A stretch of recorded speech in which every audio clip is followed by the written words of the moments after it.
Nationality Bill and Borders Bill is the most racist thing I have ever seen. This PCS bill, what Priti Patel has done, I'm telling you, what's that man in Germany? What's his name again? The fascist one, the racist one. Putin, right? Russia, right? See, don't worry, I'm from Nigeria, so I don't know all the Europe countries, yeah? But let me say something to you. It took him 7 years to actually create what we now passed through in 2 years. Word for word from Priti Patel. In 9 months, and the people need to wake up. So when I say wake up, you say wake up! Wake up! Wake up! Wake up! Wake up! Wake up! Wake up! Wake up! Wake up! Because your silence is consent. If you think this bill is here just targeting protesters, no, darling. This bill is targeting everybody. This is one bill that does not discriminate. This is one bill that ensures that we are all united in this fight. And with that, I've got some amazing speakers. Kill the Bill Coalition, what I can say I love about Kill the Bill Coalition is how beautiful our unity is becoming. We don't get it right all the time. We do not get it right all the time. But when we do it so well. So, we've got some amazing, phenomenal, extraordinary speakers. We're going to have some of them here. Can I get the footstool over here, please? Because I want you guys to see all the speakers. We've got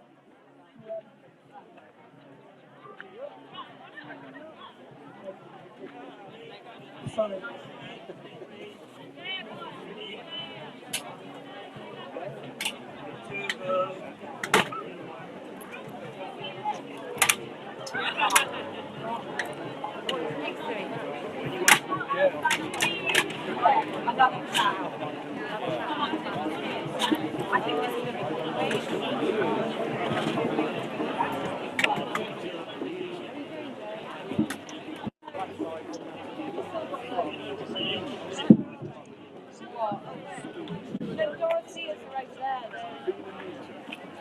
Wow.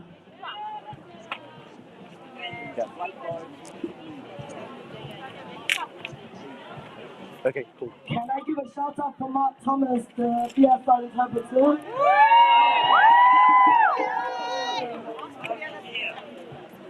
Sorry, Mark Thomas is here. Okay. I'm just going to call out for the BSL interpreter. Is the BSL interpreter anywhere here? Okay. Before I go any further, I want to apologize because normally we always ensure we have a BSL interpreter. And for that, I apologize that we've not been able to provide that today. We have to be able to acknowledge our brothers and sisters who need us to be more intersectional in the way we support them.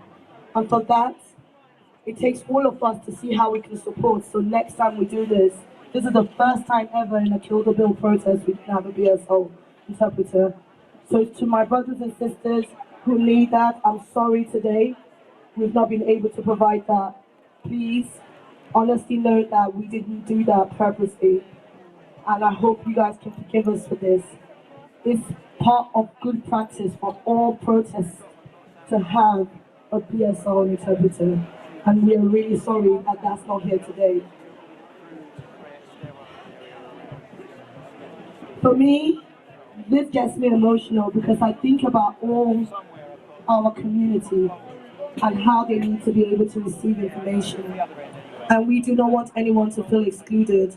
And I want you to know that we really tried to make sure your voice and could be heard today. So, that's a guy, you know. It's a little bit funny, you know. He comes around and he actually uses his talent to create politically charged, dark sense of humor, actually thought-provoking, And when you know about this man, he is also organizing the annoying demo, which you get to see me on Monday.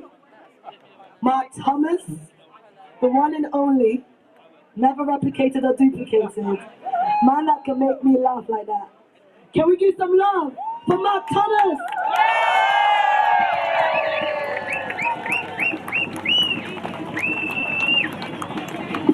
Hello everybody! Brilliant to see everyone here. Now listen, just before, I brought this along. This is my harmonica. I brought it along because it's the most annoying thing I possess. I'm going to show you why.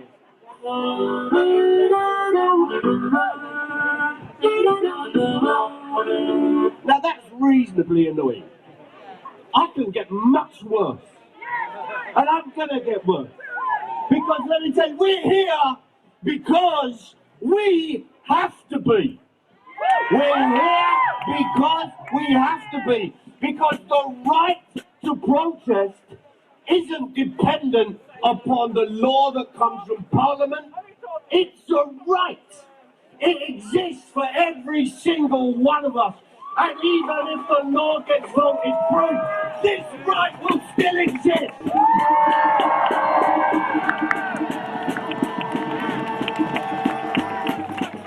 Whether they criminalize us, whether they harass us, whether they ban our demonstrations and jail us, the right to protest will still be here, and we have to fight harder for it.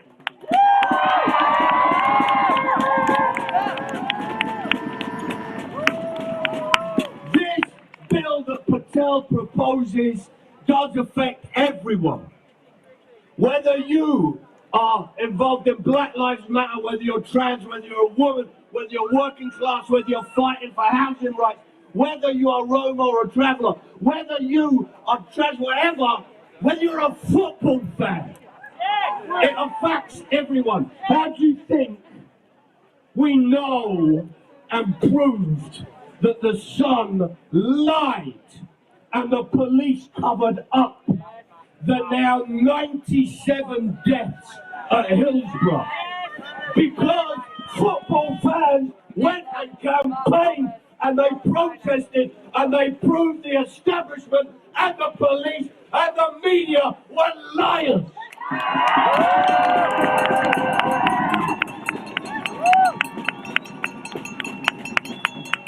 We are the things that get progressive change done. Progressive change in this country happens because of grassroots action. That's where it comes from. That's where it's always come from. The law has not and may well not ever be a guardian of human rights. So we have to make sure we are. That's how it works. Change comes from the bottom. Don't for 1 minute think that women got the vote because other women went and protested. They didn't just protest, they went and smashed shop windows in Oxford Street. They went on the hunger strike. They went and burned down cricket pavilions. They attacked MPs. They revolted, and that's got women the vote. Women didn't get the vote because a group of Tory men sat round over brandy and cigars and said, hey, did you get the girls involved?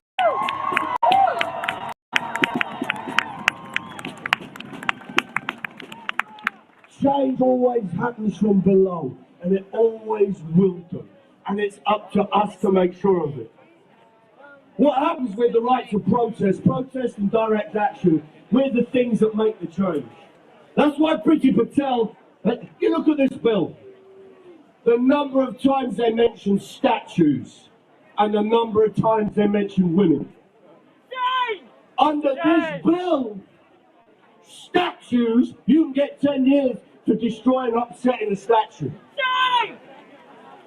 Statues have more rights under this bill than women.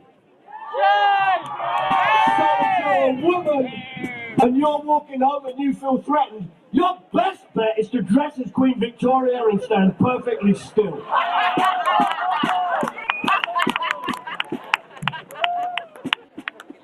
We have got to this stage where the Tories, I mean, the great thing is they stand there as the party of law and order. They've not obeyed the law not one single time.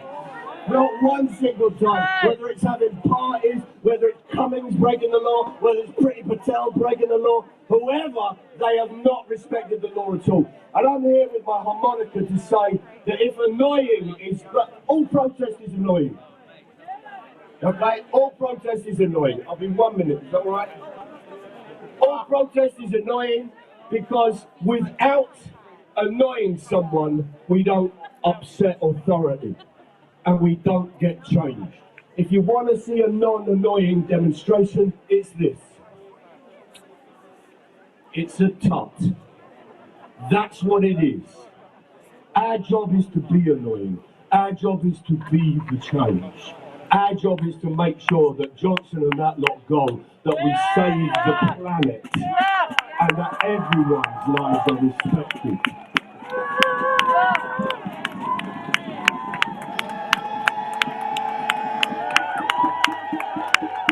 Now the police, if this goes through, the police get to decide what is annoying. And what they will find annoying is whatever makes their job easier. And if you don't believe me, ask yourself, why have we got so many innocent people in jail? It's because actually finding the guilty people takes a bit of work. That's why, actually, we have... Oh, there's some police getting heckled. Okay, fine, that's fine.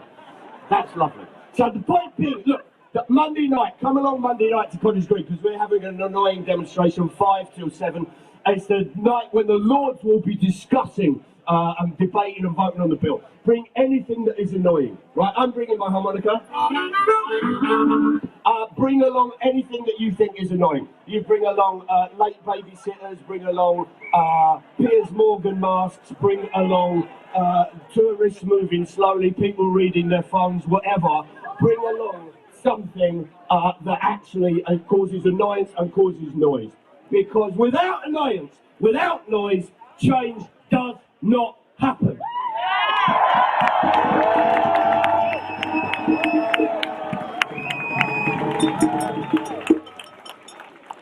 When I say black lives, you say matter. Black lives. Black lives. When I say black lives, you say matter. Black lives. Black lives. They just do. Do you know what? Everyone has a voice, but we can respect each other when we're in this space, right? Yeah.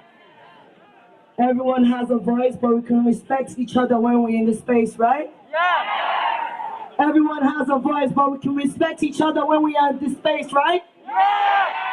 Today I need you to be your neighbor's keeper. Today I need you to be vigilant and make sure you look and be observant. For those who are able, look at those who are in the marginalized community. Let's create a body system today. Be able to see how you can be. Sometimes the word allyship means performative. I want us to be brothers, sisters, heroes and sheroes to each other today. I want us to be able to see the next person and see them as an extension of our own family. Do you know why I actually want us to... They can't arrest all of us, can they? No. You guys, I don't know about you, I don't want to get arrested. Though. They cannot arrest all of us, can they? No! If this bill passes, we're still going to hit the street, right? Yes! Okay, I need more confidence about that one. If they try to pass this bill, we're still going to hit the street, right? Yes! Because there's more of us than there are them. Yeah. There's a power in the... You don't understand. I'm looking here and I can't see the end of where I'm looking. That's how much. Try, just look around. Look. These are your comrades. These are your family. These are your united in the struggle. And worst case scenario, I could chill and share the same cell with a couple of you. I don't mind. I'm gonna fight for my children's rights. in a space and voice and influence. Jews, Martyrs Barriers from Liberty. Liberty are doing some amazing campaign. You've been seeing their work online, you've seen their petition. These things are not easy. So when Martha comes up, I want you to give them a lot of love. Shout out to Martha!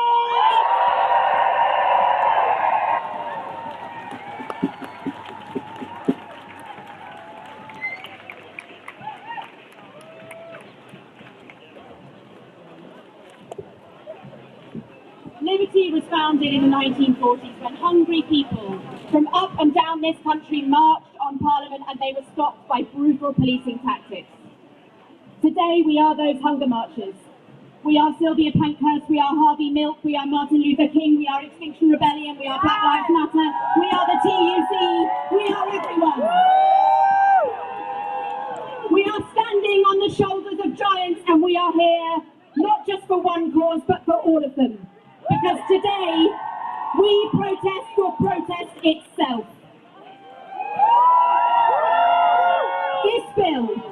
This bill will stop you from protesting where you want, what you want, how you want. It could lock you up for 10 years for doing any of those things, for being disruptive, for being annoying, for being noisy. It makes protest a gift from the state, but it's not a gift. It's a fundamental right, and we will not let it be taken away from us. People up and down the country know that this law is wrong. We have had millions signing petitions, taking to the streets, and just recently 12 ordinary men and women are quitting the Colston 4 because they know what is justice and they know what is protest. This government is also trying to introduce voter ID. It's trying to stop you at the ballot box. It's trying to stop you at the borders. It's trying to criminalise your protest. It's trying to scrap the Human Rights Act. It's trying to make it impossible to take this government to court. At the ballot box, in Parliament, on the streets, they do not want to hear your "you will be heard." At Liberty, we stand with each and every one of you. And we know that this bill doesn't want us to be noisy. So my advice to you today is make some noise!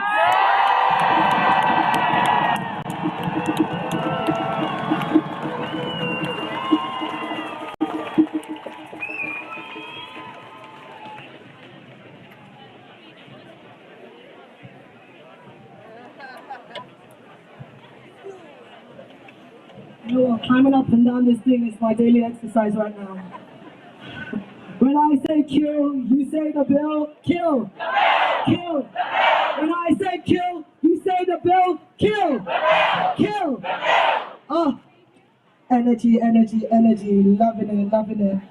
Be honest to you, I'm about to bring another speaker up here who is part of a movement, part of something so great.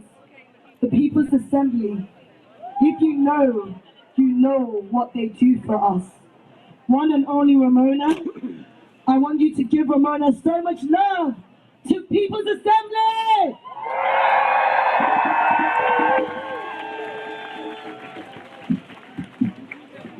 Oh, thank you very much, Ravina. And yes, greetings and solidarity from the People's Assembly. It's absolutely amazing to see so many of you out here today in this cold weather. So congratulations to you. What we're seeing right now is a very, very, very serious and broad offensive by this Tory government on our civil liberties. Not just the police crime and sentencing bill, what we're going to be talking about a lot here today. We also have a new draft of the Official Secrets Act, which will effectively make journalists and whistleblowers spies. We have the continued persecution of Julian Assange. We have the anti-trade union laws still in place. We have just heard from the Spy Cops inquiry such high levels of police infiltration and all of our left-wing organisations, and we would be absolute fools to think that that's something of the past. So what we do, we really, really need to do something. We stay together, we stay united, but one thing is for sure, the way that we protect our rights is to practice our rights. The way that we protect our freedom of speech is to speak out. The way we protect our free press is to print the truth. And the way we protect the right to protest is to protest. In 2005, I don't know if many of you know, there was an act passed. It was called the Serious Crime Police Act 2005. And that was passed, and what it meant that you could not protest anywhere near Parliament. You could not protest in Parliament Square, you couldn't protest outside Downing Street and Whitehall. But guess what happened? Comrades from Stop the War and others protested, and they made it impossible to enforce. So it was repeated. So the fight is only just starting. And even if they pass the bill, guess what? Go ahead, try and enforce it. See you on the street.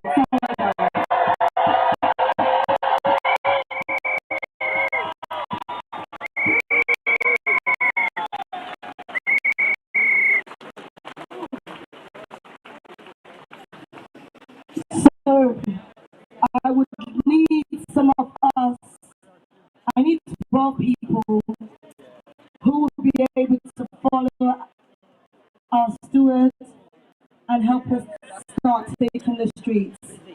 Just 12. So can I get some radical, amazing, love-giving volunteers who's going to support Alex to take the street while we hear the other speakers? So Alex, put your hand up. I look like this. So Alex is over here. If I can get 12 people to go and hold the banners, and let's take to the streets in a bit.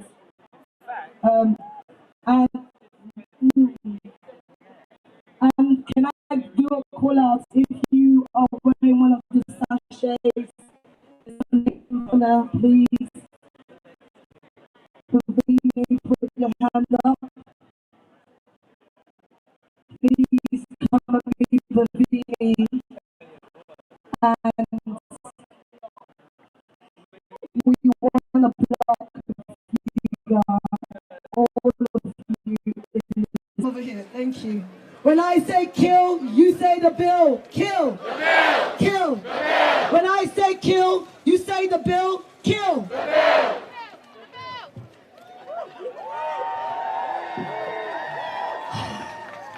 Boris Johnson's a waste man. Boris Johnson's a waste man. Boris Johnson's a waste man. Boris Johnson's a waste man. Boris Johnson's a waste man. Boris Johnson's a waste man. Boris Johnson's a waste man. Boris Johnson's a waste man. Ooh, I love the harmony. I save my voice just for protest. I can't sing though, but every time I come here I get the energy to sing. And it doesn't matter whether I do it in sync, it doesn't matter. So I'm going to introduce my brother from another mother. Femi. Femi has been doing some amazing work. As a young person, you would know him from his rants on Twitter when he's speaking the truth, challenging the government on a regular basis. So when Femi comes up, I need you to show some love to my brother. He is simply amazing. I need you guys to make some space and allow Femi to come to you. Show some love for Femi!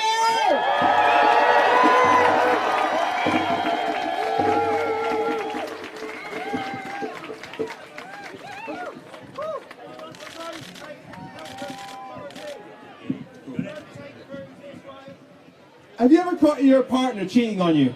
Anybody? And they blamed you for not trusting them. That's what this government does.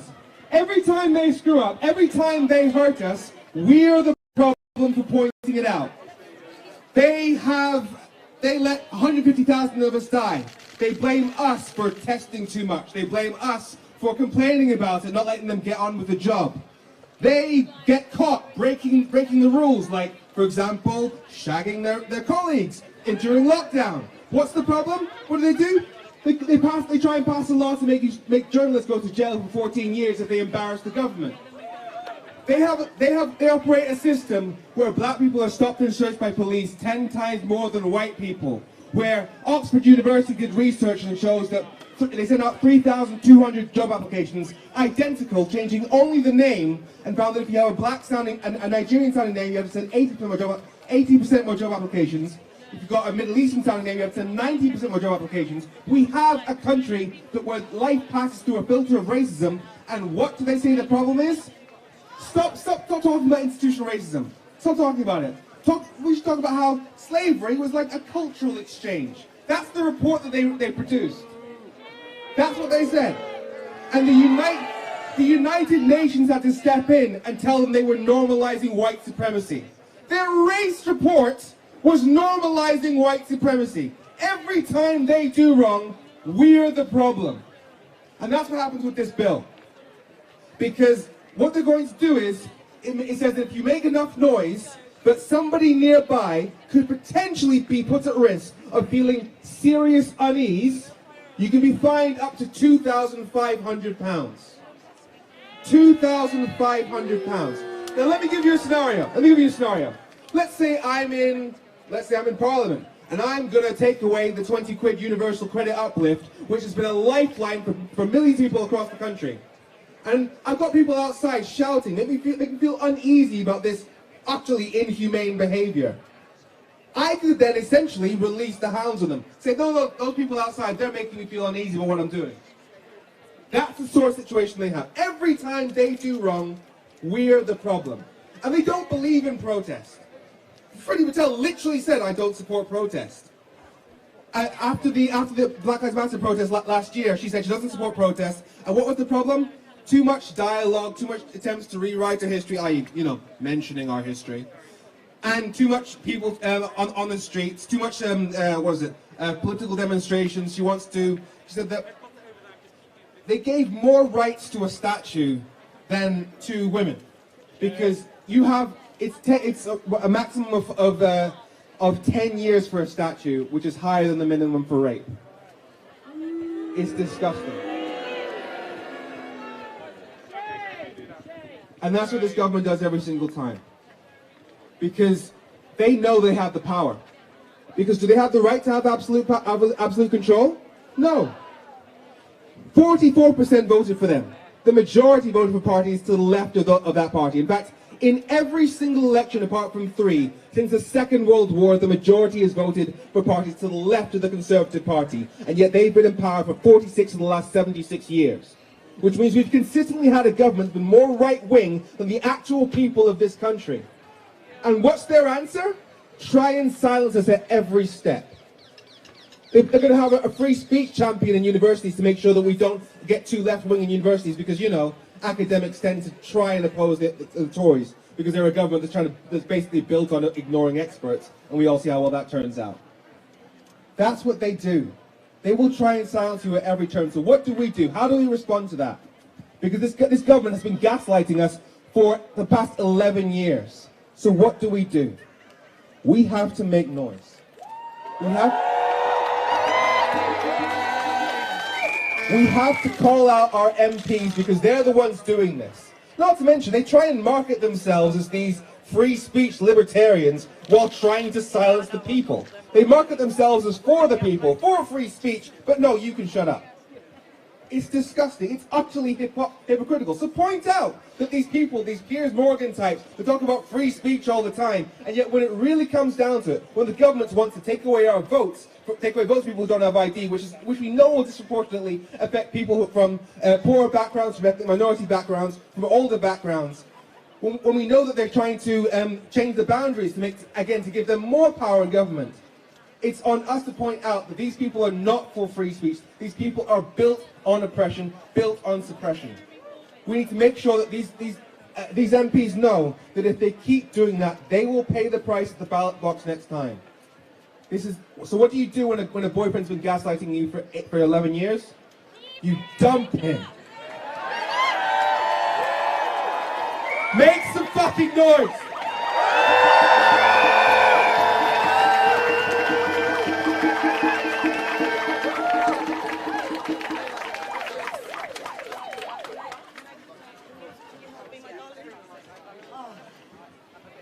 getting older.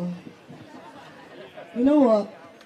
There are people in this system that think we have nothing to do with our life and we like to protest. Actually, I like to protest, Chant. I actually like it.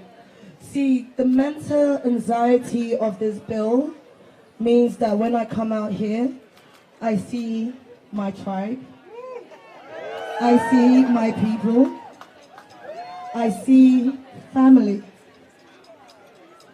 I want to say, like, I really love all of you, man.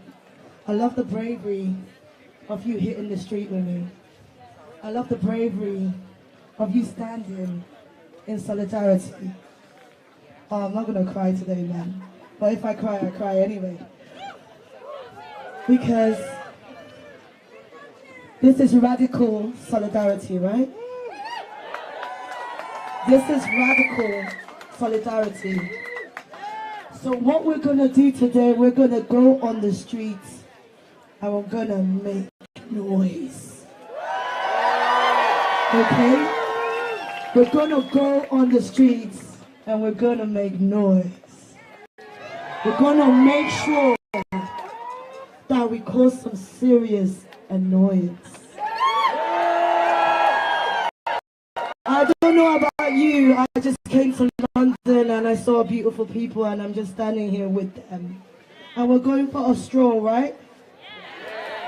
That's not a crime. And I might be holding some beautiful Finn's hands in the way I do it. And it's totally fine, because according to this bill, holding hands could be seen as a crime. According to this bill, sharing a post about a protest sees you 51 weeks in prison. According to this bombing, gets you 1 year in prison. According to this bill, organizing, that's the one that they want to try and get me on. Organizing, I don't organize anything, I just speak to my tribe. We are all here just, enjoying the British weather. Isn't it such a lovely day? Are you ready for a stroll, right? There will be no speeches on roots. We're just going to be vibing on roots. We got Exa Samba, and we want to enjoy them in the fullness of their glory. We want to work out on the streets. We want to work out whatever these inequalities are on the streets. We want to be able to show them who we are. And we are peaceful. We are love. I'm tired of actually saying that we are peaceful and non-violent. We meet the violence from them. This is the gaslighting of the media to make the oppressed become the villains of a story. How does that make sense? You're not the villain. You're the heroes, sheroes, and deros. And I love you guys. So when I say kill, you say the bill, kill. The bill. Kill. The bill. When I say kill, you say the bill, kill. The bill. Kill. The bill. Black lives matter. Black lives matter. Gypsies lives matter. Gypsies lives matter. Travelers lives matter. Travelers lives matter. Women's lives matter.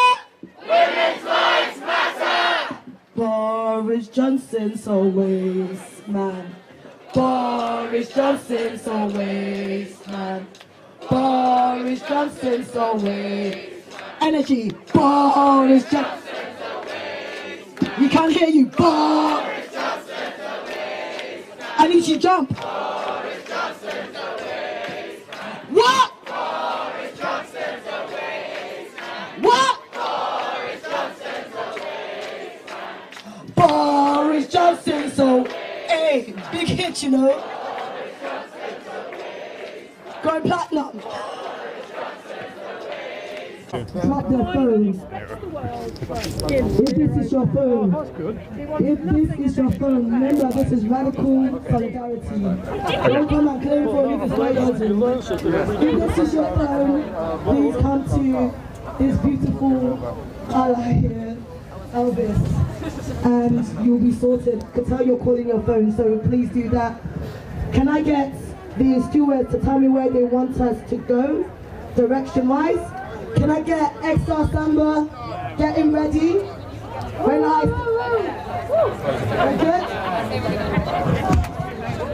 Okay. So, definitely, we want our freedom to have our voice and influence, and we're going to take to the streets, and we're going to make sure our voice is loud.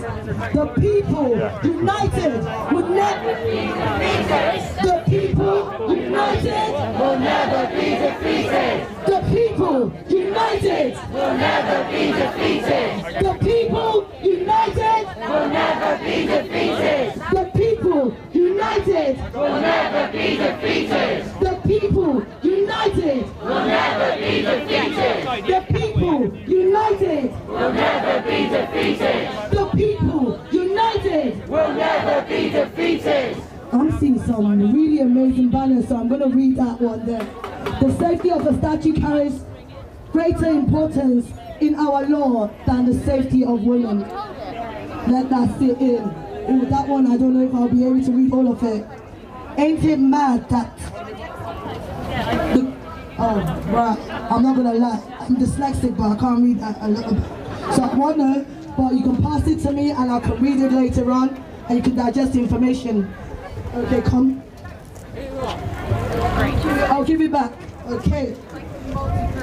Ain't it mad that the freaky Met will over-police citizens who they think are breaking the rules, but allow the Tories to get away with doing that themselves? Ain't it just mad?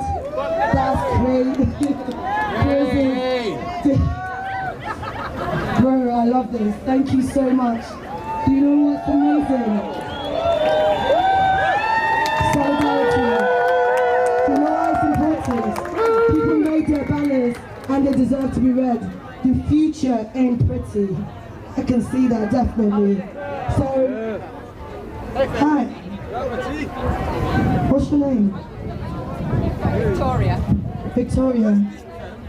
Let me tell you, I'm here for the young ones. I'm here for the children. Victoria's mom, can I speak to Victoria? Do you mind coming to stand here with me?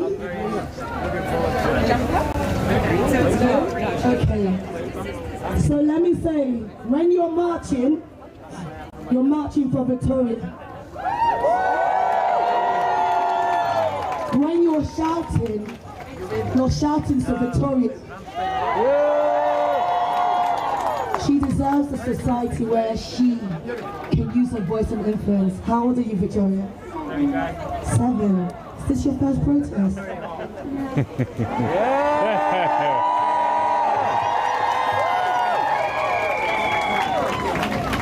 Why are you here today? To protest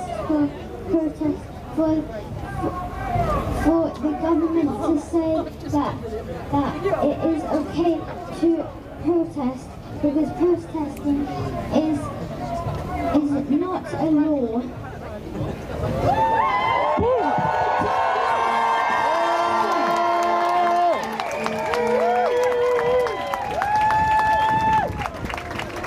I'm your biggest fan, Victoria. You're amazing.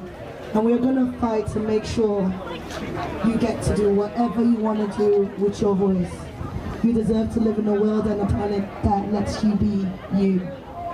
We love you, Victoria, everybody!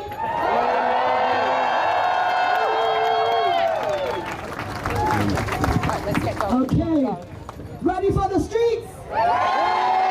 Whose streets? Our street. Whose street? Our street. Whose street? Our street. Whose street? Our street. Whose street? Our street. Whose street? Our street. Big up XR families who always make sure this is a child-friendly space.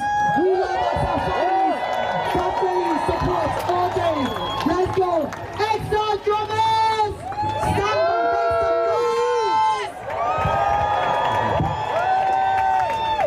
Yeah, this side, darling. Thank you so much. How you doing?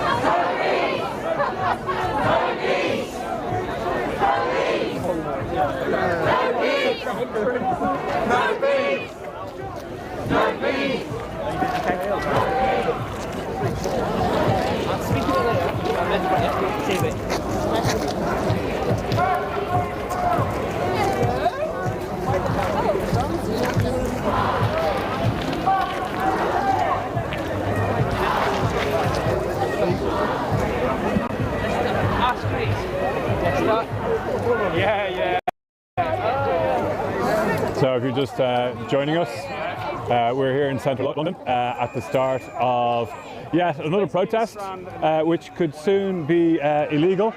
Gatherings like this, with the police crime sentencing and courts bill going through Houses of Lords, is going to make gatherings like this pretty much illegal. So we've got a couple of days, a small window of opportunity to try and stop the worst of the bill laws that are coming in. And it's great, you come here, you see so many familiar faces. People take to the streets for a reason, because it brings change. We've got a long history of that. In this country, you've had the suffragettes getting the right to vote. So under these new policing bills, suffragettes would be illegal. So would the likes of trade unions, who are going to be campaigning, or like if they want to go on a picket outside their train station, that would also be illegal.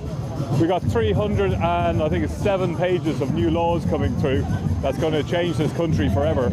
We're on a very slippery slope into a autocratic, draconian police state, pretty much. There's a huge crowd here gathered. You can see the march has just stopped behind me. We got people from so many different organisations, groups, all coming together with a common cause. That is to send a loud, clear message to the government and also to the media that's also very silent on this, that action is needed.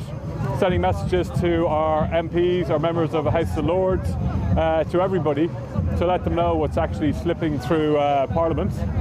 On top of that, we have the other bill that's going through is the immigration bill, which is essentially going to make up to 5 to 6 million people with the possibility of facing deportation under new laws that are coming through. Again, that's getting rushed through Parliament, is now with the House of Lords. So we're just trying. So just a little bit, I don't want to talk too much about the politics behind this, but it's very important to understand this, that the amendments that came in with the Police Crime Sentencing and Courts Bill, 17 pages of new laws that have been slipped in. And these laws that have been slipped in essentially is going to make the likes of increased use of stop and search powers.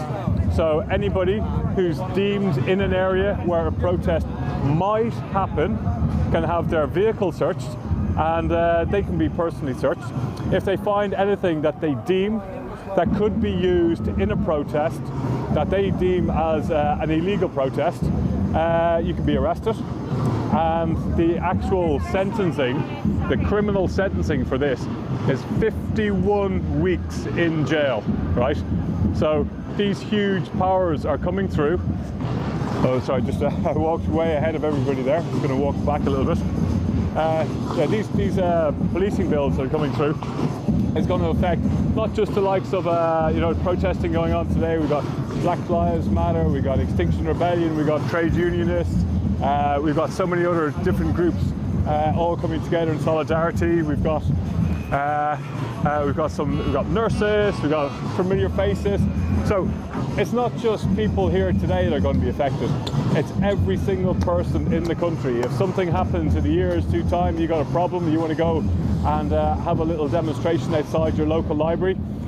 If you're causing a nuisance, right, to 2 people, that's all it takes, then the policing powers can deem that as illegal and you can get arrested, okay? The thing is, once these powers come in, there's no going back. It takes a very, very long time to actually go and change these laws. So this is a very, very scary situation we're in for our democracy, you know, and for our right to protest and for our human rights. So it's just so wrong. Just going to flip around here. You can see the start of the march here. People are busy getting ready, getting the banners unfolded. You can hear the Zamba band has started in the background. Signs here, defend our right to protest. So yeah, also we got the Nationality and Borders Bill. How completely, utterly and totally controversial is this getting rushed through by Priti Patel? It's already cleared the House of Commons. It's pretty scary. It's had its third readings with the MPs because of the majority government. It got passed 198 votes to 123. That's a majority of 67. That's a huge majority. Again, so this bill now is with the House of Lords. It's going to affect so many people, right? So you got to, you know, we've all heard about the refugees, asylum seekers coming to the UK, getting killed in the English Channel now. So what this bill is essentially going to do is it's going to give the power to set up a processing centre in a third-party country. So this means the UK government can then detain people in the UK, ship them off to a designated country, which is not the United Kingdom, and have them in a processing centre. Right?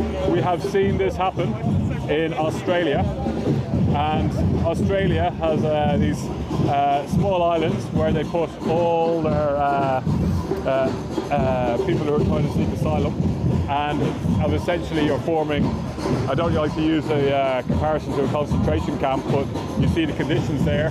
People have absolutely zero rights, no rights, and they're held there indefinitely. So this is one of the powers that's coming in with the Nationality and Borders Bill. Also, what's worse is you can actually be turned away at sea. So if you're in a little dinghy and you've got the right to seek asylum, the police, or the Borders Police, can then, in the middle of the sea, turn you away, which is highly dangerous. You know, we could see a lot of injuries, and unfortunately, we've already seen a lot of deaths in the English Channel so far. This is basically, it's just unlawful. It's criminal, you know, and also it's going to increase the sentencing of the people coming to the United Kingdom from 6 months to 4 years. So they're increasing the sentencing. I'll take the mic check.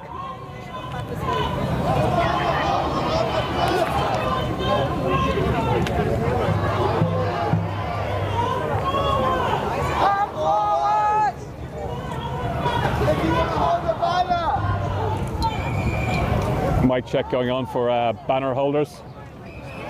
You can see the organisation is starting here. Doing violence de-escalation. So people are slowly starting to pile out of Lincoln Fields. Sirens, that's actually, they're going to be made illegal as well. Oh, by the way, just the definition of what a nuisance is. You say the bill, kill. The bill! Kill. The bill! When I say kill, you say the bill, kill. The bill! Kill. The bill! When I say kill, you say the bill, kill. The bill! Kill. The bill! Save your voice! It's going to be a lot longer there, bro. Yeah! Help our future. When I say help, you say our future. Help! Our future! When I say help, you say our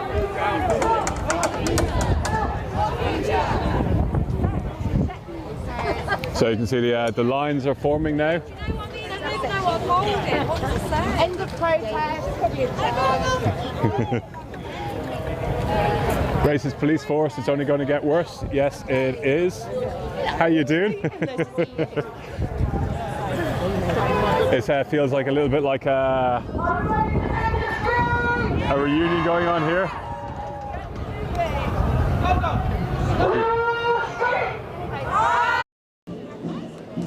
So hi, my name's Feng. I'm here in Oxford. I'm protesting against the Police Crimes and Sentencing in Courts Bill that's going to be discussed in the House of Lords on the next week, beginning of next week.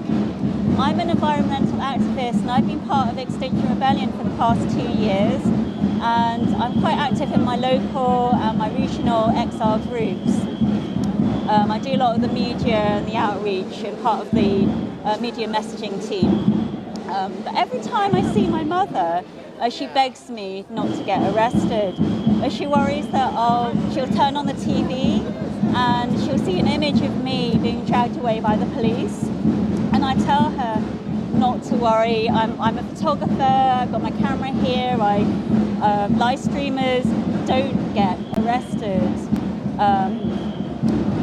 But since the start of this year, I've been told to tone down my activism, and because if I was living in a different country, whatever I say would affect my whole family, and I would not be able to be so vocal about the government and what I think.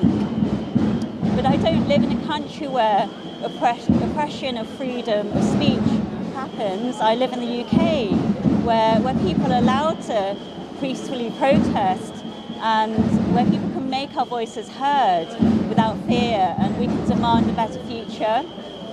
However, this is all going to change, and it absolutely terrifies me when or if the Police Crimes and Sentencing Courts Bill will be passed. I really hope it will not be passed, so hence we're out on the streets and we're demanding that we don't want this to happen.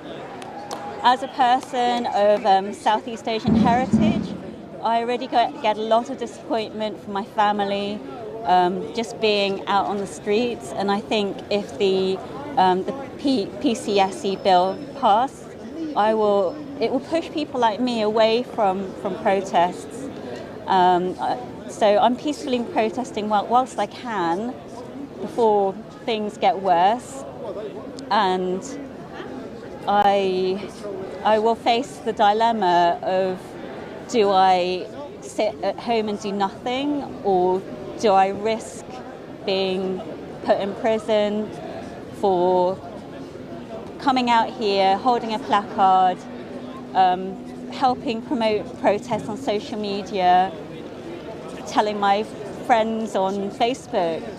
Even that will become illegal, and it terrifies me. I don't know what I will do if I am faced with that dilemma, but my gut instinct is that I cannot sit here and do nothing. Marginalised groups, quite frankly, not on. We must not let it pass in any form. It threatens every single one of us. It threatens our rights, it threatens our safety, it threatens our ability to make ourselves heard. New amendments, which will be voted on in the House of Lords on Monday, include suspicionless stop and search powers for protesters and year-long prison sentences for those that don't comply with these searches. This is going to disproportionately impact the black community, who already disproportionately get stopped and searched. The bill also intensifies police brutality against Gypsy, Roma and traveller communities and criminalises their way of life. GRT communities are already disproportionately affected by police violence, and the bill will escalate that at the same time that the government, including local councils, refuse to provide appropriate pitches and facilities for people to live in. The bill will expand stop and search powers and power used to disproportionately harass and terrorise young black people. Here in Liverpool, Merseyside police are 2.7 times more likely to stop and search black than white people. Stop and search is racist, it's also degrading, it's also invasive, and we oppose it outright. The bill imposes duties on schools, the NHS and local councils to share data with the police when requested, which will lead to people being excluded from healthcare, education, housing and more. As we're aware, this is already covertly happening. It gives police greater powers to extract data, including personal data from mobile phones and other devices. It seeks to rebrand youth offending institutions as secure schools under the Ministry of Justice, not the Department Department of Education, deepening the school to prison pipeline, disproportionately impacting the working class. It removes ways to hold police officers accountable for dangerous driving. There are many concerning proposals within this bill. It's not just this bill that's bad, it's the institution of policing, which has a long and lengthy history of repressing the working class. At the heart of both is a fear of people and an unwillingness to listen to people in communities about our own needs. We know we must take to the streets to get justice for ourselves when the state abuses, neglects and otherwise harms us. As with Hillsborough, with Orgreave, with Grenfell and with the Windrush generation, the state will not listen until we make them listen. But rather than change, rather than work to solve problems, this government would rather use force through policing to silence us. Not really on, is it? Victories are won in the streets, in our communities, in workplaces. They are won when we stand together, united in solidarity. People power throughout history has secured rights and freedoms for many. People power can stop it being passed and enforced. Over the past year, we've seen a national movement emerge from in opposition to the bill. This movement has not just come to the streets to protest, but it's working together to create community solidarity through eviction resistance, anti-raids groups, cop watch groups, to create ways we can exert our power against state violence together. Together, we can fight the bill, and together we can win. This is what democracy looks like! Thank you! Keep up that energy and stuff! Next we have Sheila Coleman from the Hillsborough campaign, who's going to say a few words about the commodification of the Hillsborough law under this bill. Sheila, where are you? There you are. Oh, I can't stand.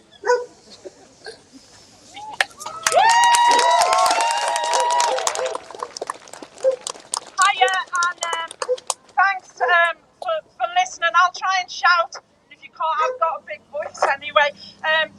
Yeah, it's really important that we keep out on the streets over this kill the bill, because for me, and I'll give like a topical example, is how through the amendments people are slipping things through to make it more acceptable, and it's the Labour Party in opposition that is slipping things through.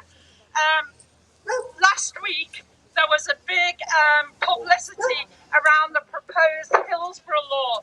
Now, I'm not as enamoured of Hillsborough law as a lot of other people are, but I defer to those closer to it. Hillsborough law basically is a way of saying police and public authorities shouldn't lie and should tell people the truth. Well, for me, that's axiomatic. When they take the job, they shouldn't tell lies, they should be accountable. And so for me, Hillsborough law is just codifying the corruption in our society. It is actually just saying, well, the police are corrupt, public bodies are corrupt, and so we need this extra layer to police them. So last week, we had this public event. I say we, it wasn't me. In fact, no one from the Hillsborough Justice campaign was invited. The grassroots campaign that was out on the streets over many years, putting Hillsborough firmly in the realms of miscarriage of justice and social injustice, was not invited. The people, it was done by the two city regional mayors. It was in the Mechanics Institute in Manchester, and I'm sorry, but for me it was a vanity project for politicians and careerists.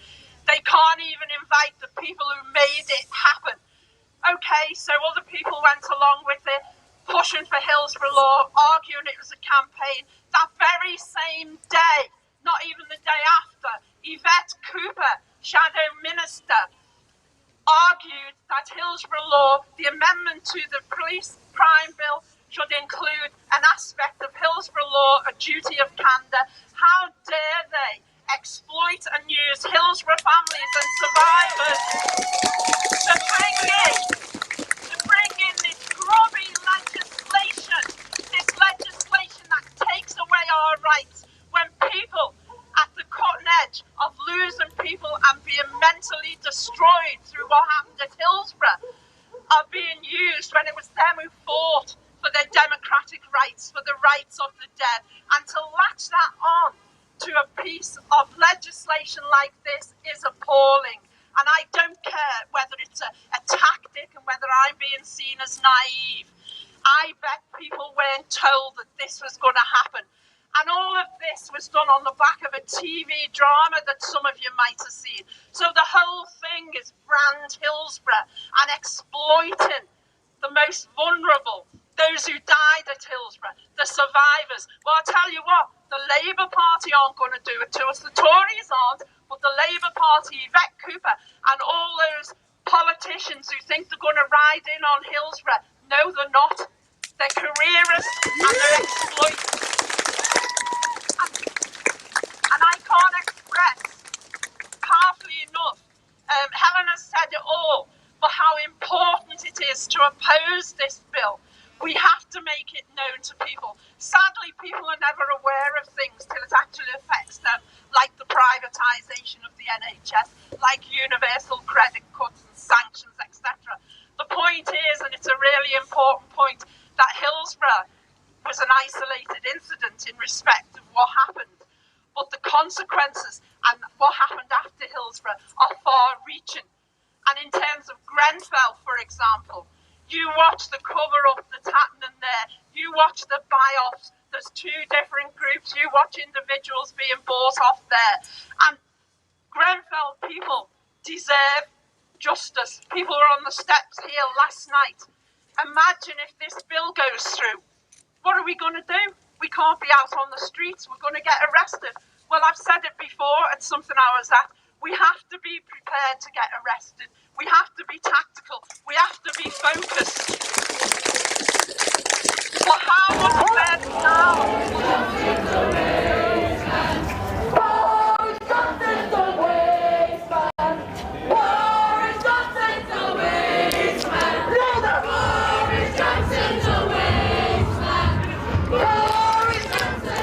Welcome back to London.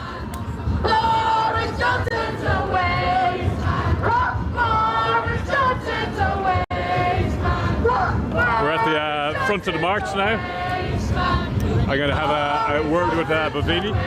How are you doing? Yeah, I'm well, thank you. Just hold that. Yeah, should we move over a bit? It's very noisy here. It's really noisy, but we're out. It's a beautiful day here in London, and it's great to see you, Fergal. There we go, there you go. So talk to me.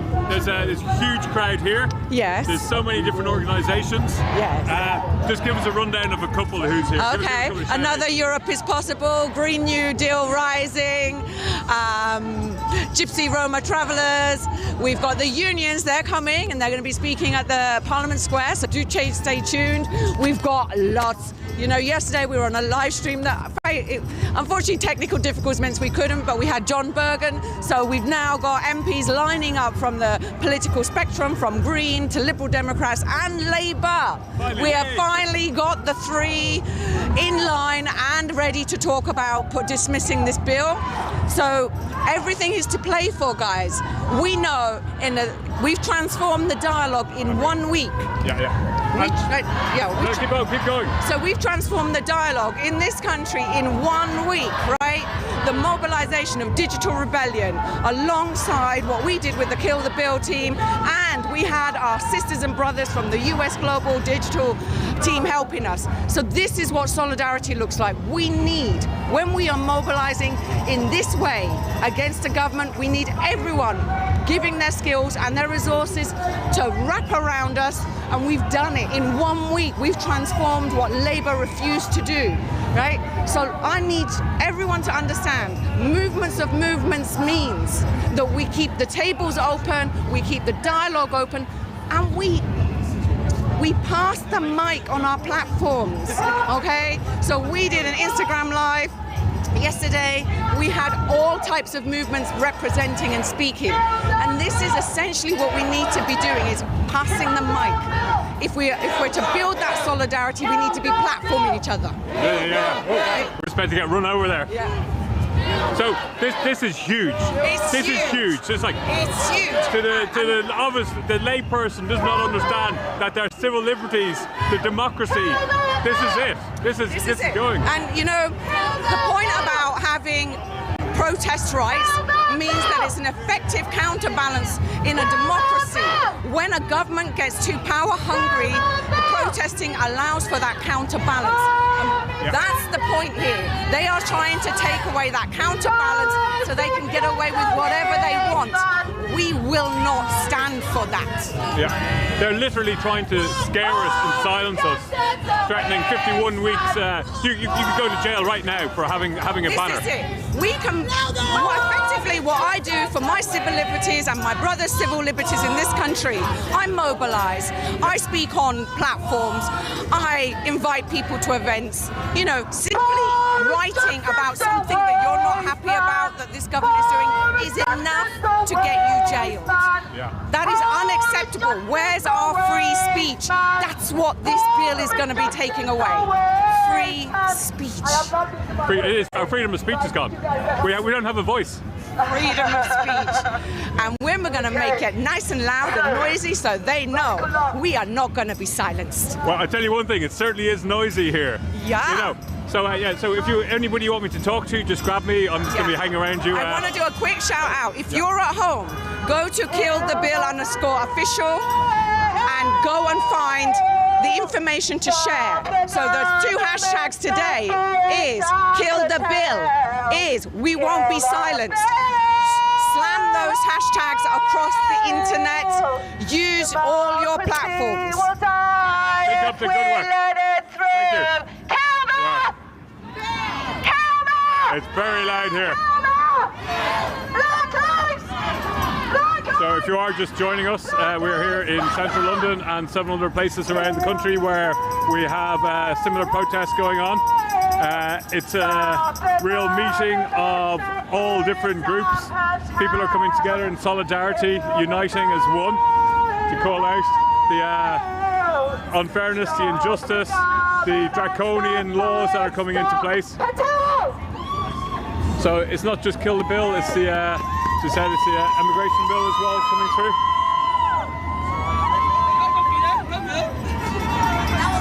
So I'm just going to hold back a little bit, give you show you what I can see. So we're walking this way to Parliament. Just going to jump up here and get a better view. There you go. So this is the front of the march.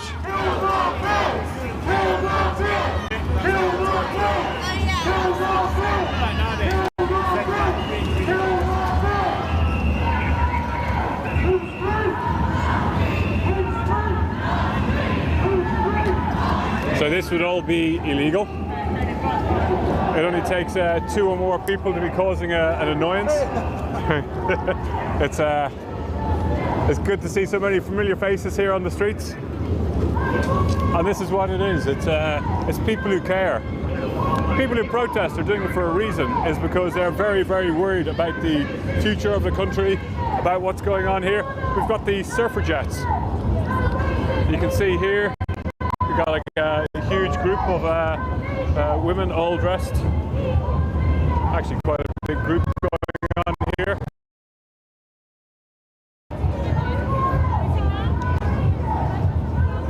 And also kids.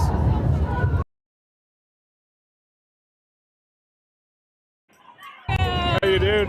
We're good. How are you doing? So what's your name and what are you up to? And why are you all dressed like this? So my name's Star and I'm in a FINT action today. So female, intersex, non-binary and trans activists coming together. Hold on a second. We are wearing Hello. Yellow sashes that say... Sorry, just start again. You're... So my name's Star and I'm here with a group of FINT activists, so female, intersex, non-binary and trans activists. Yeah. And we come together dressed in black, wearing yellow sashes, which is sort of harking back to the suffragettes movement. We're wearing the colours of Kill the Bill. We're part of the coalition. And what our messages say today is, it's a question, am I a criminal? Am I a criminal for joining together with other people, holding hands in resistance to this fascist draconian bill? Yep. And on the other side it says, protest is progress. Yeah. There's no progress. There's no progress without protest. That's why we're here. It's okay. I've got to find my child. Yeah. Very important, very important. Let's see if we can have a word with somebody else. How are you doing? Hi Virgil, I'm fine. How are you? Good. Good. So we're just talking that you're all, just go through this again, so you're all, how many of you all dressed again? I don't know how many there are, because I don't know. Quite a lot. Yeah. And we're all, basically the new bill that comes in could potentially land you with a prison sentence for attaching to another protester. So that's what we're symbolising by being attached to each other. Yeah. Oh, so you're all actually tied onto each other. Yeah, well, most of us are. I've lost my other one, but yeah. Yeah. Hello, Okay. Virgo. Nice to see How you doing? Hello. Yay! Look at this. You're walking very quickly. Yeah, we have to close the gap. Talk to me. Backwards very quickly. We're really pleased to be here. There you go. We're part of XR, though we're not wearing loads of XR stuff today, supporting the bill. You're looking very good. All looking very good, have to say. Yeah, thank you. The great art department that we've got. Unfortunately, seems like this bill is going to go through. We're just fighting on the amendments. Thank goodness Labour have now said that they're going to push back on it. Finally! Yeah. Yes, absolutely.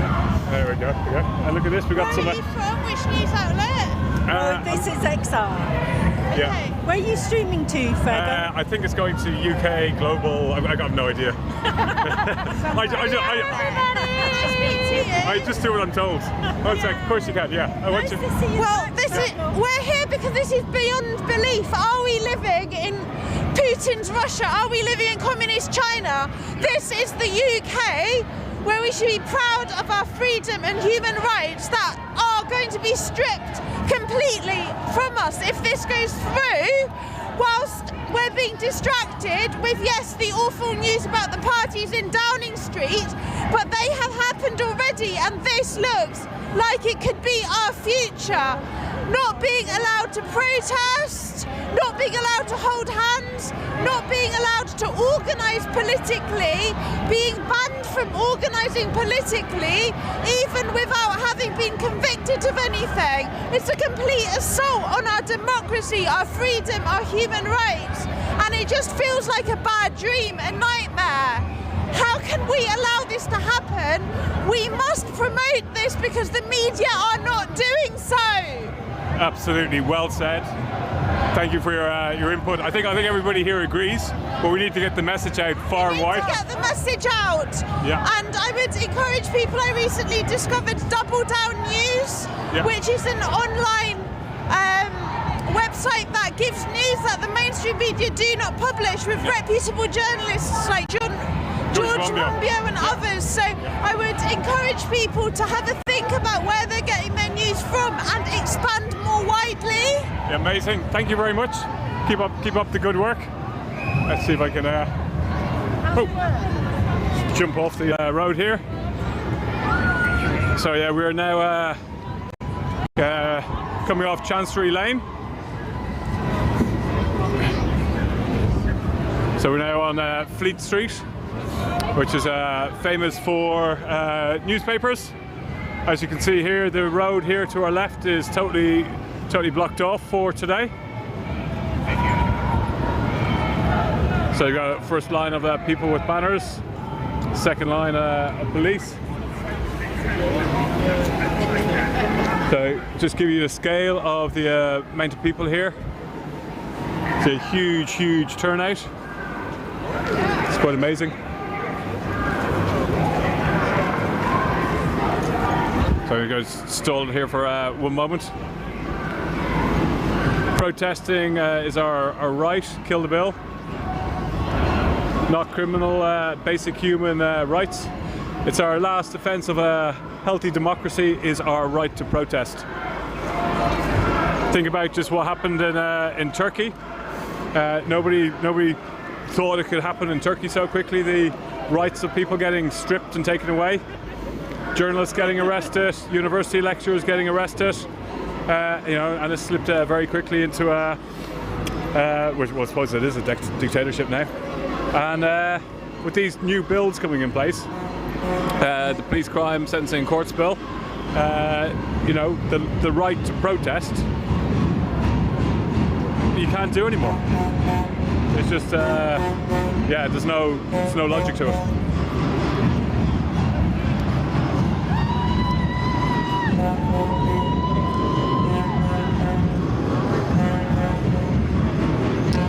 go and see what these. How you doing? Hello. Good. Do you want to have a quick word? Okay. I'm not the best of spokespeople though. So just tell me what you're dressed up as. What's going on here? We're dressed up as suffragettes, suffragettes to remind people that it was the suffragettes many years ago that won the right to vote for women, and we mustn't forget the efforts. It was only through direct action of the suffragettes that got women the vote. Yeah. So, but weren't the suffragettes very disruptive? They were disruptive. And what do they want? The right to vote? That's right. Oh, you mean they went and protested over the right to vote? They certainly did. Yeah. But it still took a very long time. Yeah. They were hard-won rights. All our rights have been hard-won. You know, weekends we take for granted, don't we? Mm-hmm. I mean, there's something. Is that a flyer you're giving out? Yeah. Do you want to give me one? Well, you don't need one. No, you can pop in my pocket. No, oh. Sorry, just dropped it. I'll have a read it later. Just one moment. So we're just coming up to the Royal Court of Justice. Yeah. It's XR UK, I think, global. My husband. Yeah. Oh, hold on a second. We've got a request going on here. Yeah. Hello, Steve. If you're watching the live stream, wish you were here. Okay. Mwah. There you go, Steve. To you. Well, I'm just going to rush to the front here. We've got to hop on bus. How you doing? So here we got the famous Royal Courts of Justice, where quite recently we've seen quite a few court cases going on. Environmental court cases. We've had about the airport expansion with Tim from Client Earth, and also we've had the trial, the acquittal of James Brown that happened on Friday. I don't actually know if it was acquittal, so don't quote me on that, but they had a court case here a couple of weeks ago, and the three judges ruled that it was excessive. We've also had recently the Shadwell 3, they got off yesterday, and a big shout out to the 6 Insulate Britain protesters who got out of jail yesterday. So this is all about the right people protesting, and who paid the ultimate sacrifice of actually going and getting a custodial jail sentence. Yeah, what's going to happen with this bill coming through? It's going to mean the likes of a protest like this, carrying a banner, if there's 2 people or more, it can be deemed illegal, and you can get a sentence of 51 weeks in jail. It's going to say that again, 51 weeks in jail. We got Martin Luther King here, quote, "The silence of the good people is more dangerous than the brutality of the bad people." And that's what we got going on. We've got silence going on here. You know, we need to get more people understanding about the bills that are going through Parliament, getting rushed through Parliament with this majority, and how it's affecting our rights to protest. Not just that, it's the rights of citizens of this country are being affected. People can be deported or get their citizenship stripped and booted out of the country. So I have to say, this is a very fast march going on here. Just going to slow down just a little bit, get an idea what's happening at the back. Got some. No one is illegal. Oh no! Here comes the samba band. You know what that means? It means I'm going to put my earphones on.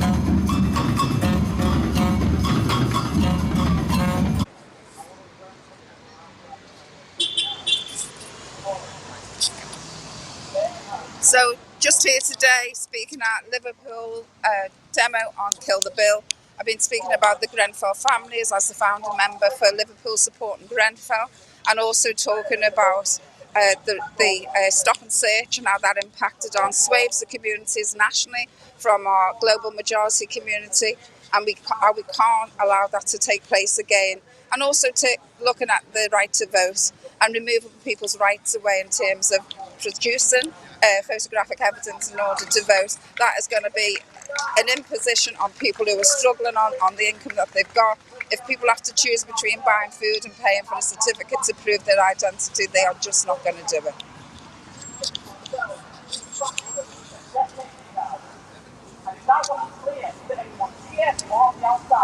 Okay, great. Hello everyone. We're in Oxford at the Kill the Bill protest that's happening nationwide around the country, different places. And I got three students here from Oxford who are here showing their solidarity. And can I ask you, like, why are you here? What's motivated you to be here? And just your thoughts. Yeah, so we're just very worried that we're going to be growing up in a future where our voices are going to be taken away from us. We're not going to be able to express ourselves, to make any change, and to me that's terrifying. So that's why I'm here today, yeah. Great, thank you. And would you like to add anything to that? No, I completely agree, and I think people don't seem to be worried enough quite yet, and so protests like this are good to like bring attention to it and like cause a bit of panic. Mm-hmm. That's true. And how do you feel if this bill is to pass, like how do you feel that's going to impact your future? I don't think that people realise like how much it'll impact them as individuals. Like it's going to impact everyone, no matter what like background you're from, just like differently. I think for me personally, the most worrying bit is like my right to protest being taken away. Like I grew up in a protesting family. That's always been how we like express ourselves and our political values. And the system that we have at the moment isn't adequate, like for people to be able to be heard without protests, and so it's just really worrying. Okay, and thank you so much for being here today. Do you have any, how does this make you feel, the police and sentencing crime bill? Do you have any? It makes me feel pretty terrified, to be honest, because I think given how just poorly the system's been working over the last decade, I mean, it's been working poorly from the start. Given how poorly things have been going over the last decade, the impending climate crisis, racial justice being a much more prevalent issue, trans rights beginning to be taken away much more than they ever have been in the UK, just marginalised groups are beginning to be more and more oppressed, and the climate crisis looming, ready to kind of be the killer of our next generation, and nothing's happening about it. So for the government to be taking away our right to protest, which is the only way to really get our voices heard out there, is pretty criminal. Yes, I completely agree. Thank you so much. And yes, thank you for being here and showing your support.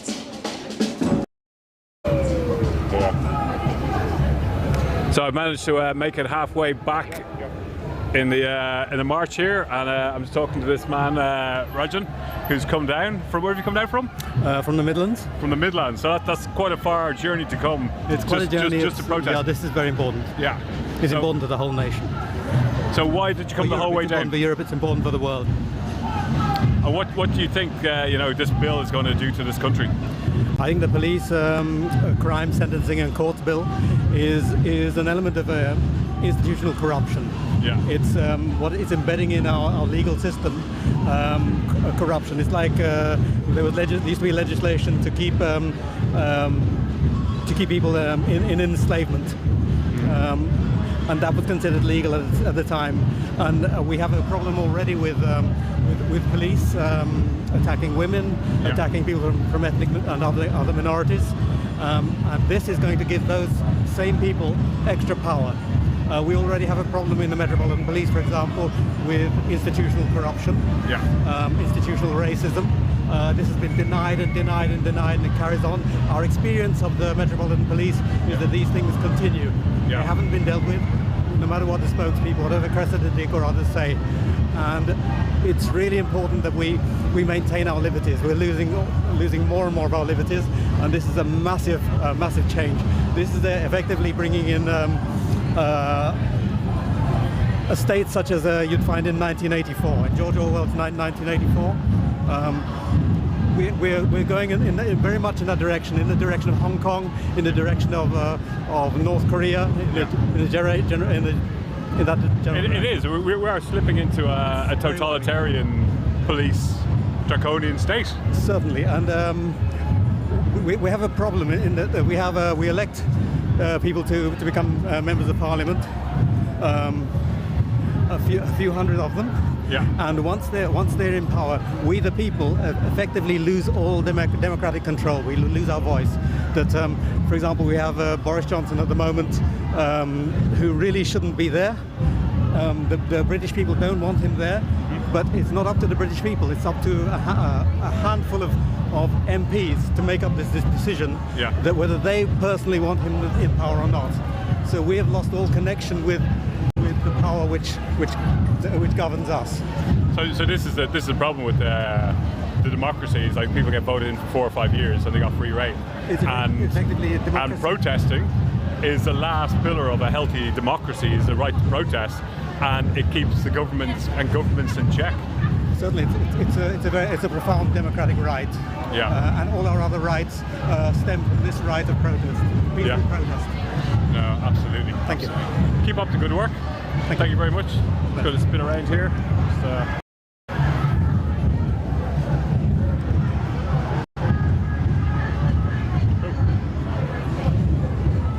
How you doing? Do you have a big word? You know this disabled woman, you should talk to her. Where?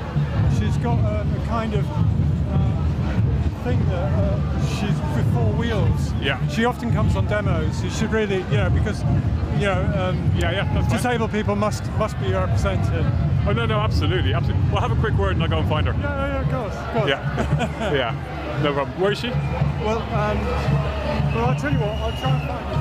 Okay, we're just going to go for a little walk here. She was wheeling a thing up here. Yeah, I'm going to follow you. Because I've got a lot of friends who are deaf and things like this. So. Yeah. We're just going to find a person to go and interview. So we've just walked past the Royal Courts of Justice. In case you're just tuning in, just a reminder that I'll follow you. We're here to protest for the right to protest, essentially. So we've got so many groups and organisations all coming together in London, around the country. Oh, there we go. We got somebody have. How you doing? I'm good. How are you? Good. So we're. I was told to have a word with you. Do you want to just step over here a little bit? Yeah. What's your name? Kira. Kira. And what are you doing here today, Kira? I am protesting for my human rights. Yeah. And what does that mean to you? Everything. In a world where the government are just allowed to do whatever they want, we need to have the right to object to it. Yeah. And your human rights. What do you mean your human rights? Well, practically the entire world we live in is governed by the political landscape that we're in. So everything is affected by the government and activism. And so it's all encompassing. Yeah. And where are you from? Are you from London? Portsmouth. Well, you came up from Portsmouth? Yes. It must be very important if you come up the whole way from Portsmouth. It is literally the most important thing I've ever done in my entire life. Really? Yeah. Yeah, wow, amazing. And are you here with a group of people from Portsmouth?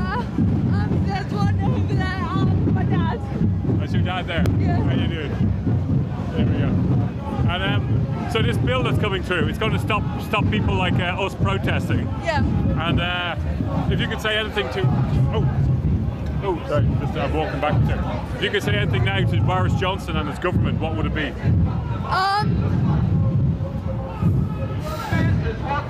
Fuck you. There we go. That's pretty powerful. How can he think he's being a leader? He's not protecting the interest of the public. This is the interest of the public right here. Yeah. And if Priti Patel thinks she would be in her position without activism, then honestly I think she should resign. Yeah. Powerful words.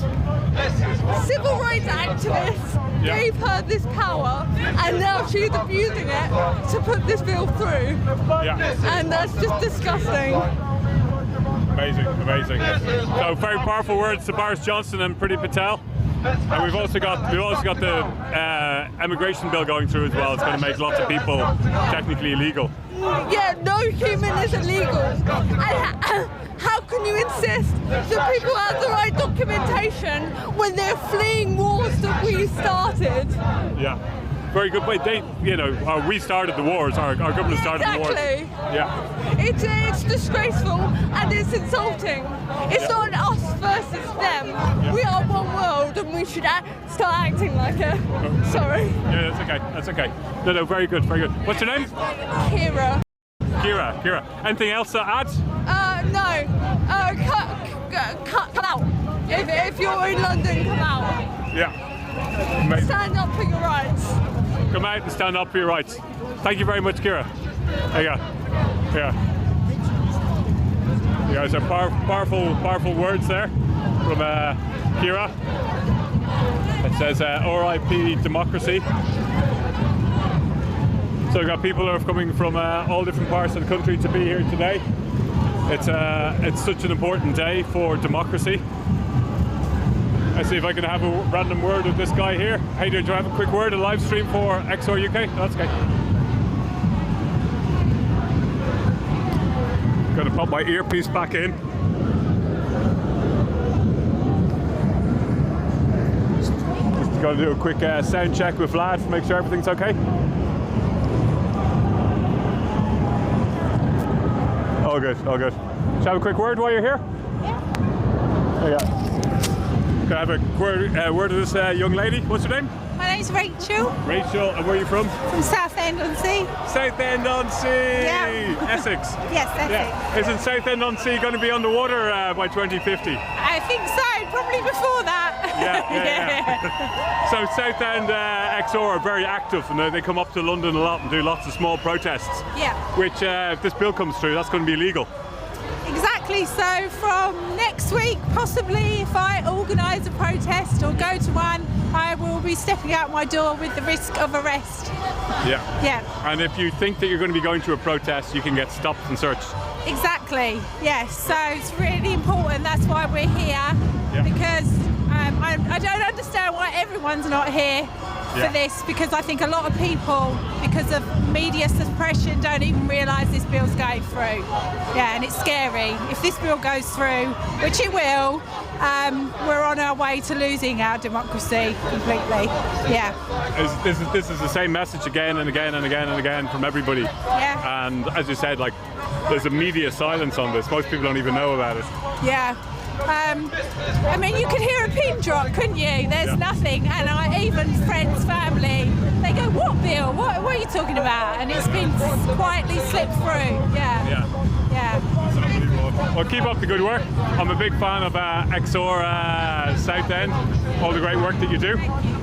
Take care, thank you. Here we go. Have a word with this.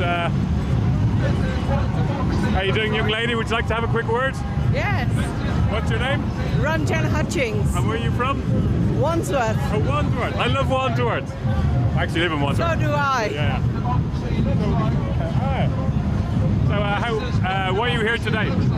I'm here to make up my protest known to this government about their draconian bill that they're trying to introduce to strip the rights of ordinary people to protest on the streets for a given cause. And it's also impacting on our human rights as individuals. And I think we should all come together and let the government know that this is a draconian bill and we won't accept it. Very, very good. And we've also got the police crime sentencing and courts bill going through House of Lords, and we've also got going through the House of Lords the immigration bill, which is going to make 5 to 6 million people vulnerable to getting deported. Well, I could be one of them, and I have been living in this country for 55 years as a qualified nurse. You've been here for 55 years? Yeah. And you've been paying taxes for 55 years? Yes, everything. And I have a British passport as well. Yeah. But it won't make any difference if they decide to get rid of me and send me back to Kenya. So if you go back to, sorry, are you from India? I'm from Kenya. Oh, Kenya. Sorry. I talked to you before about Indian wine. I think it was, I spoke to you about Indian wine? Yeah. Yes, okay. Yeah. From Kenya. Yeah. So if you went back to Kenya, you could actually then be stopped in Kenya on your way back to the UK under this new bill that's coming through. I could be, Yeah. in theory. Yeah. And I don't know what would happen with my son, who lives here as well at age 42. Yeah. And his father was English. Yeah. So it's a very badly thought out and a bill that is going to upset a lot of people. A lot of people is going to sort of say. And the thing though is a lot of people are not going to know about it till they get stopped at the border. Exactly. And that's going to first they're going to hear that their human rights, their right to citizenship has been taken away from them. That's right. That's right. Yeah. And it's all wrong. No, it is all wrong. Absolutely wrong. Yeah. And because I have worked for the NHS as well, yeah. I hate the impact.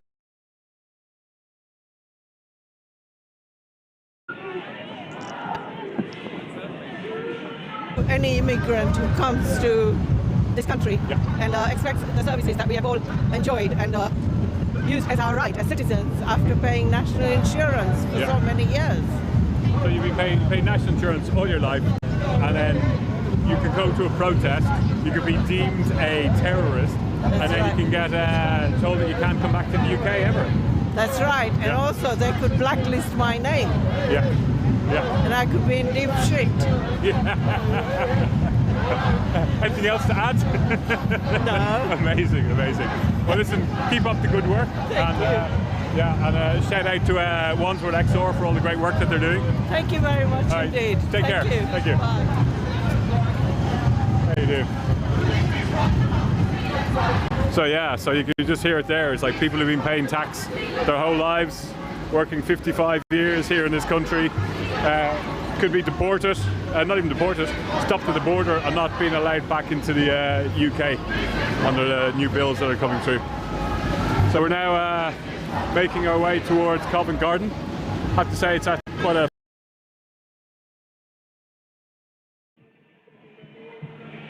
pop my earpiece back in.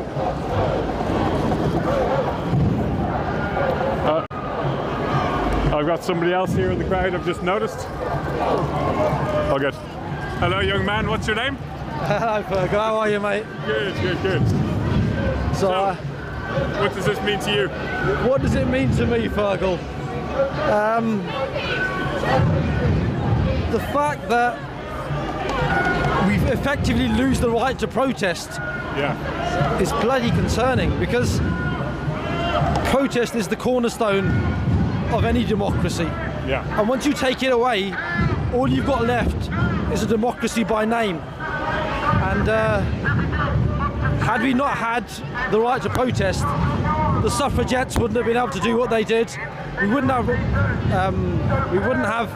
the woman's vote, the female vote. We wouldn't have the weekend. Yeah. What's left? Once you lose the right to protest, there's no democracy left. It's not a democracy. It's a fucking joke. Yeah. You know, and the stuff that they're pushing through because of their large majority, like the stuff that Priti Patel's pushing through with immigration laws and things. Yeah. It's frightening. It's absolutely frightening. And given recent events in the papers, given the whole Partygate thing, we get an idea of the kind of people who we've entrusted with a large majority. And if that doesn't make you shudder, careful, Fergal, you're going to walk into that. Oh, thanks. That's all right. Yeah. But and just one thing about this bill, it could make it illegal for two of us might be thinking about going to a protest, right? We could get a visit to our houses, and then get our houses searched. We don't know because they think, well, there's an illegal protest happening. And then the definition of an illegal protest or protest is two people. Two people. That's crazy. So two of us go to have a little demo outside our local library getting shut down. What do you mean? Well, you know, I was looking at footage this morning of about 100 lads that decided to dress up as Boris Johnson and just have a mini party outside Downing Street. That's a sort of tongue-in-cheek protest that you pride in a democracy. Even that will be illegal. Yeah. I mean, where does it stop, right? Yeah. And it was very much a tongue-in-cheek protest designed to mock Boris Johnson and his parties, and even that is illegal. And when that's being stopped, you really got to wonder what kind of a state we're living in. That's it. Yeah, a draconian, authoritarian police state, maybe. Yeah. Well, keep up the good work. Good seeing you on the streets. I'll catch you later. How you doing? So it's quite noisy. I'm just going to do one more sound check with Vlad to make sure everything's okay. Yeah, we're all good. So we're now coming up to the junction, which will lead down towards Trafalgar Square. The noise has increased, the drumming has increased. We got so many different organisations. What organisation are you from? What organisation are you from? London. There we go. We got a man here with a very colourful jacket on. He's not from any organisation. He's just here for the right to protest. What's the right to protest mean to you? It's so important people can speak out about stuff they believe is important. Yeah. And the idea that that can be taken away is terrifying. Yeah. And yet, marches like this don't get enough media coverage. The whole thing has not had enough media coverage. Why is that? So, what can you do? You've got to get on the street. You've got to get people talking about this. Absolutely. So you just come because you want to protest for the right to protest. Absolutely. Yeah. I mean, I think this needs to translate much further. Middle England needs to be realising that there are so many issues that are important to Middle England, for example, that people in different protests around the country over the years have done and need to be able to continue to do. You know, when there's a new road being built, there's a something, whatever, a hospital, you need to be able to have people protesting about that subject. And if you can't do that, you're in a very dangerous situation. Very scary situation. Yeah, whereabouts are you from? I live in Hackney. In Hackney. So if you wanted to protest in Hackney over something local, it'd be illegal. Quite possibly. Yeah. Great. Well, keep up the good work. What was your name? Daniel. Daniel, nice talking to you, Daniel. Take care. Yeah. That was Daniel, just a random person who's here because he wants to keep the right to protest, not from any organisation. So when I said it's, I guess we got literally so many different organisations here. Talking about the police state. Have a little walk down the back here.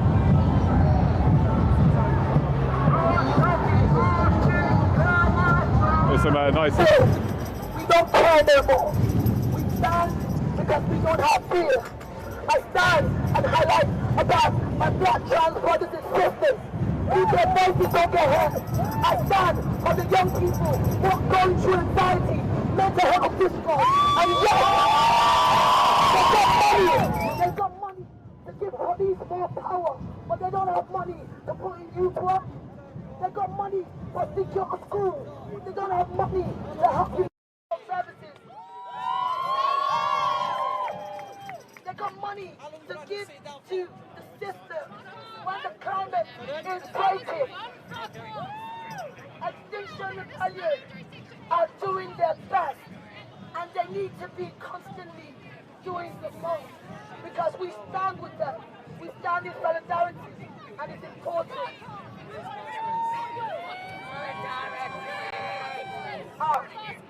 What are you gonna fucking do? What do we want? When do we want it? Now! What do we want? When do we want it? Now! What do we want? When do we want it? Now! Hi guys, so we're here in Liverpool and I just wanted to speak to you about what this bill means to you and what you'd like to say to people who might want to protest anymore. Your basic freedoms are being revoked. My throat's fucked from shouting. The fact that our country is using this as an excuse, the government are using this as an excuse to revoke basic democratic things. What does it mean to live in a society where if you're not happy with what the government are doing, you can't protest and make your voice heard, and they're removing that right, and they're using this as a way of segregating people and creating a two-tier class system? It's fucked. and we need to stop it. Power to the people. Thank you very much.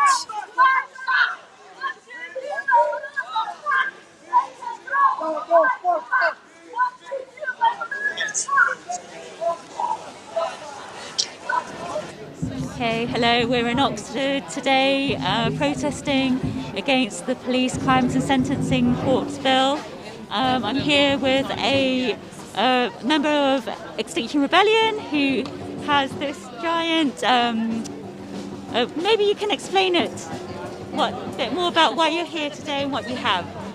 Okay, well, I'm here today because, because our democracy is threatened, because our right to protest is being threatened. I have this ban around my neck, which is a little bit extreme, but actually is true.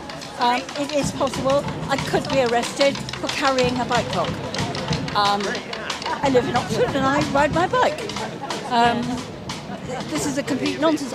I could be arrested for buying superglue. The measures in this bill are so absurd, so extreme, and I think pay no attention to the fact that so many things that we take for granted, like votes for women, civil rights, gay rights, even weekends, were all achieved by protest.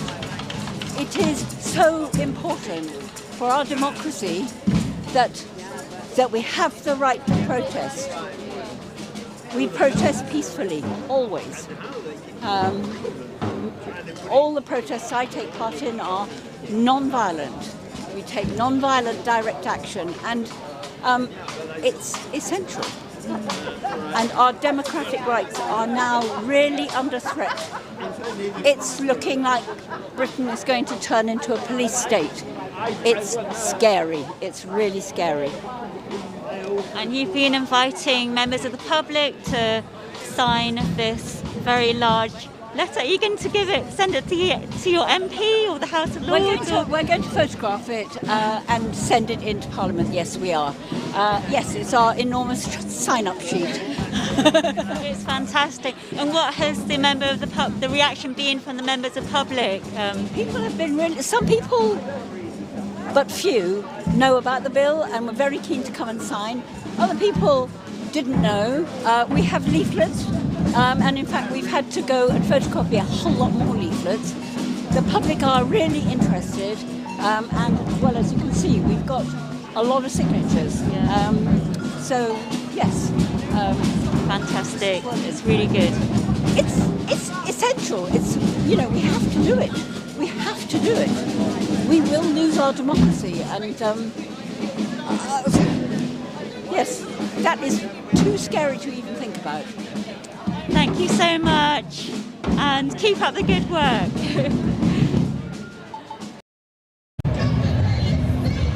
Okay. Hello. What's your name? My name's Eric. Eric. Where are you from, Eric? I was born in Camberwell and I'm half Singaporean and half English.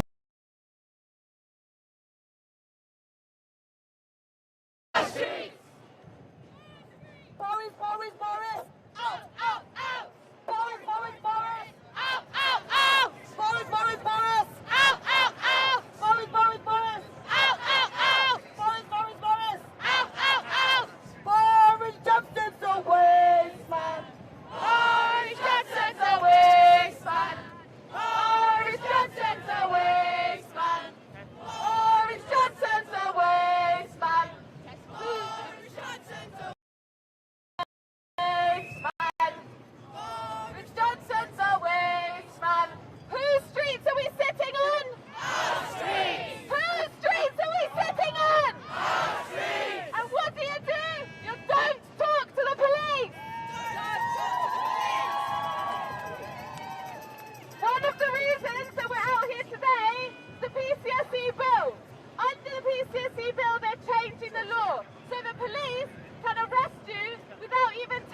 The people united will never be defeated. The people united will never be defeated. The people united will never be defeated. Power to the people. Power to the people.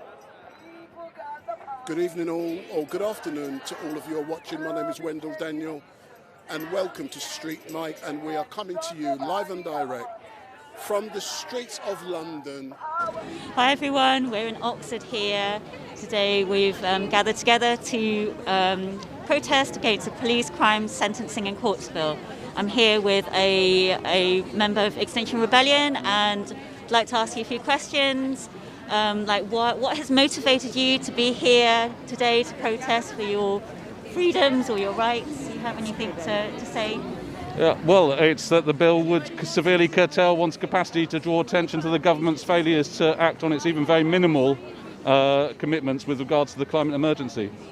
I just think it's very sad that the most significant thing that Priti Patel has done in light of the climate emergency is to try and force through legislation that would make it harder to draw attention to the government's lack of action in the face of the climate emergency. So it's that sad irony that will condemn future people to even more draconian measures if they try and draw attention to the government's shortcomings, that made me think I better come out, better hold a protesting banner for a little bit and do my bit, whatever that could be, to try and stop it.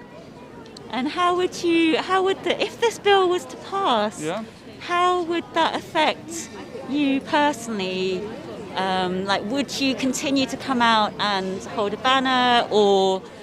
I probably would personally, and I would try not to let it affect me, but I'm in a relatively lucky position with regards to security at home, financial security, and I can see that other people might not be in that position, and so a lot of causes which would rightfully have drawn a lot of protesters out onto the street will draw less, and hence they'll be less likely to get pushed up the government's agenda than they would otherwise have been. And that's why I think it's a bad bill, and I hope it does get stopped. Okay, thank you. Thank you so much. Thank you. Hi there. So we're down in Liverpool and you've been at the protest today. Can you tell me, what does this bill mean to you and why have you come out today? Well, what this bill means to me and to everyone in Liverpool and socialists in general is that this bill is going to restrict our ability to hold the government to account when the opposition party won't do it.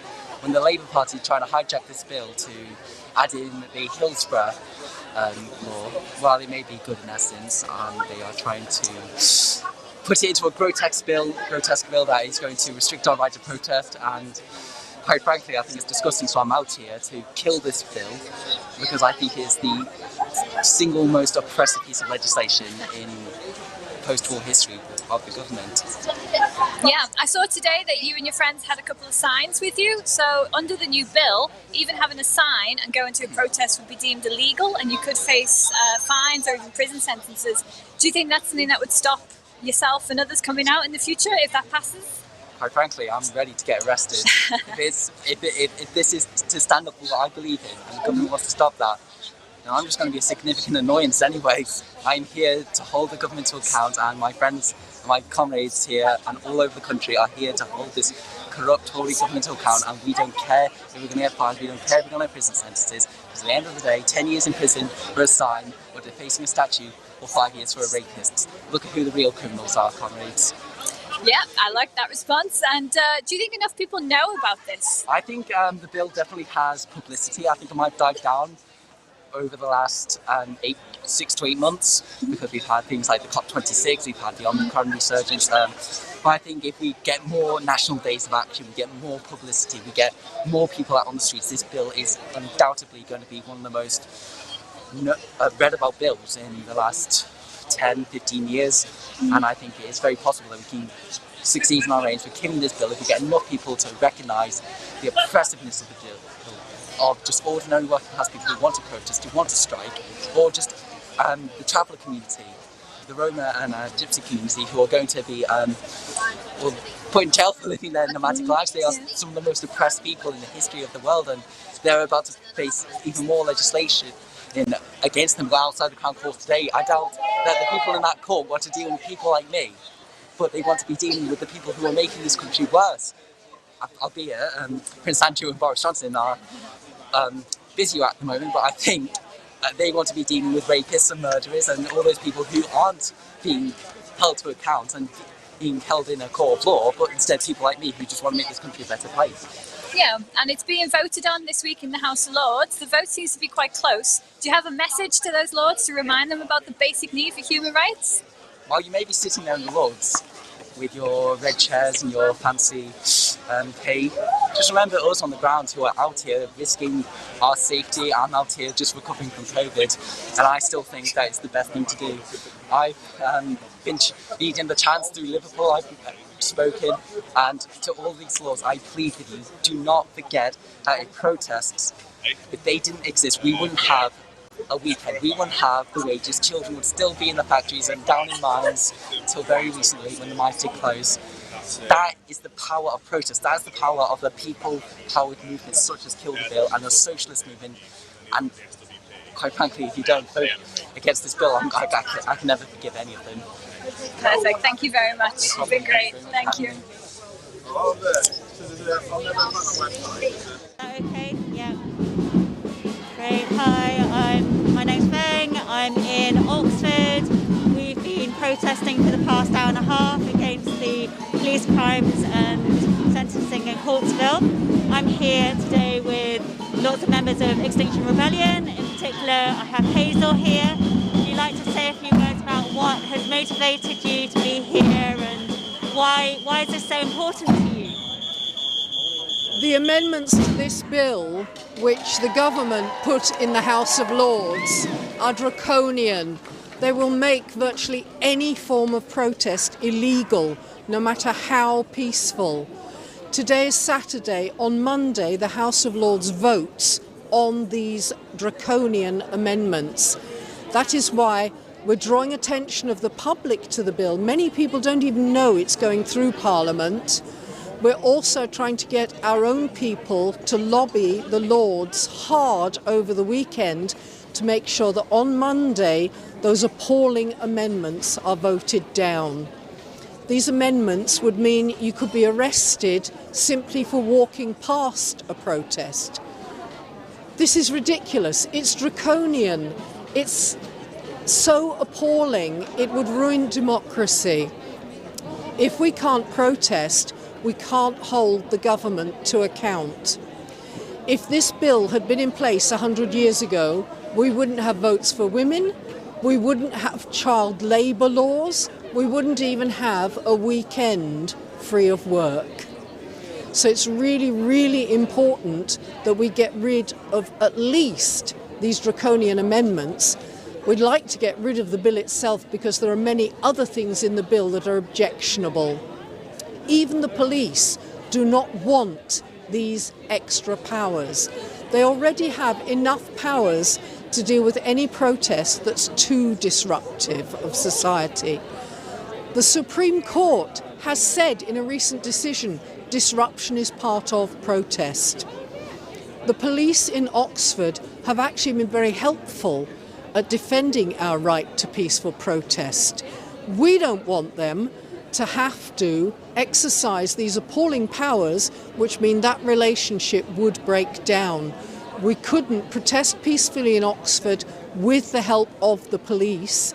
It would set us against them. It would cause a conflict neither we nor they want. So this is why we're here in the centre of Oxford today, to draw people's attention to this appalling bill, which will destroy the right to protest, which will destroy democracy in this country. It's like the jackboots of oppression are stamping on the cobblestones of democracy. We need a democratic society. To have a democratic society, we need to be able to protest. If these amendments are passed, all protest becomes illegal. That's fascinating. Thank you so much for that. That's really powerful. Thank you. Hi, so you're the representative for Black Lives Matter in Merseyside, so I'd like you to tell us, what does this bill mean to you and why have you come out today? Okay, so the bill means to me that there will be more strong laws coming in. Unfortunately, the laws aren't being followed already. Legislation does not get followed properly in this country, and it needs to be accountable. I have personal experience with the mental health system. I've been brutalised by police, I've been dragged down corridors, I've had knees on my neck in A&E by the police, I've been handcuffed too tightly.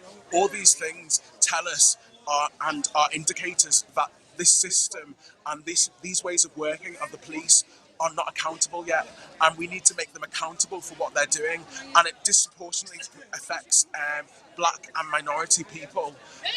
Also, the national bill coming in affecting refugees is disproportionately affecting people who are vulnerable. We have to start looking at the UK system and making it work. Why are we putting people into a system that does not work and is brutal and is actually traumatising people? We have to make the experience of living in the UK better, and we have to make these people accountable, and we have to bring down this oppressive system that has been running for far too long, that is based in representation of people that do not get affected by these issues. We are being run by people who are not affected by these issues. I think Angela Davis said many years ago, nothing about us without us. We should be led by the most vulnerable people in this country. We should be led by the people who are experiencing this on the bottom level, not people who do not have an idea of anything that is going on and are moving us towards an oppressive regime that is tyrannical and is fascist. Yeah, now with the spotlight on Black Lives Matter a few years ago after the George Floyd incident, the police kind of played lip service to, tackling this systemic racism. But under the new bill, I mean, people of colour are already 40% more likely to be stopped and searched, and this is going to just make that totally legal. You can be arrested on suspicion of a crime. What do you think about that definition? Well, last year I got a dispersal order at a protest protesting against the arms fair in Liverpool, which directly affects people in other countries and affects refugees. Why are the police supporting the regimes that are killing people, killing children, killing women, and they are supporting these regimes? And they literally, it was like the Minority Report. They did a predictive crime on me, saying that I was. They suspected I was going to do some antisocial behaviour. You can't predict a crime. The police have too much power already. If we give them more power, we are looking for trouble. Absolutely, yeah. As an organiser yourself, it's under this new legislation, it's something like 51 weeks that you could face in prison just for organising. I mean, do you think there's any... Would this keep you out on the streets? With the current state of the UK being so difficult, and with the current state of the UK being so... What is being exposed, I think, is just the tip of the iceberg. So to put in stringent measures against protest is sort of a tactic. It's probably going to get worse, and there's probably going to be things that people are going to need to raise their voice about, and they will be stopped from raising their voice. That is not a democracy. That is an oppressive regime. Perfect, yeah, absolutely. And I mean, the police and the media are doing a very good job of dividing different movements as well. So it's been really nice to see all kinds of, environmental, Black Lives Matter, refugee crisis, all them coming together to work harder. Do you think enough people know about this bill? No, not enough people know about this bill, and my recommendation to anyone is start building community, because it's probably going to get worse before it gets better. So if we build a community that's strong and mobilises, we will be able to take on this bill and take on this government, who need to be accountable for all the deaths they have they have accounted to in the Channel Tunnel, all the deaths over COVID. We have to be accountable, and we have to start looking at a way to a sort of like what they did in South Africa was when they sort of did the reconciliation. We need to reconcile what's going on in the UK. There are so many opposing views, and we have to have some sort of system where people can voice their views, but also feel safe and express, but change the consciousness, because if people's minds don't change, nothing changes. The first change is in the mind, and our media are so so negative, pushing certain agendas, and it's time to open your eyes and look to a better world, but also opened your eyes to see the amount of oppression that is going on in the UK, and the amount of poverty, and the amount of police brutality, and that's against massive communities, regardless of gender, and predominantly people of race, and it's not acceptable. We have to say no to the system, and we have to find a way. We have to stop looking to the leader system that looks from the bottom up. We have to start being led by the most vulnerable, because you can judge a society on how it treats its most vulnerable, and we are treating them with no empathy and no care, and we are slowly losing humanity. So if we lose humanity, we have nothing that is part of the human experience. So we have to start working on a more empathetic level, and all this sort of be kind, all this stuff does not work. It's trends and it's virtue signalling. It has to be proper action. Perfect. Thank you very much for your time. Thanks for being on the streets. Thank you. Thank you.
Hello everyone, we're in Oxford at the Kill the Bill protest. It's nationwide, it's happening in lots of different places around the UK. I'm here with an Extinction Rebellion activist, and if I'd like to, can I ask you a few questions about why you're here and why is it so important to kill the bill? Because why I'm joining the protest is I want to protect my daughter's future and then next generation's future. So that's really important. If I don't have this right, I feel I don't have any power to do anything. So it's so important. That's so important. And how does it make you feel for your daughter to be growing up in a society where she's not allowed to say anything that she doesn't agree with, or yes. That's scary, isn't it? Because everything that the top government decide for us, but being able to protest something, we can change the way it's run. So I don't want her to lose that right. Thank you so much. Thank you. Thank you. Kill the bill! Kill the bill! This is what democracy looks like. This is what democracy feels like. This is what democracy feels like. This is what democracy sounds like. Who's streets? Who's streets? Who's streets? Who's streets? Who's streets? Who's streets? Who's streets? No justice! No justice! justice! No justice! No justice! No justice! No justice! No justice! When I say Boris, you say liar, Boris! Boris! When I say Boris, you say liar, Boris! Boris! When I say Boris, you say liar, Boris! Boris! When I say Boris, you say liar, Boris! Boris! When I say Britty, you say fascist, Britty! Fascist! Britty! Fascist! When I say Britty, you say fascist, Britty! Britty! When I say Britty, you say fascist, Britty! Britty! When I say Britty... Oh, yes.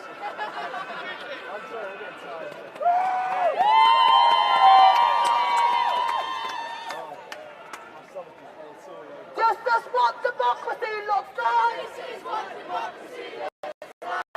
This is what equality sounds like. This is what equality sounds like. This is what democracy looks like. This is what equality sounds like. This is what equality sounds like. Kill the bill. Kill the bill. Kill the bill. Kill the bill. Boris Johnson's a waste man. Boris Johnson's a waste man. Waste man. Boris Johnson's a waste man. Boris Johnson's a waste man. Boris Johnson's a waste man. Boris Johnson's a waste man. Boris Johnson's a waste man. The people united will never be defeated. The people.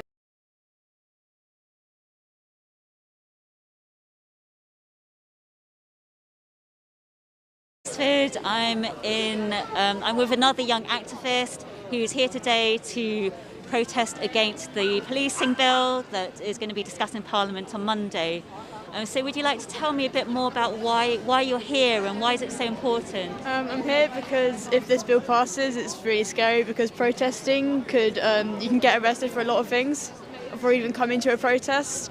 And everything that has changed and changed for the better has become about because of protesting. And so if protesting is banned, then that's really, really scary. And you're still in school, aren't Yeah. you? And you've got your whole future ahead of you. Yeah. And you can't vote yet, or you? Not yet. No. Not yet. So for you, I can imagine for you the way you can get your voice heard is through protests. Exactly. Yeah. Okay.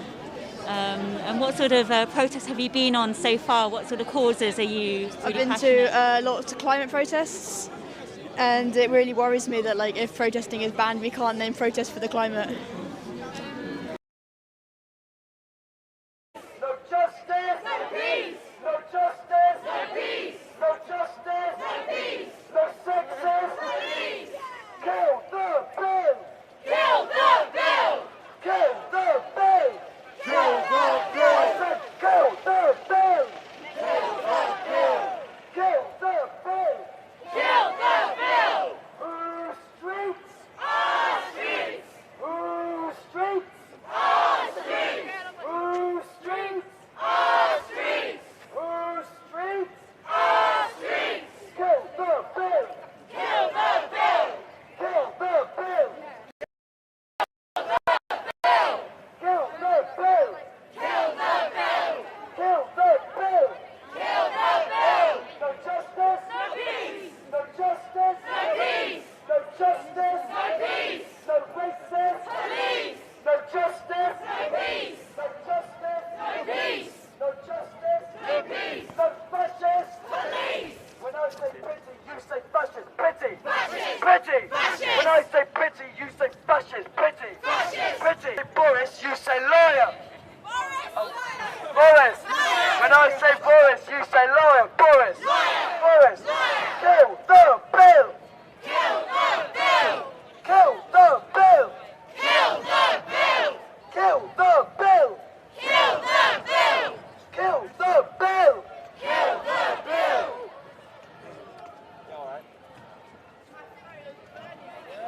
This is what democracy looks like. This is what democracy looks like. This is what equality feels like. This is what equality feels like. This is what democracy feels like. This is what equality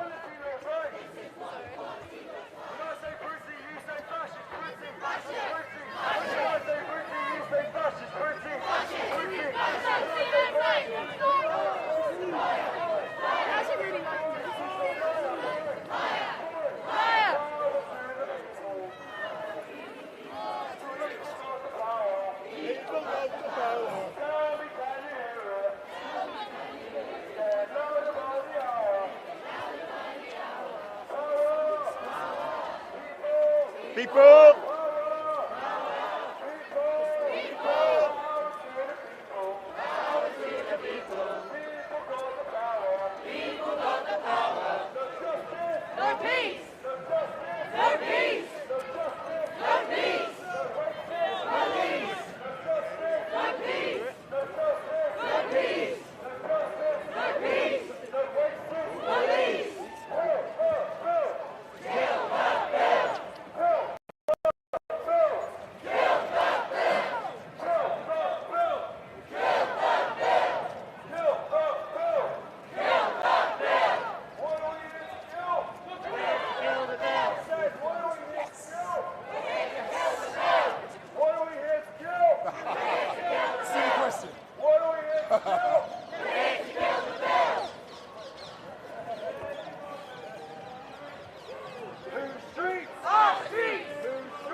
Migrant lives matter! Migrant lives matter! Migrant lives matter! Migrant lives matter! Migrant lives matter! Migrant lives matter! Migrant lives matter! Migrant lives matter! So, welcome back to London. We're here in Trafalgar Square, where we got some very famous people on very tall columns watching what's going on. I wonder what they think, knowing that the rights of democracy is getting destroyed here in the UK. Literally there is hundreds and thousands, or not hundreds and thousands, it's definitely thousands and thousands of people here. It's a huge, huge turnout, which is absolutely fantastic. But considering what's actually at stake, it is quite small. I think there's a lot of people who still don't understand the significance of actually what's happening here in the UK. Talking to a young man earlier, and he's not part of any political organisation, and he just came because he was just so shocked at the fact that he learned that they're going to lose their right to protest, and just couldn't believe it. So what we got here is literally people from all different groups, organisations, descending now into Trafalgar Square. We've got people who've come from all different parts of the country to be here, which is absolutely fantastic. It's a good show of support. I'm going to go and walk quite quickly, try and catch up with the front of the march. Just a reminder, in case you're just tuning in here, with what's actually going on. The protest today is about the right to protest. It's now gone through the House of Commons. It's the Police Crime Sentencing and Courts Bill 2021, which is pretty much a draconian bill that's going to take away lots of our human rights for so many different communities. I'm from environmental movements, and that's why I protest, but there's other people who are being affected by the bill, including the Gypsy, Roma and travelling community. They're so severely going to be affected that they can have their homes seized under the new bill that's coming through. It means that if they stop in what's deemed to be an illegal place instead of getting moved on, the new Police Crime Sentencing and Courts Bill, they have the right, if it's 2 or more vehicles, to seize the vehicles. And as we know, the vehicles are these people's homes. So they've had their ancient rights to roam, and their ancient rights for the last 500 years are now being eroded by this bill that's coming through. This is going to be essentially making them criminals. So as soon as it comes in, it's going to be a criminal act, and they can have their houses seized, confiscated, and it's just absolutely shocking. There's so many different things that in the bill are going to affect so many different communities, marginalised groups. Also, if you've got in the future, things like the RMT, if they want to protest and set up a picket line outside a train station, that's actually going to be illegal because it's a main infrastructure. So these parts are what's coming under the amendment. The amendment is 18 pages of additional laws that the government tried to sneak in. They've done a pretty good job of sneaking it in. So it's gone straight to the House of Lords. The House of Lords actually have the power to overthrow this. So there's a lot of pressure going on. I don't know in the chat if there's a link to where people can actually write to their MPs, write to their members of House of Lords, and just tell them to oppose this bill. So if two or more people are protesting, that can be an unlawful protest, and you can be arrested with a 51-week jail sentence. There you go. Look at this energy coming along here. Just going to just spin the camera around here, give you a bird's eye view of what I can see here. We're walking out towards the Downing Street. You can see columns of purple smoke rising in front of 10 Downing Street, where Boris Johnson and his cronies have been busy partying while the rest of the country have been obeying the lockdown and doing what was right for the coronavirus pandemic that swept the world. This gives a taste of what police powers are like when they come in. When they brought in these new laws, lots of people protesting all of a sudden found themselves getting fined by the police unlawfully. People who had actually organised protests in line with the bills for the COVID bills had carried out full risk assessments, yet still getting fined. So you can imagine what's going to happen with the policing bill when it comes in, how this is actually going to affect pretty much everybody. So that's why we're here. Also, what's going on today is about the Nationalities and Borders Bill. It had its third reading in the House of Commons. With the majority government, it got straight through. It was passed with 298 votes. So pretty much with a majority government for 5 years, they can do what they want. So they're bringing in all these draconian legislations and bills. Nationality and Borders Bill. It's now at the House of Lords. So it's two bills now going through the House of Lords. It's going to dramatically affect all asylum seekers in this country and people coming to this country from war-torn regions.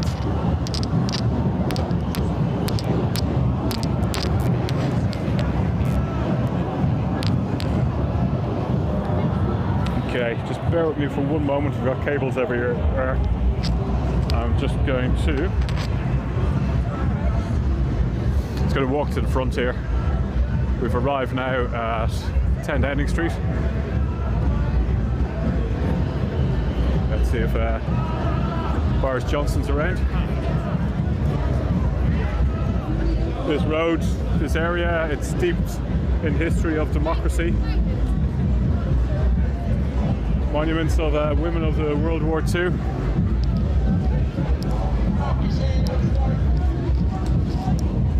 You hear the chants.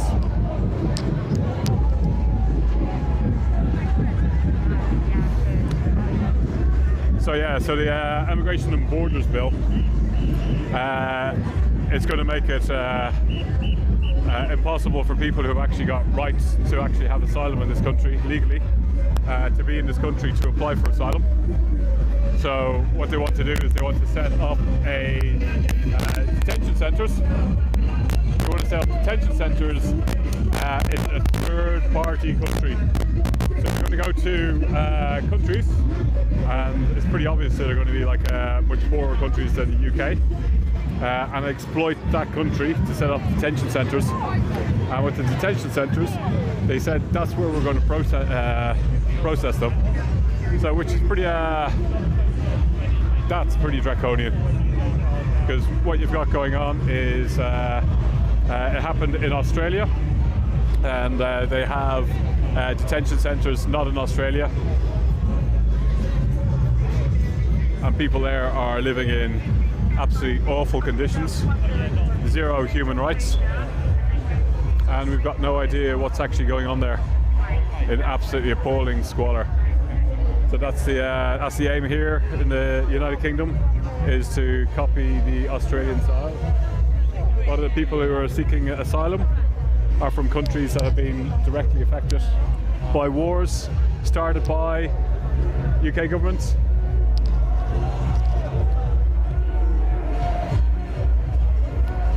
Just walking to the front here. You can see here.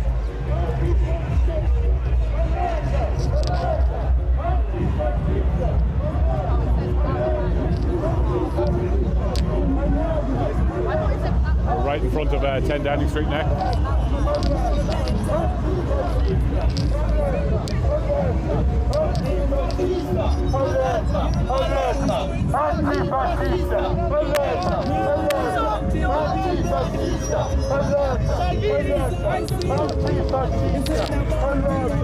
No idea what they're saying, but a lot of passion going on. So having a sound system like this on a new police crime sentencing and courts bill will be illegal. In fact, also having a banner can be deemed illegal. You can get stopped in your car or walking around if you're in an area where there's a protest happening. And if you're found to have anything that they deem to be inappropriate, such as a banner, or you happen to have some building materials or something in your car, you can get arrested. Yep, that's it. It's as simple as that. So I'm just going to raise this up so you can have a bit more of a bird's eye view. The crowd's all filtering past. So everyone's taking turns to queuing outside 10 Downing Street. We've got the eyes. We got letting the government know that they're being watched.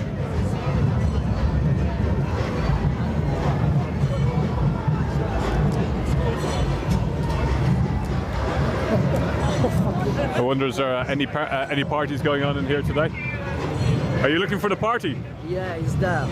Where's the party? At the postcode is here. Probably is over there. Yeah? Yeah, it's there for sure. Okay. Let's go. So we got this young man's here for a party. Yeah.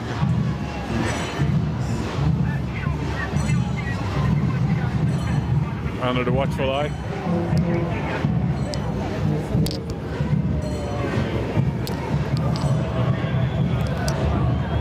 Pan up a little bit more.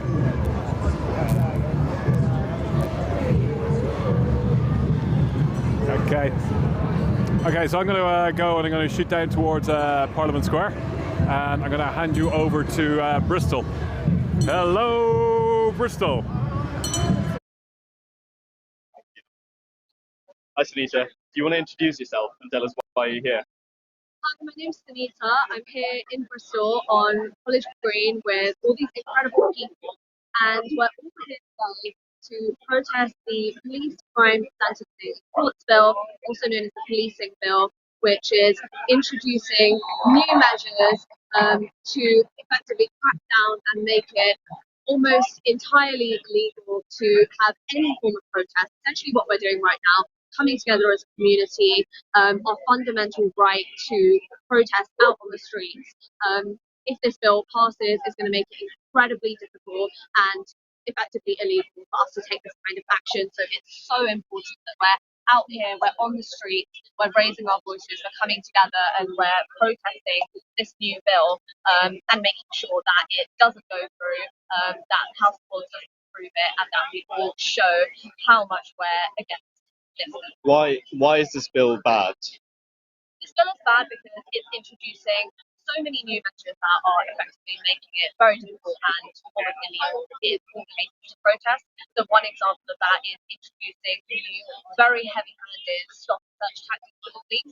We know stop and search is already a very bad thing. It discriminates heavily against marginalised communities, particularly people of colour. We know that black people are 7 times more likely than their white counterparts to be targeted by stop and search.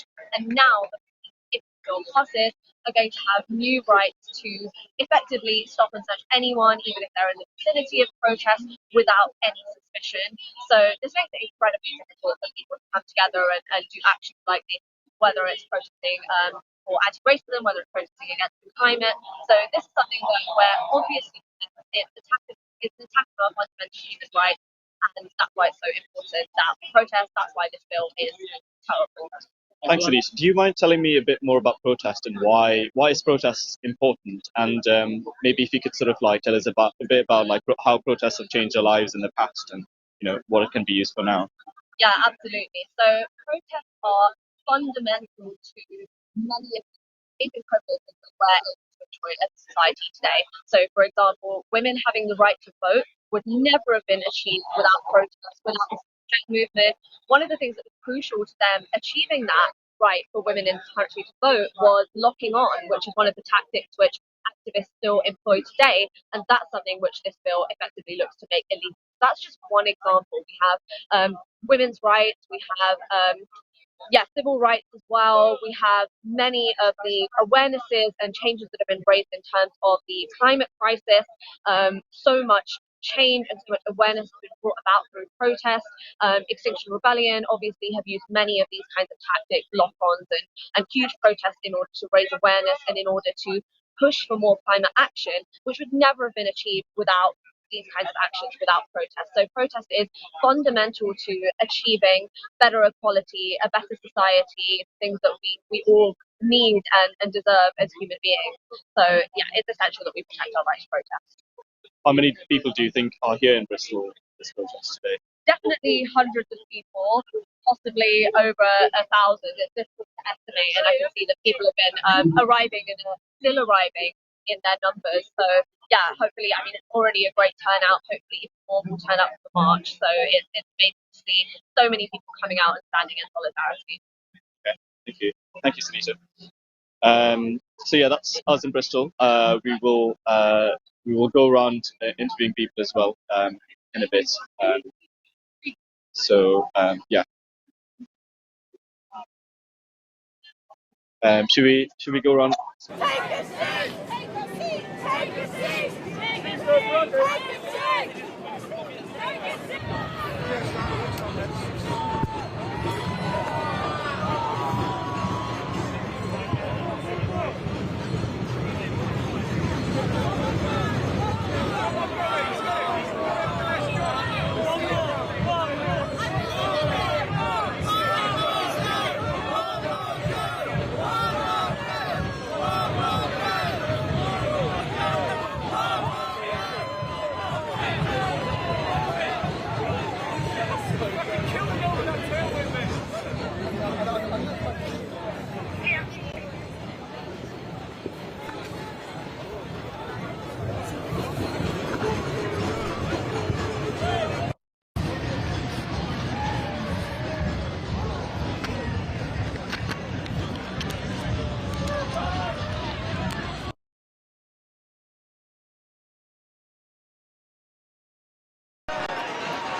Welcome back to London. We got these people who are killing the bill.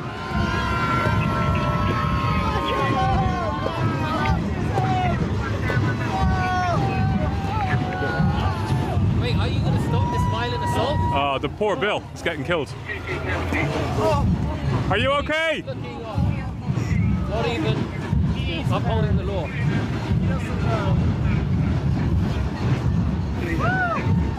Discrimination against the Gypsy, Roman and travelling community. He's back to life. We thought the Bill was killed, but the Bill is back to life. We've just arrived now in Trafalgar Square. We're in front of the Houses of Parliament.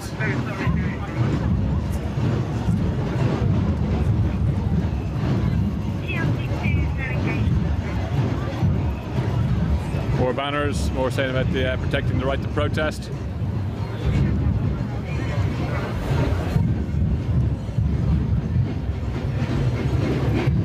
Pretty much the signs everywhere. It's all about protecting the democratic rights of protesting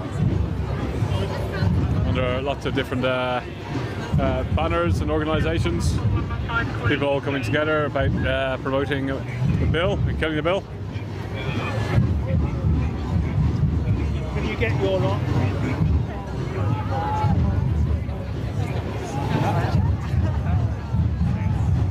So yeah, just a reminder again, if you're just joining us, we are in London and several other parts around the country on a day of protesting the right to protest, highlighting the Police Crime Sentencing and Courts Bill 2021 that was rushed through Parliament in record time and is now at the Houses of Lords, where the 17 pages of new amendments have been added. And these 17 pages is pretty much going to cancel out anyone's right to protest. It might sound a bit exaggerated, but literally in the laws it's describing down to 2 people is a protest. If you have any form of amplification, it's a protest. If you're thinking about going to a protest and the police suspect you might be going to a protest, you can have your house raided. Right, so we don't know how far these things are going to go, but we certainly know that with the, as I was just saying a little bit earlier, with the COVID laws that came in, quite a few protesters actually carried out full risk assessments and still managed to get fined.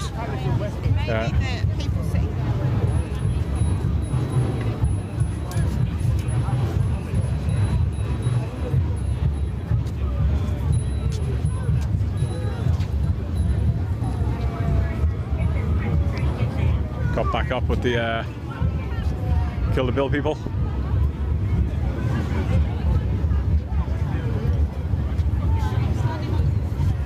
So yeah, it's quite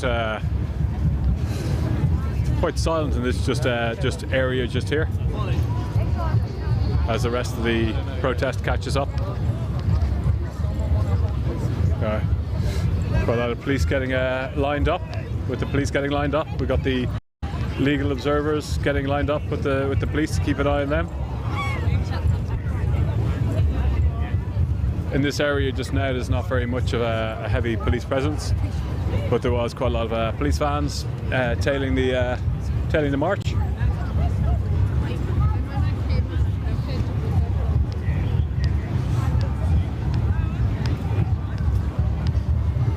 So I don't actually know if this is the front.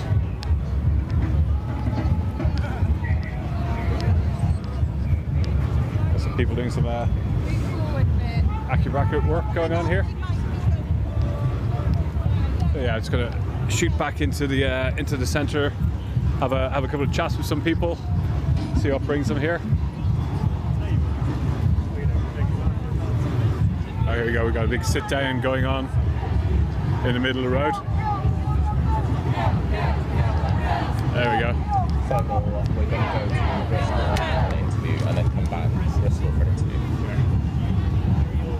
Yeah, so what we've got is looks like it's a bit of a silent protest going on here, just people just sitting down while the rest of the march catches up.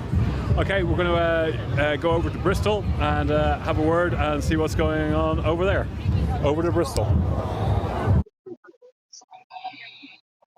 Okay, so yeah, we've got someone else that we can speak to. Over to you, Sunita, if you want to ask the questions. Thank you. Hi, are you giving your name? Yeah, Simon. Yeah. Simon, amazing. I'm Sunita. Lovely to meet you. So you're obviously here today. There's this incredible protest going on in the background behind us. Could you tell us why you're here and why you're practicing? It feels like one of those things that I could not come to, really. It's so important. It's a really disturbing. These events feel so disturbing and so focused on protests that is so important as well. I think particularly Bristol, with the Black Lives Matter and the whole cultural statue thing, the partnered about this, particularly about that. It's just something. No words, really. Yeah, absolutely. And what's your history with protests? Have you protested in the past? Are there any causes you're particularly passionate about? Yes. I didn't do much protest. I was involved in the protest for the poll tax, so that's a bit of an age marker, really. But then I got involved in the Extinction Rebellion about 3 years ago, before the April 1st Pink Boat protest, and it's just fantastic that there are some amazing people really just saying what needs to be said. Yeah, and we know how much Extinction Rebellion has shaped the climate conversation, and obviously one of the amendments to the bill is about locking on, which we know is a strategy that Extinction Rebellion have used a lot, which has, gained them a lot of attention and raised a lot of awareness, has been really crucial in just shaping the climate conversation and the actual changes that are now being made in terms of that. So is that something as well that worries you, that particular amendment? Absolutely. Yeah, I mean it's so much I feel so much like very personalised actually. It seems like it really feels like a kind of revenge thing. Yeah. I mean the importance of there's so many. We're at such a pivotal point really in our ability to protect the future now. And this is something that's happening. It feels like it's happening all over the world. The tightening up of becoming a more authoritarian everywhere, and it just needs democracy. It just has to be defended, and the right to protest has to be defended. Yeah, definitely. I can tell that it's something that you feel quite personal and emotional about, and I think it's something a lot of us who are out here today, and even those who may not have been able to make it out today, who might be watching the live stream as well, feel really emotional and maybe a lot of fear, a lot of anxiety, and worry for the future. What do you think that you would say to those people? Is there any way that you've been able to kind of find hope or positivity? What do you think that people who might be watching this, wherever they're watching this, can do? Oh, well, I mean, I think there is lots of reasons for hope actually. I do, and the thing that really gives me hope is the effect that these protests have had. Like, the protests that Extinction Rebellion have done have totally changed. They've changed so much. The toppling the statue has changed the world, and like one person, Greta Thunberg, has had more effect than any number of politicians. So there is so much reason for hope. I think I'm quite hopeful. Well, that's amazing to hear. I think that people will, really take those words to heart. And I think that a lot of people, while we feel a lot of fear, we feel a lot of hope as well. And, there's power to the people. We're all standing here together. We're still able to come together in solidarity. And regardless of what happens, we're going to keep doing so. So thank you so much for your time, Simon. It was so lovely to talk to you. I think we're going to cut away to another location now, but yeah, this is us in Bristol on College Green. Thank you so much. Protest is open source lobbying. This is our only voice in between elections. We use it or we lose it. We defend it or we're fucked. This bill must fall, because if it doesn't, there's going to be a hell of a lot of trouble on the streets. I thank you.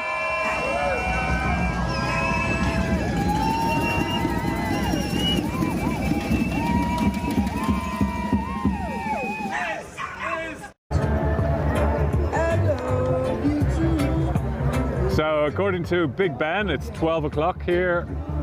It's almost like time has stood still. Beneath Big Ben, we have a gathering of people getting ready for the speeches that are going to start very soon. There's something a little bit unusual. It's like of all the demos and protests I've been on over the last couple of years, what normally happens is when you get to Parliament Square, you actually go onto the square, which is just over there. And this time they're not allowed onto the square. You say the bill, kill. So this is our last chance saloon. Tories, Tories, Tories. Tories, Tories, Tories. Boris Johnson's a waste man. Boris Johnson's a waste man. Boris Johnson's a waste man. Boris Johnson's a waste man. Boris Johnson's a waste man. Boris Johnson's a waste man. I want to say thank you for coming out. I want to say thank you for sitting down. I want to say thank you for speaking out. I want to say thank you because you made this happen.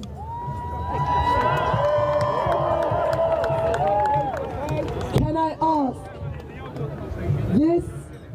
the difference is that we were meant to go over there, but the people said they wanted to take to the streets. This is a democracy, right? This is what democracy looks like. This is what equality sounds like. This is what equality sounds like. This is what democracy looks like. This is what democracy looks like. This is what equality sounds like. This is what equality sounds like. To our speakers, I understand you thought you were going to be speaking over there. The people want to hear you here.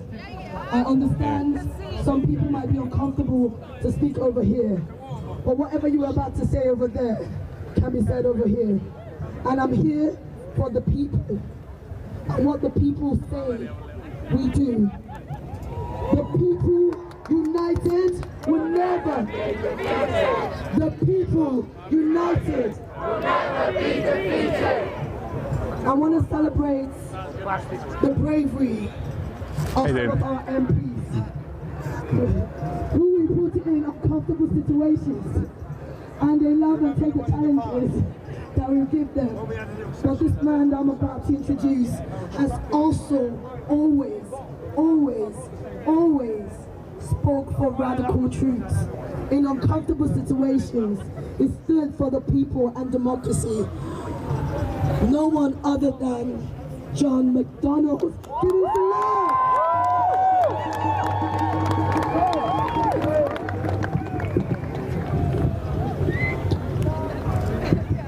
I'm proud to be here. I'm here in solidarity because we face a proto-fascist government.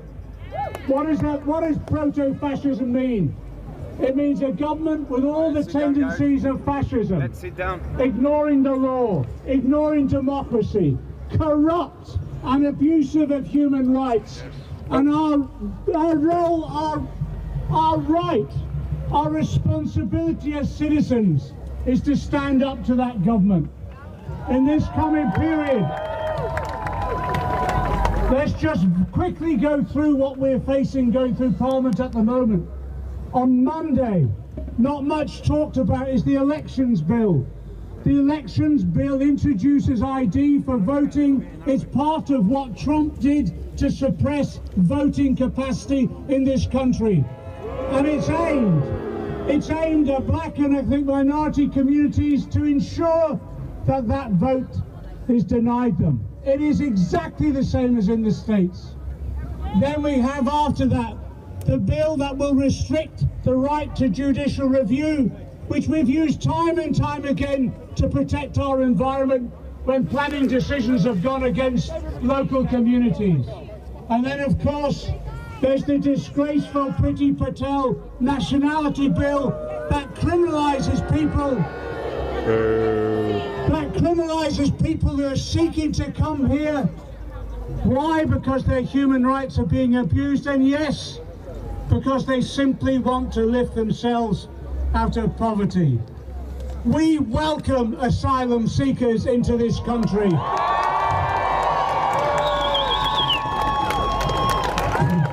And then finally there's the policing bill, the bill which will seek to prevent us doing this. You know as well as I do what this is all about. This is about preventing demonstrations, occupations, the right to demonstrate, because we know that there's further austerity coming down the line, further cuts in our public services, further attacks on wages, and further attacks on our community. They're seeking to ensure that we cannot fight back. Well, the response is this: yes, we'll seek to defeat them in Parliament, but if we can't defeat them in the Commons or the Lords, where do we defeat them? On the streets! On the streets! So I just say this finally, exactly as we've chanted, this is what democracy looks like. Yeah. Solidarity.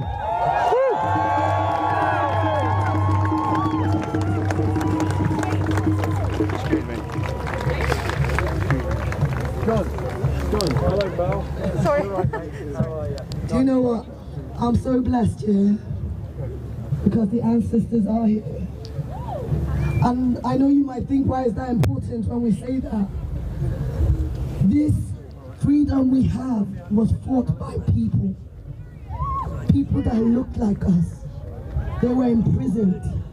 They were battered. They were bruised. They were told that they were the villains. And now they're about to do that. So can I ask everybody, take a seat down. Everybody take a seat. Again. Take a seat, darling. Take a seat with me. Take a seat, darling. Take a seat, darling. Then everyone can see. Take a seat, darling. And while I'm saying this, again, I need to apologize. We always have a BSL interpreter in all our events. We sincerely apologize that this time is the first time we're not able to have one. We want our community to know that we will do better next time to make sure there's an intersectional, diverse interpretation of this information. Next time, would you guys help us to make sure we get BSL interpreters? It is all our responsibility to support this. This movement is not belonging to anybody. It belongs to all of us. The next person I'm about to introduce is someone that I actually look up to.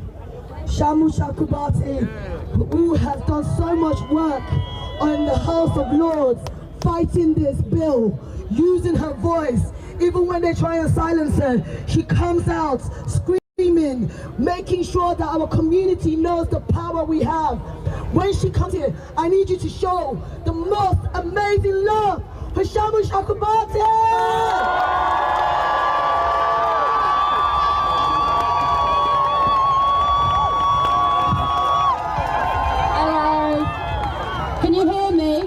Yeah. It's not a crime to make noise just yet. Can you hear me? Yeah. That's more like it. Hello, heroes. Remember where you were today, and remember, always remember why.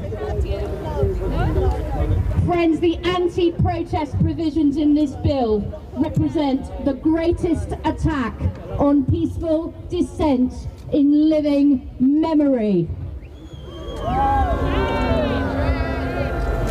Friends, it was bad enough when it left the House of Commons, criminalising noise and impact with no need for you to even know that you're in breach of a police condition before committing a criminal offence. But friends, on Monday, in the House of Lords, possibly quite late into the night, the government will try and drop the equivalent of a whole new bill into this measure that is already so dangerous for what's left of our democracy.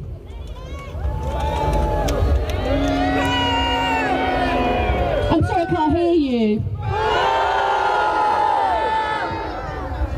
This time, friends, they're not just going to turn non-violent protesters into criminals. This time, they're trying to treat us as terrorists. Shame! Shame! Someone said shame! Shame! Vague and broad offences of locking on and going equipped to lock on. So you be careful with those bike locks, or with linking arms in solidarity or to protect each other on peaceful demonstrations like this one. Friends, we're looking at more stop and search without suspicion and anti-protest orders copied and pasted from ASBOs and terrorism prevention orders. I don't know what's wrong with me today, I just can't seem to hear you.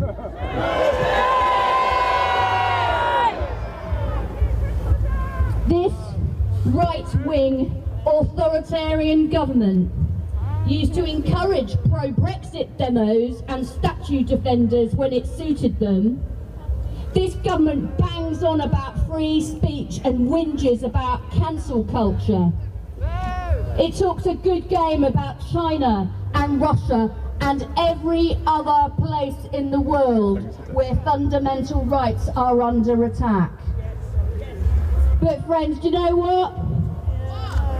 Free speech is a two-way street.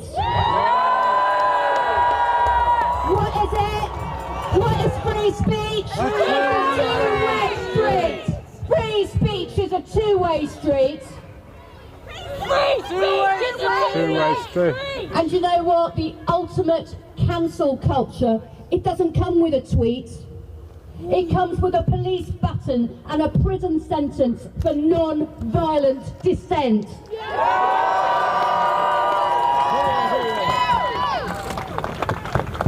My friends, all these powers we know will be used to attack some people and to protect others. So just you remember the shameful policing of the Sarah Everard Vigil.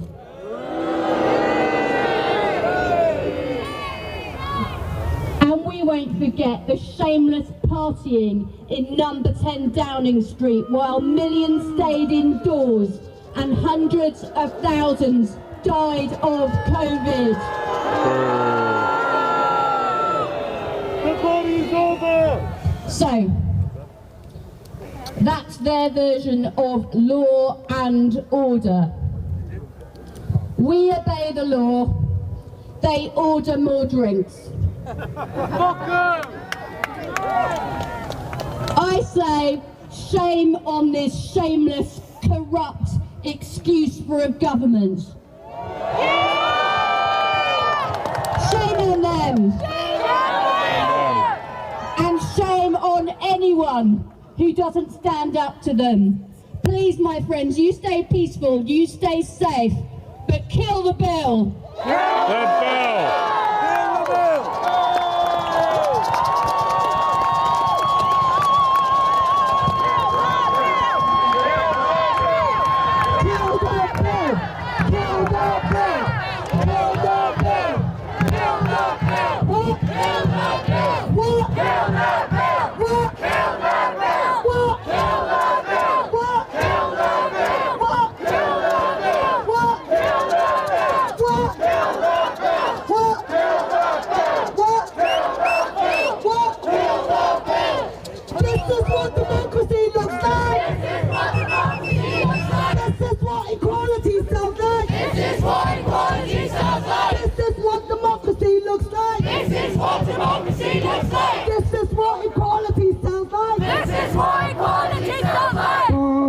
Johnson's a waste man.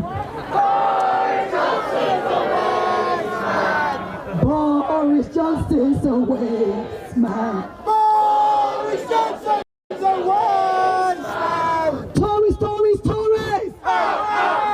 Tories, Tories, Tories. You know what, yeah? You guys are so amazing. I found my tribe. I love you guys. Keep coming on the streets. Keep resisting. Even if they pass this bill, what we gonna do? What we gonna do? What we gonna do? What we gonna do? What we gonna do? What we gonna do? Hey, the vibration is amazing. I'm gonna pass it. See, let me tell you the next speaker here. Today we got some fire speakers. Let me tell you, we got some fire speakers. Where's Jesus? See, okay, no offense. There are people, I know loads of you love Jeremy Corbyn and stuff, but I want us to start respecting all the other speakers I bring into the space. You know why? Because we acknowledge our privilege and we acknowledge when minorities actually take to the stage. So the next person I'm about to bring is someone that has been fighting for our rights from time. So don't get me wrong, yeah? I love Uncle Jeremy, he's cool, you know? No problem about that. But when I'm talking about my Auntie Zita, you can't even compare. When I'm talking about my Auntie Zita, put some respect in her name. When I'm talking about Auntie Zita, I need you to understand. These are the ones that fought for our voices when we did not even know. They went into rooms, they campaigned for our equality. So when I say, big up to Auntie Zita, you say big up to Auntie Zita, okay? Big up Auntie Zita! Auntie Zita! Big up Auntie Zita! Big up Auntie Zita! Exactly. You need to be able to respect. Listen, I'm Nigerian, it's Auntie and Uncle, I'm not calling her by her name. You need to know yourself. She's lived on this earth longer and done more than we can imagine. So respect needs to be given. Show us some love!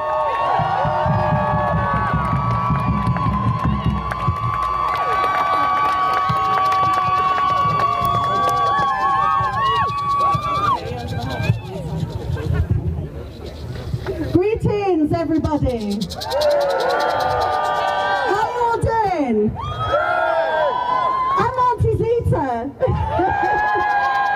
Also known as Zita Holborn, and I'm the national chair and co-founder of Barrack UK. We campaign for migrant rights, for the rights of black and brown people in the UK. We were established in 2010, and I'm also here speaking for black and Asian lawyers for justice.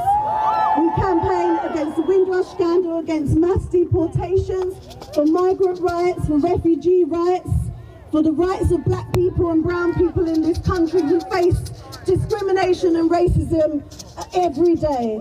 And as my sister Marvina has said, I've been doing this for a long time, campaigning on these issues for a long time. So these two bills that are coming through, these attacks on our civil liberties, on our rights to democracy, on our human rights, on our rights to freedom, on our rights to breathe and walk out on the street and go about our daily business without being under attack, have been happening for a long, long time.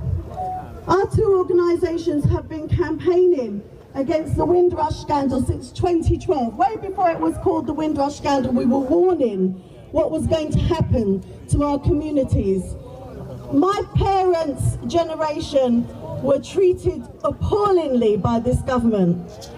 We were invited here to come and help the country recover post-World War II, help the economy, help the society, help communities. We've worked and fought hard on behalf of everybody, and to have that generation suddenly told that you're here illegally when they tore up the landing cards. Don't forget that the government tore up the landing cards.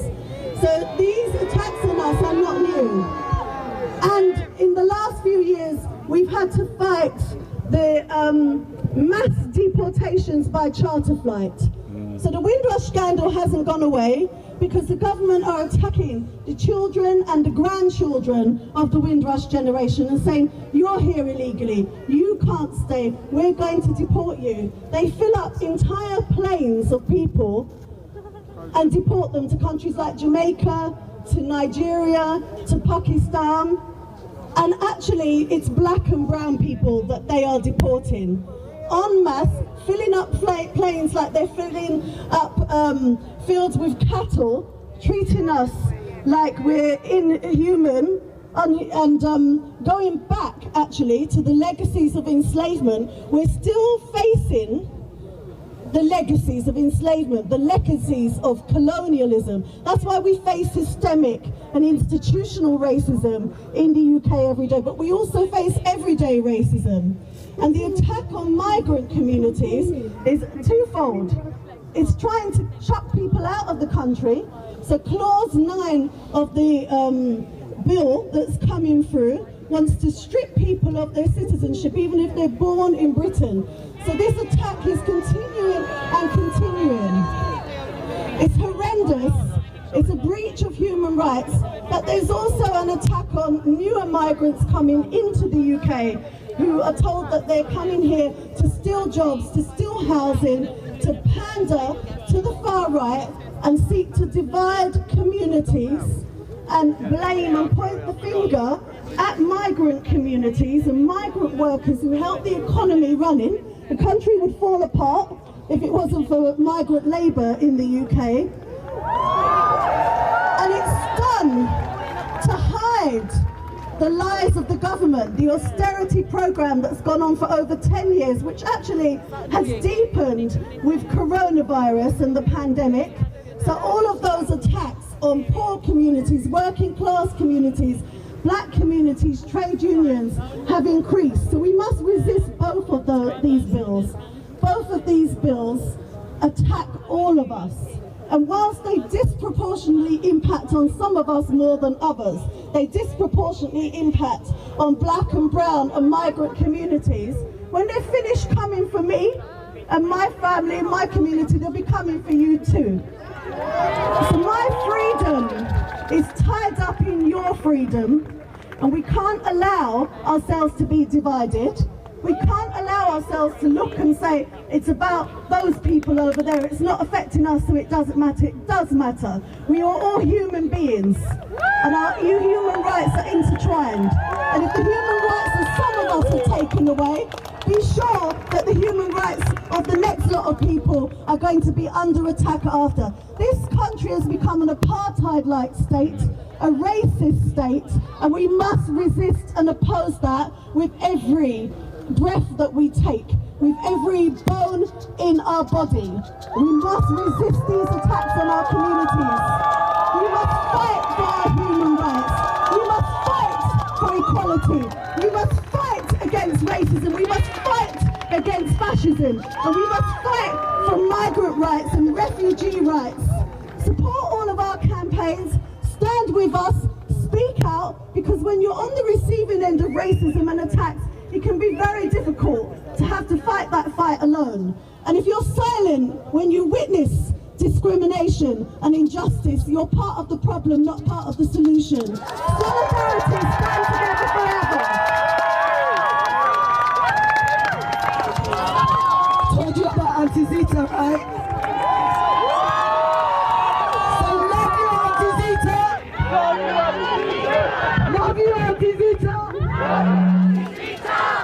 She's gonna kill me later on, that's okay. I need another round of Auntie Zita. Oh, she actually wants more. Love you, Auntie Zita! Love you, Auntie Zita! Love you, Auntie Zita! Love you, Auntie Zita! That's what radical love is. That is radical solidarity. Okay, I'm gonna stand up here quickly. God help me. So, the reason I actually want to stand up here, I want to remind you about someone who's in the hospital right now, Sasha Johnson. Sasha Johnson was a radical activist who literally will be fighting this bill right now. So what I need you guys to do for me, while my sister is laying in a coma, I want you to say, she is.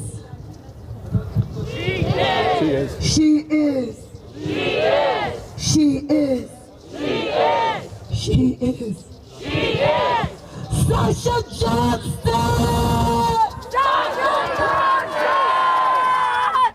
The reason we have to scream her name, because according to the Nationalities Borders Bill, as an activist that looks like me and looks like her, I have to fight while my sister is sleeping so she doesn't wake up, and because of her past work in activism, her right to remain can be removed. We need to talk about the racist Nationalities Borders Bill. And be honest to you, big up to another Europe is possible. Big up to another Europe is possible. Because they were gonna do a protest at the same time. Radical solidarity involves you talking to other people and combining power. Drop the egos. Our movements need to drop the egos. The left needs to drop the egos. This is not an oppression Olympics. It's not about who's getting it worst. It's about how do we combine forces? How do we combine resources? How do we think about strategy? How do we amplify each other's voices? You know, I always talk about allyship, but I've been seeing a lot of performative allyship. And I need today to be your last day to do that shit. Do we agree? Yeah! No longer shall I do a performative allyship. That means when I talk about trans life mattering, I stand and amplify the voices of trans lives. When I talk about women's rights matter, I stand and amplify the voices of women. This next speaker, you saw her face plastered on all the newspapers after Sarah Everett was brutally murdered by some backward, evil, demon police officer. And imagine, after that, we go to a vigil, and this queen, this young woman, comes into the space, and the police decide to brutalize her. She's more than that picture you see. She's more than the stories you hear. She's more than the face you remember. She is Patty. She is inspirational. She is young.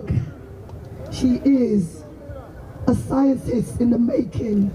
She is in the parliament challenging inequalities.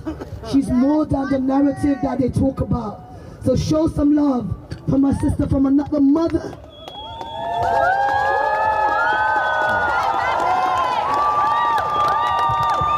Patty.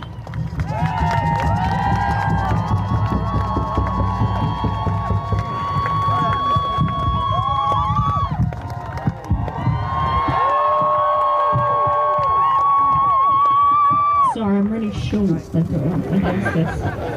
Hello. God, there's a lot of people. I want to first thank you, anyone who, I know that I have a platform and I didn't intend on having a platform, but all of the people who don't get recognition and work tirelessly, fight for our rights, I just want to give them a massive hand.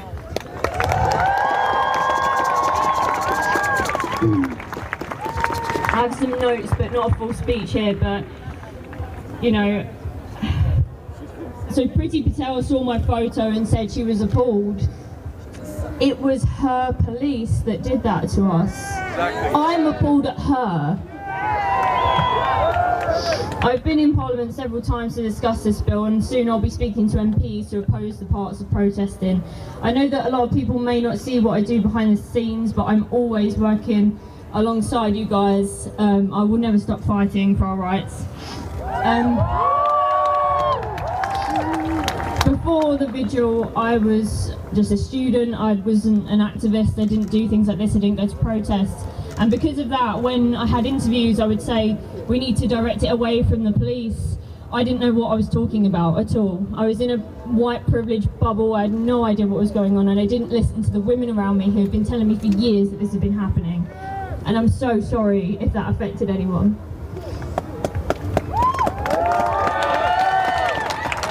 I stand with all women today, of course, including trans women as well. As I've said before, I stand with you all, and I will happily amplify your voices where I can. Sorry, it's quite emotional.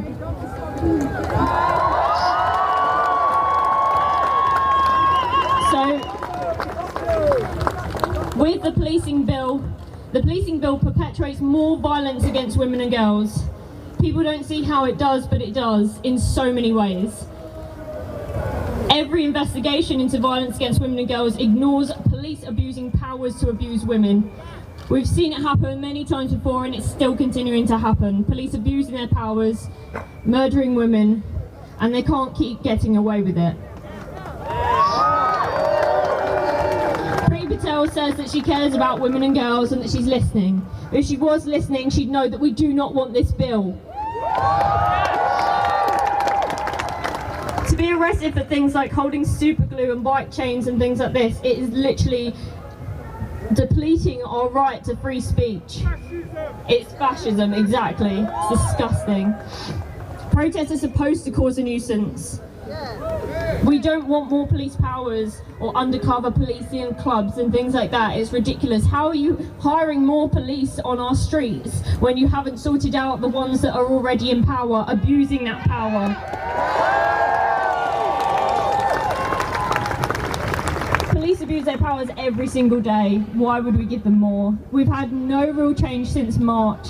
There's been so many empty promises of what people will do to help violence against women and girls, and nothing's been done. Women are still being murdered. Like Aisling, there is a vigil for Aisling later on. We need to not forget about these women who have been affected by male violence. And we're all in this together. I know that you all stand up for women and girls in every single way, and I appreciate every single protest and speech that's done about that.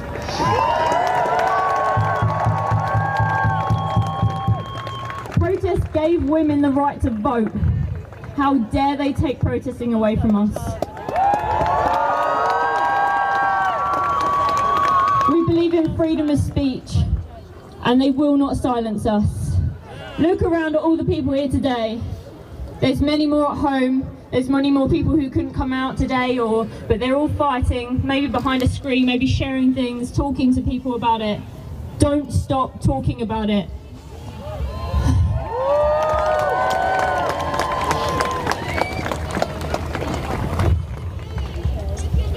I'm overwhelmed by the amount of people here, and I thank all of you for being here. Kill the bill.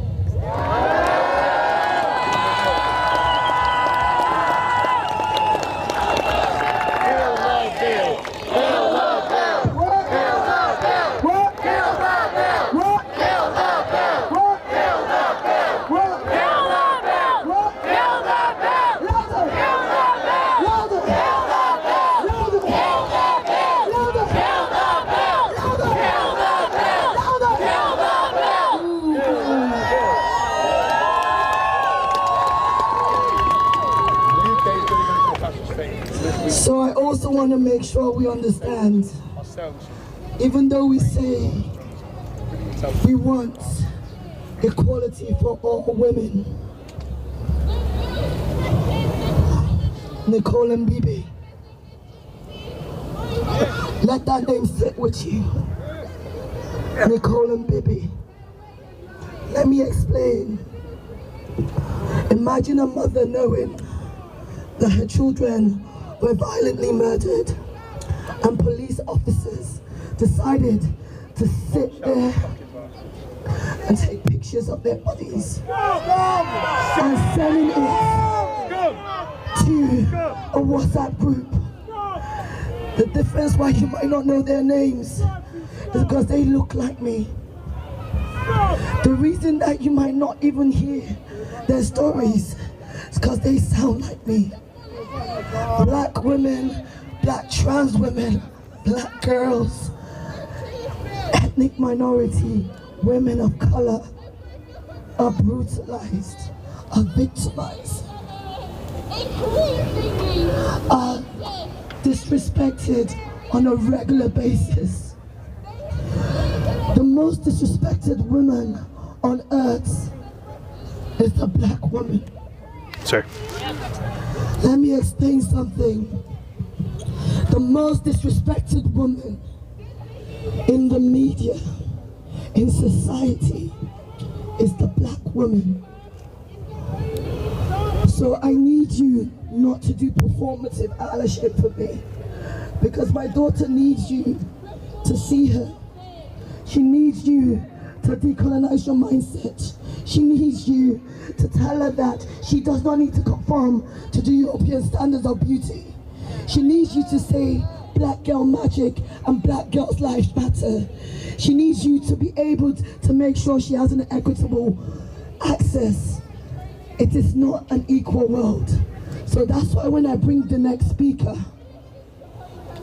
they've been doing this work for more than 30 years. They've been doing this without any celebration. They've been doing it in a way that I'm so proud of, because we celebrate them and acknowledge women of color and the work they do to make a difference in our community. It's an amazing thing what women of color stand for. It's something that is part of the global women's strike. And when I invite Auntie Sarah, who is going to introduce Bumi, I want you to be able to give them a resounding, loud appreciation as allies. Can you show some love?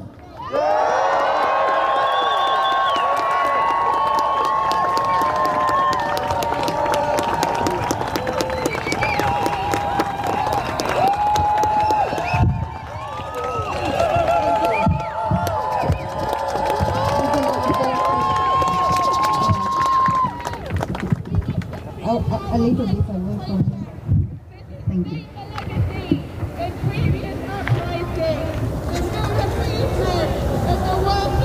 Hello to you all beautiful people. How very nice to see you this evening and spending the whole afternoon with you.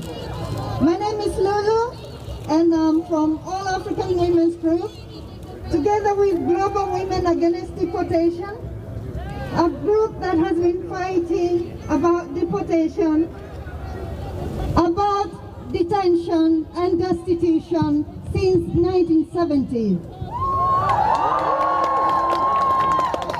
We are also here with the women of color, women against rape and legal action for women.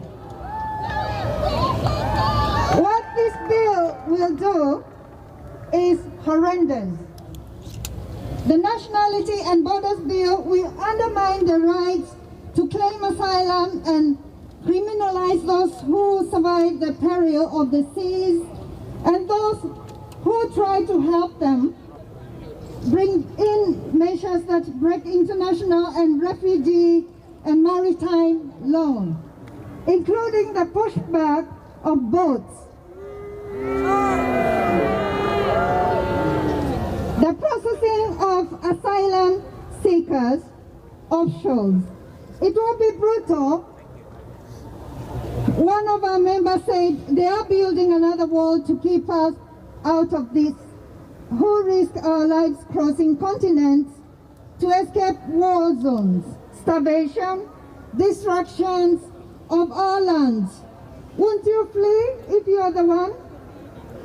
And if you're faced with the same life-threatening. The Home Secretary, Priti Patel, dishonestly claims that these bills will protect women and children from men jumping asylum queues. She, like many other women who are in high places, doesn't speak for us at all.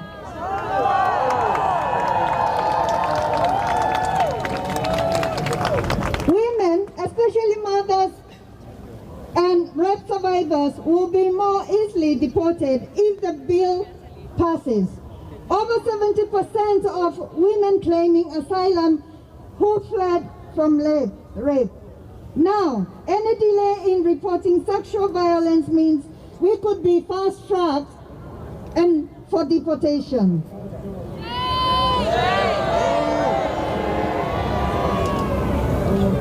Most of us will be denied the right to claim asylum, and those that will do will get only temporary status and left destitute, including mothers, who would also be prevented from being reunited with their children, who sadly left behind when they fled from the country of origin. A recent survey up from Destitution found that half women asylum seekers are destitute with no money, and 60% are living on less than 70 pounds per week. Less than one shot of champagne or whatever they were drinking on that day.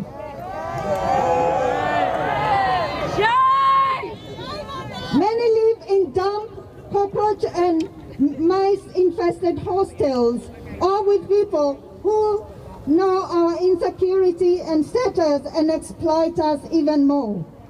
Even rape our women. Unforgivable. Yeah, we grieve for and remember the people who died in the Channel and the many thousands who have died in the Mediterranean at the Belarus border and in other ways trying to get to safety.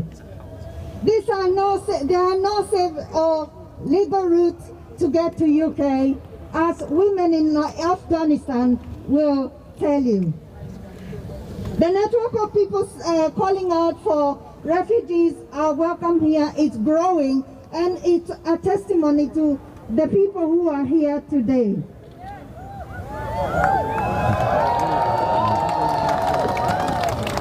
Together we are determined to prevent these bills being implemented. Ireland has brought in amnesty to give status to people so that they can build their lives in safety. Why not here? We have a right to be here in Britain. Britain owes us. It's raided our lands for centuries and continues to take our people and loot our resources and pollute our lands through multinationals aided by dictatorship. We are determined to speak out against the plans of any to criminalize our right to asylum, our right to protest, and to stop getting justice. We need people to come together to ensure these bills are not passed. And if they are, we will make them unworkable.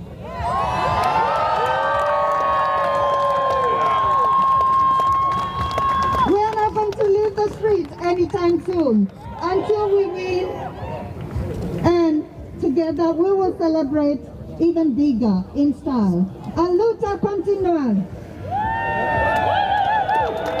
And like like the sister said here about the police protection, you all remember last December, just before Christmas, they were talking about extraditing the military defense member who killed a woman in Kenya who was only 21 years and left a child of 4 months. These are the things that are going to continue doing given the powers. And together we can stop that.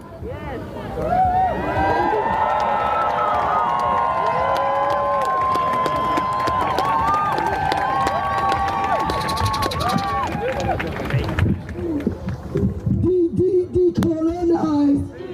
Decolonize. Decolonize. Decolonize. Decolonize.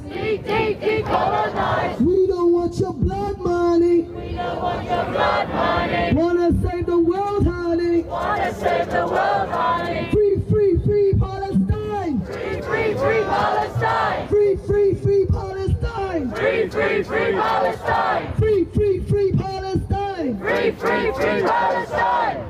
Do you think you know what speaker we got next? Do you think you know what speaker we got next?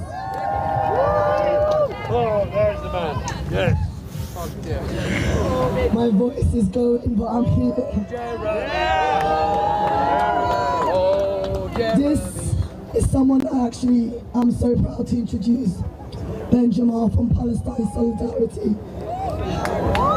Can you give as much love? No. Can you give as much love?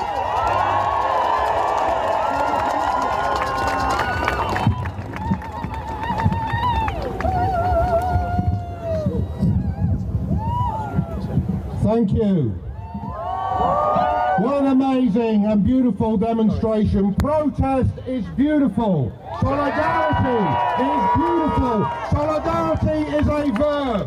And I'm delighted to be here as the director of the Palestine Solidarity Campaign to bring our voice and our solidarity to this demonstration. Now, the police bill and the Nationality and Borders Bill are foul and pernicious pieces of legislation. They undermine the rule of law here in the UK and internationally. They violate core freedoms and principles that are the bedrock of a democratic society, and they are racist in outcome and racist in intent.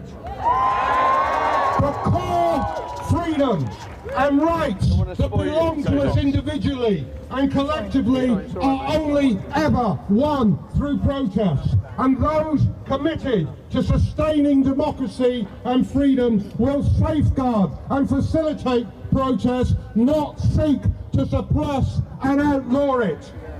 And this government, this pernicious government, not only wants to suppress protest, it wants to stoke division and hatred. It wants to divide us one from the other.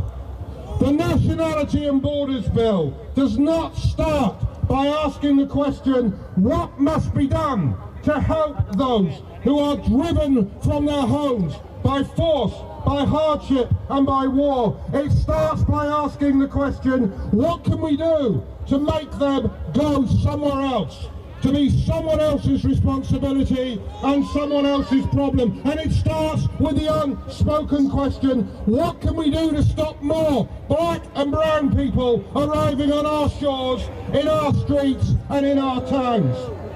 And it seeks to divide us into those who enjoy full citizenship rights and have the security that those rights will never be taken away, and others, second-class citizens, for whom citizenship is a privilege and not a right. Now, I am the son of a Palestinian father, born in Palestine, who saw his parents expelled from their homes and driven into exile during the Nakba of 1948, who moved to the UK after meeting my English-born mother. Now, if my father were alive today, he would be one of those whose citizenship would be second class, a privilege, not a right, conditional upon his good conduct, whilst my white English-born mother, if she were alive, would have full rights and status. And there is another pernicious piece of law that the Tories are planning to introduce, a law, the so-called anti-BDS law, that it will make it illegal for local councils and universities to divest from companies that are complicit in violations of international law and human rights, including those complicit in supporting Israel's oppression of the Palestinian people. And we must come together as well to oppose that law. So finally, today, we say no to the policing bill, no to the Nationality and Borders Bill, no to the upcoming anti-BDS bill, no to the politics that sustains systems of injustice, that destroys the planet in favour of corporate profit, that sustains Israel's system of apartheid, that undermines respect for international law and human rights. Yes to freedom, yes to justice, yes to the principles of solidarity that say we stand always with the oppressed and never with the oppressor. And yes, yes, yes, yes for free Palestine. Kill the bill.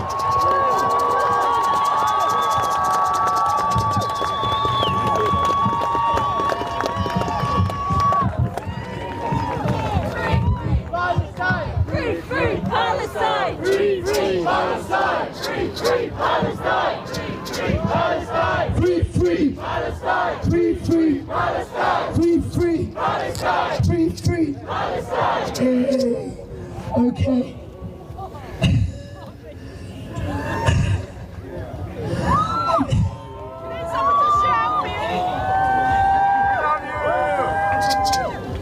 I've got loads of my radical uncles and aunties here. He's just like, why?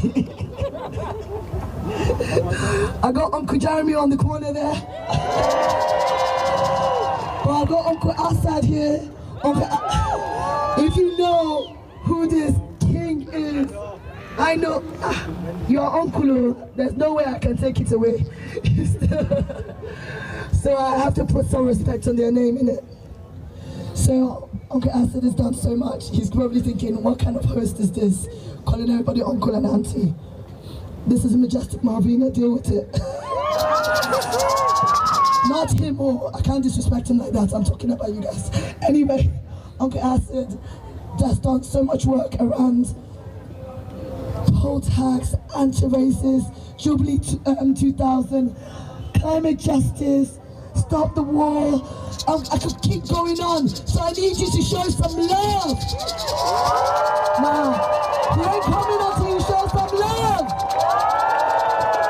Now that's good.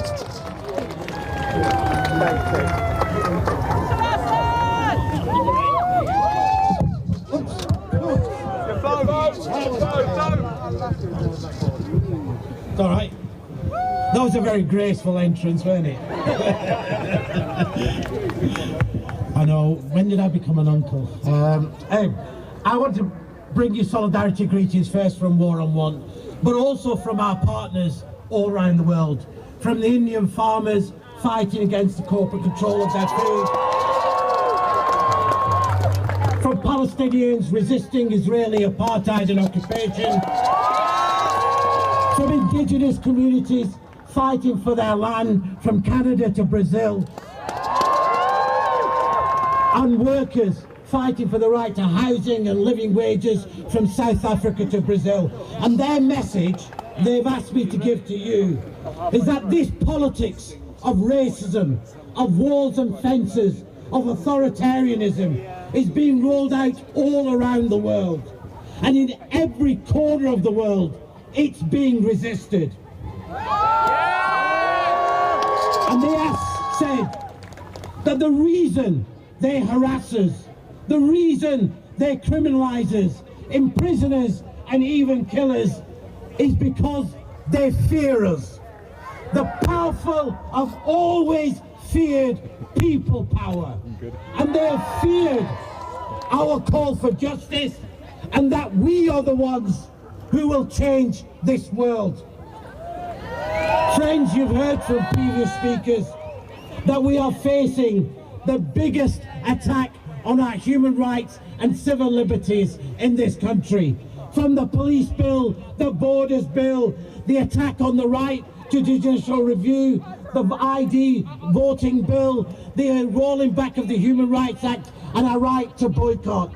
Across the board, this is one of the most authoritarian attempts to roll back our rights. But you know what? This fight isn't going to be won or lost in that building over there. It's going to be won or lost by us on the streets in our organising. Because these rights were never given to us by the powerful. These are rights that we have seized from their clammy hands through our organising. And so, whilst this government talks about protecting the statues of slavers because it's a representation of British history, we are the true representatives of British history. Of a history of the working class that goes all the way back from the peasant revolt to the levellers and diggers, from the general strike to the suffragettes, from Kinder Scout to the black community. And I want to say I grew up in the 70s and 80s when my community, we were fighting for the right to live free from attack. When we took to the streets against racist violence, against police violence, against sus laws. And it was our struggles on the streets that stopped the racists and the far right. And those rights we paid for with blood on the streets. That's who fought for those rights. Who won those rights? They were not granted there in Parliament. We are the ones that changed this country. Our struggle changed this country. And there's always been one slogan that has united our communities and our movements. More justice, more peace.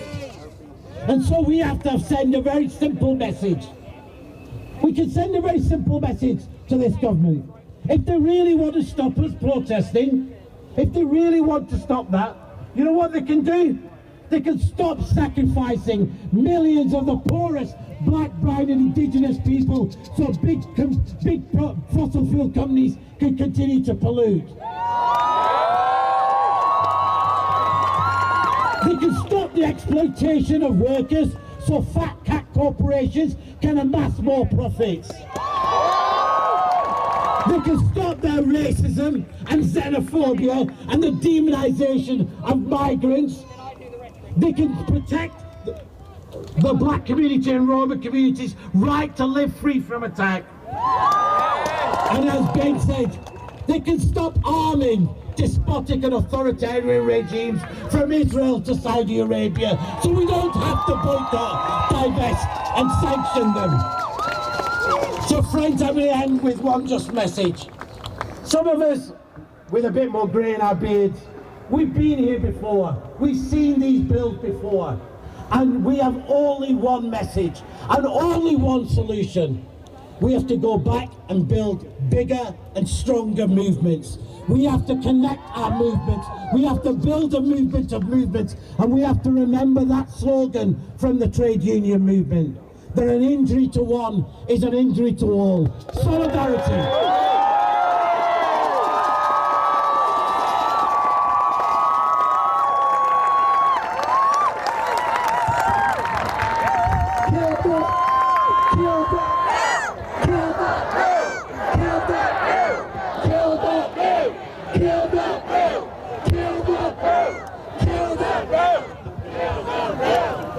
I'm loving the energy. You guys are not even burning out, so I'm loving it.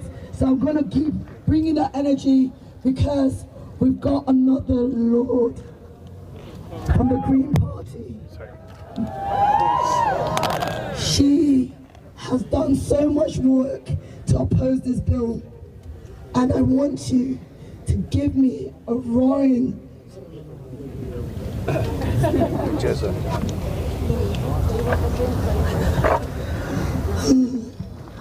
I want you to give me so much love for Natalie Bennett from the Green Party, who used to be a councillor and now she's fighting for our voices. Show some love!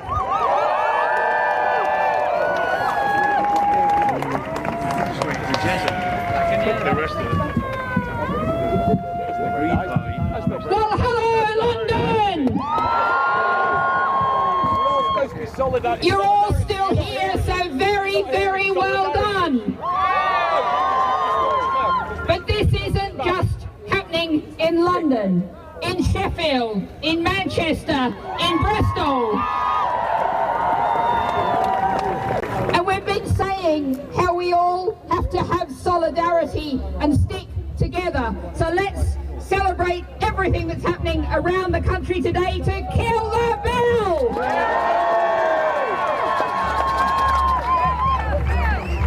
Now I've got a hashtag I want you to use often because it happens often.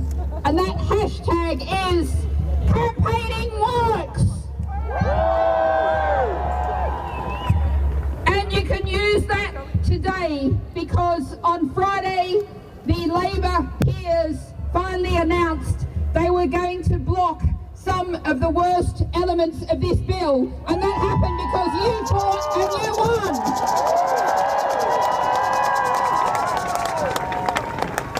Now it's going to be complicated.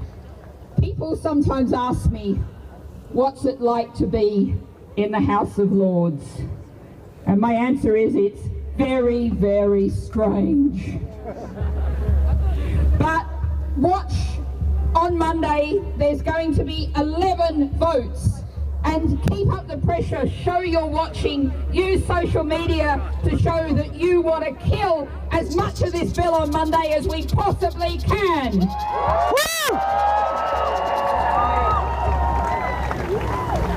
But the sad news is, and I do want to highlight this because it's so important, we have already in the House of Lords lost a really important issue, and that's part 4 of the bill that explicitly targets Gypsy, Roma and Traveller people, and that's an absolute disgrace.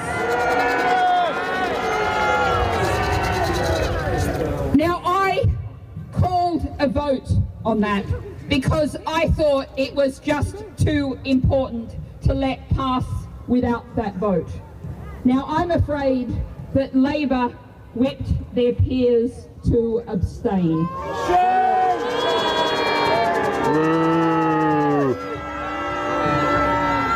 Now there were 8 Labour peers who broke the whip. So what I say to all of you is keep up the pressure, keep talking about what this bill does to Gypsy, Roma and Traveller people and say that's not acceptable. Woo!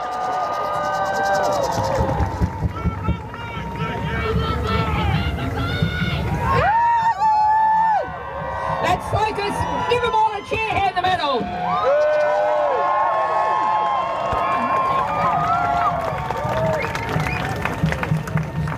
Now, I'm going to do something you won't expect. I'm going to quote Theresa May. And Theresa May, when asked why this bill was wrong, this is Theresa May, said, because we live in a democratic, free society.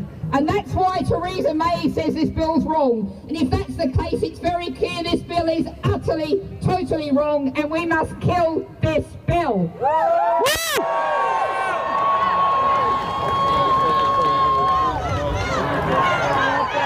Kill that bill! Kill that bill! Kill that bill! Kill that bill! Kill that bill! Kill that bill! But you know, in that quote, Theresa May was wrong. Well, actually, Theresa May's wrong about lots of things. But she's wrong about the UK being a democracy. Because behind us there, Boris Johnson got 44% of the votes in 2019, and he got 100% of the power. So what we have to do, and there's lots of signs today here about democracy, we have to make the UK a democracy. We need a new constitution.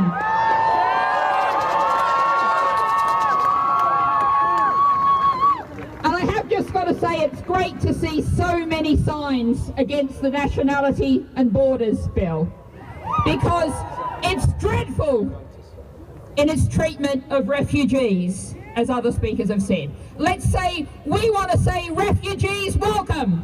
Refugees welcome. And it's also dreadful on people being able to lose their citizenship. Now, I've put down an amendment that says citizenship is a right that the government cannot take away. So please, pressure Labor in particular, pressure everyone you know to back the amendment to say citizenship is a right. Now, there was a sign behind me, it's gone now, but it pointed out particularly for young people, and 200 people who work in mental health put out a letter today saying this bill is seeking to take away the initiative and the agency of young people. Well, I think I've got two final things to say. First of all, protest is not a crime.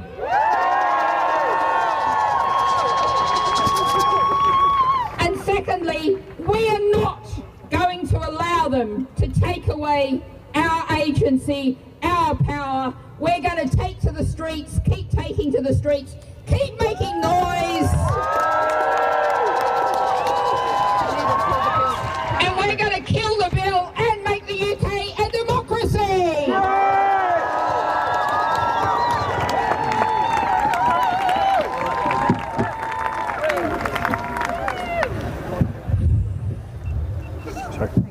When I say kill, you say the bill, kill, kill. I had some people laughing. I'm gonna keep using my voice. It will go, but I'm still gonna use my voice. When I say kill, you say the bill, kill, kill. When I say kill, you say the bill, kill, kill. Black Lives Matter! Black Lives Matter! Traveller lives matter! Traveller lives matter! When I say drive, you say to survive, drive! To survive! Drive! To survive! Oh, Jeremy. Yeah. Oh, Jeremy Corbyn. Oh, Jeremy Corbyn. Oh, Jeremy Corbyn. Okay, it's enough, it's enough.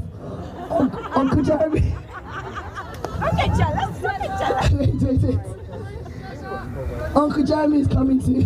He's like, why are you calling not for Jeremy? Uncle Jeremy. No, Jeremy Corbyn to all of them. I've claimed you now. We, as Nigerians, we've named you. We take you into our family. And Auntie's the background too. Auntie's always amazing. But give some love for the man who constantly fights, constantly puts young people's voices in the front, constantly tells the truth, and yet gets demonized by the media. So, when I say free, you say the press. Free! The press! Free! The press! When I say free, you say the press. Free! The press! Free! The press! Give some love for Jeremy Corbyn! Careful.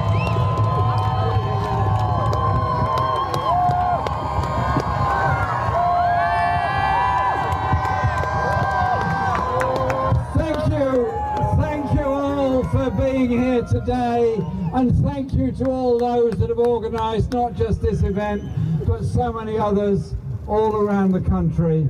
and thank you to those that organised events this morning in solidarity with those refugees who were stuck on the border between Belarus and Poland, dying in plain sight of the media, in plain sight of food and water they can't get. Isn't that a most disgusting view of the way in which the world treats so many refugees with such inhumanity?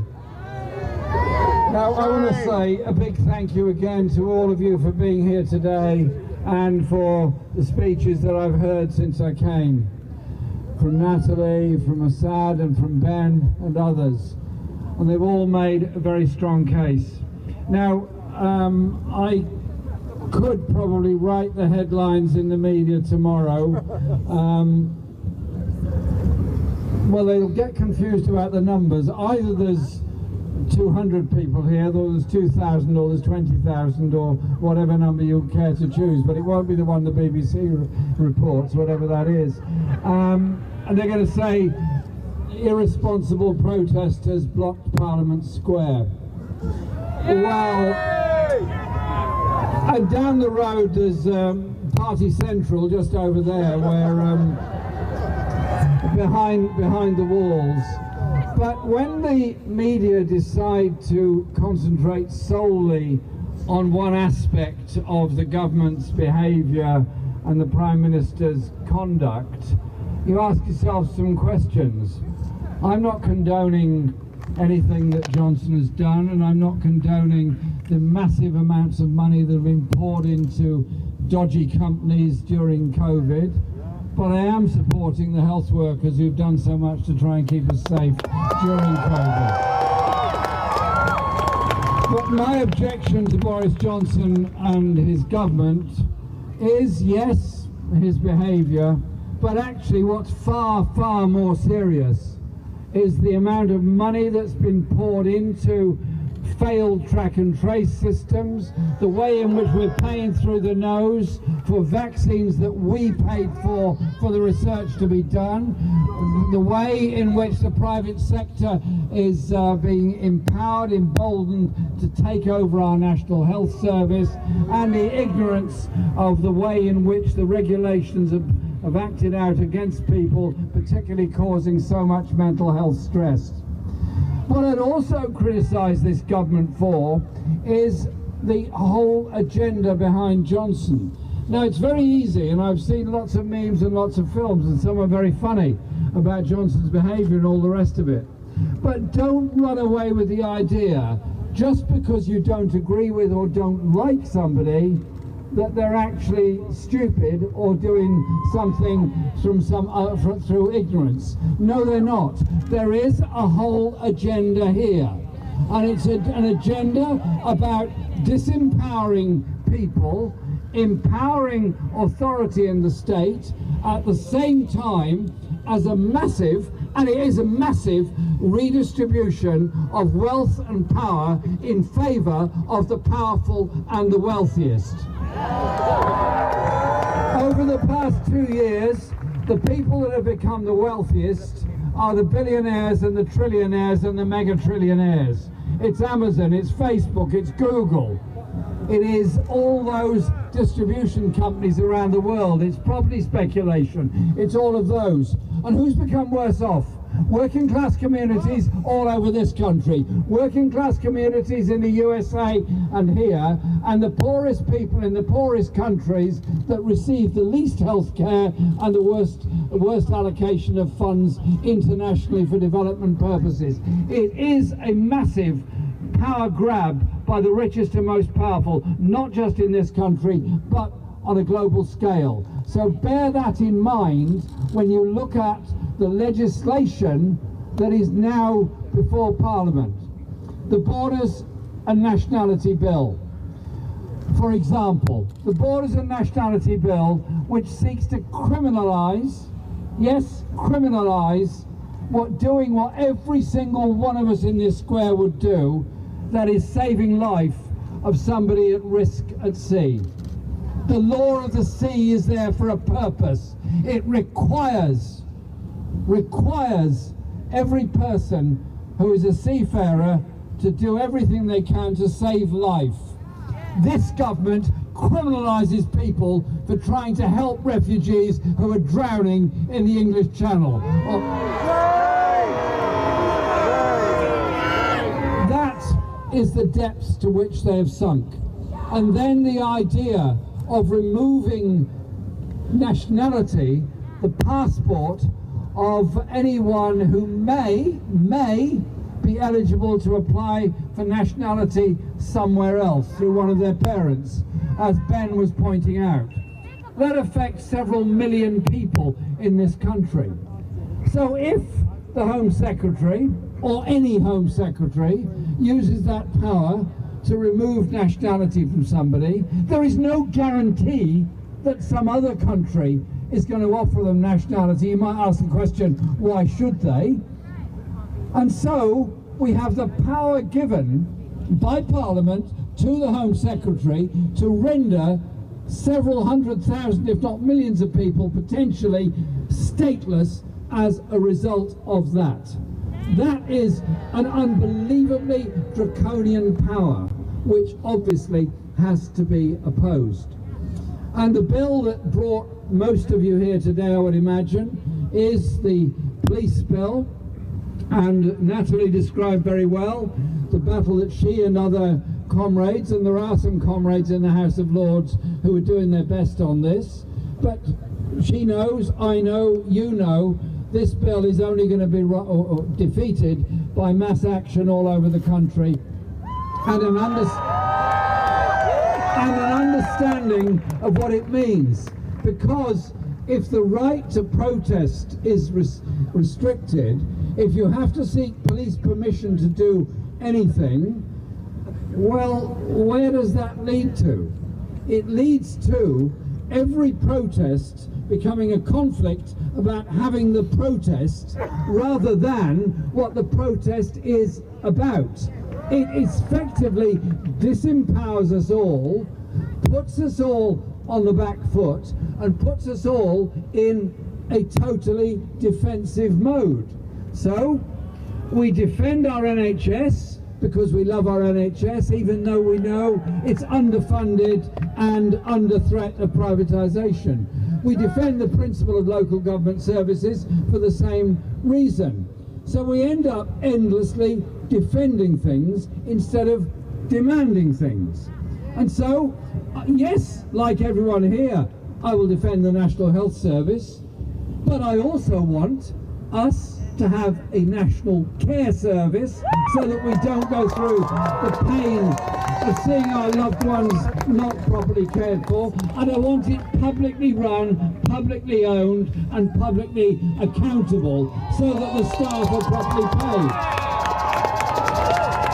And when I object to water companies discharging raw sewage into our rivers, which they did 400,000 times in England, I don't want to regulate the water companies. I want to shut them down and bring water back into public ownership. Accountable, democratic public ownership where we all have a say. And I'm getting a big look and a big stare at a minute from Auntie here. Touché. So I will just finish with this. As I said, this disempowers, and there's so many other things to talk about: public ownership, rights at work, decent wages, decent conditions. But I say this, it's all about our own empowerment. It's getting young people to join a trade union, however insecure their work is. It's getting people organised together. But this sense of disempowerment is designed to have a depressive effect, particularly on young people. Young people get a hard time. Over-tested, over-pressurised in school. Over-inspected, over-stressed in many ways. The mental health problems, particularly amongst secondary school and college students, is serious, and that comes about from that. And then, on leaving school, choices emerge for young people. Go to college, go to uni if you can get in, get an apprenticeship if you can get one, try and get a job.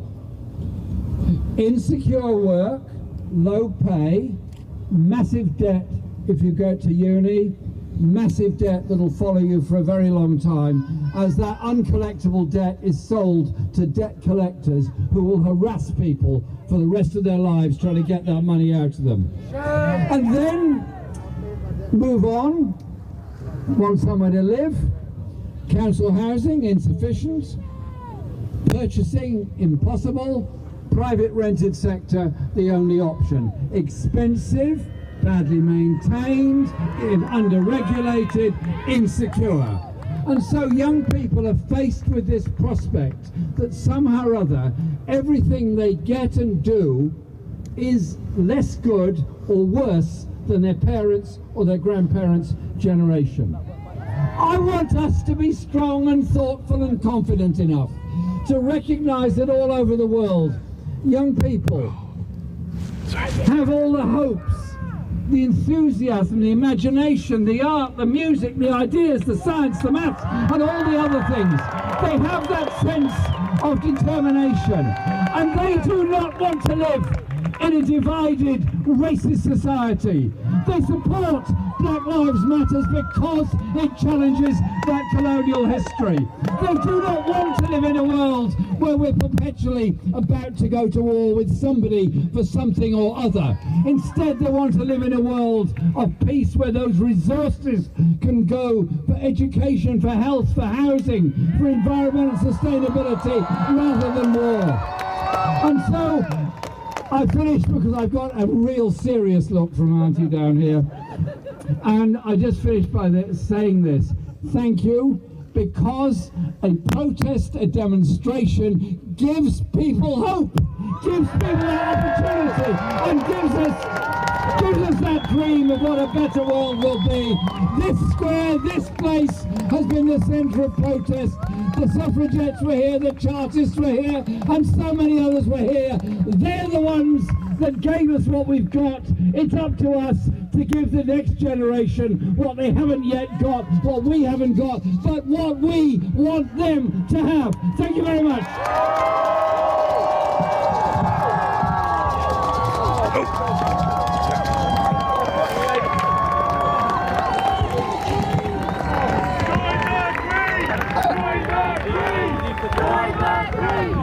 So I'm gonna remember that. You see, you called me auntie.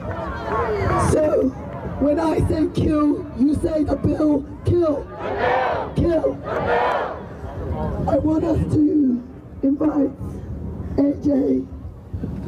And okay, I know most of you came for Jeremy, but out of respect, it would be nice for you to hear some of the other speakers.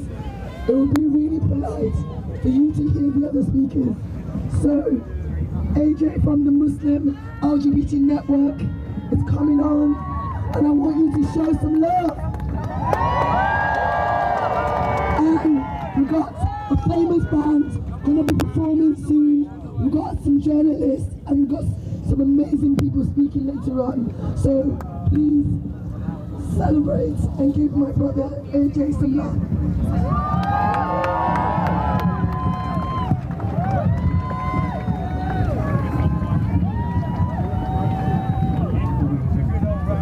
Assalamu alaikum everybody. Don't worry, I'm not invoking the spirit of jihad, but wishing peace be on to every one of you. My name is Ijil Khan. I'm the coordinator of the Muslim LGBT network. I'm an openly gay Muslim man. You heard it right, I'm openly gay Muslim. I would not be able to say that in many countries across the world, particularly Muslim majority countries such as Saudi Arabia or other countries I could mention. The reason why I'm here today is because I'm opposing the Nationality and Borders Bill. This is important. We've not just come here to listen to Jeremy Corbyn and the others, although I respect you and I love you. Guys, please listen up. People are dying. They're losing their lives in their channel. They're losing their lives in overseas immigration laws. If you give a fuck, you have to understand we have to stand up against this bill. British people are losing their citizenship because they're standing up against this government of the few, for the few. They're the 1%ers. They care about 1% of the population, not the 99% us. That's why I'm telling you, don't walk off, guys. Yeah? We're not here to listen to famous people. We're here to listen to one and each another. Working class, middle class, upper middle class, all of us. They're having a piss up right as we speak in the Commons, Boris Johnson and his cronies. They don't give a shit about you and all the other people who voted for them in the last election. We know they don't give a shit because they're populist bastards. They'll say anything to get in power, and the minute they get in, they do what the fuck they want, like they have done for generations. They dehumanize people like me. Guys with beards like me in South Asia, 25 years I've been protesting against governments such as yourselves, the conservative government, particularly for a right wing.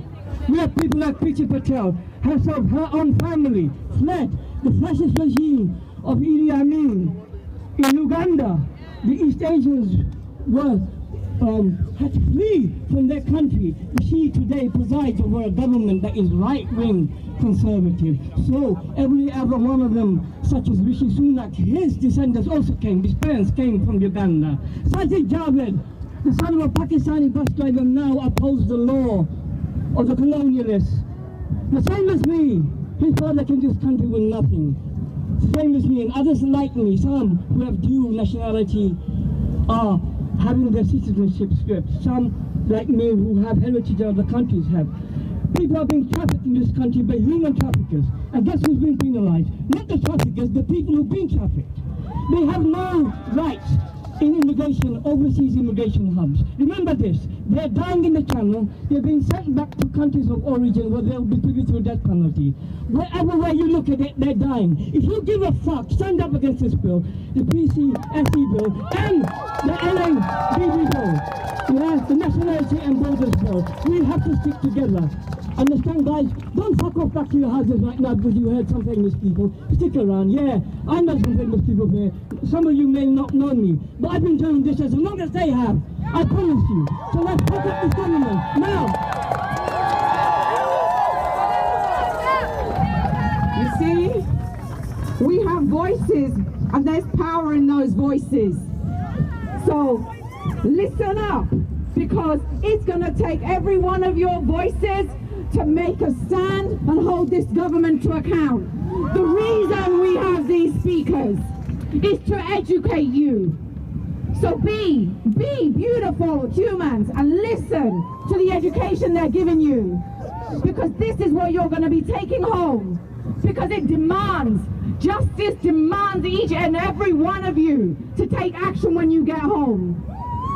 And talking of which, right, number one thing you can do is follow Kill the Bill Unofficial. Insta, Twitter, Facebook. We are building a movement. I want you to be posting every day, tagging that hashtag, and getting your friends and family updated and educated. Monday, we will be here. Where? On the streets. Right? We will not go silently. So, talking of education and not going silently, I have Paul Mason here, and if you don't know who he is, that's okay, because the information he's going to give you will give you that strength and information to hold this power to account, because that's what justice demands right now of each of you. Welcome, Paul Mason.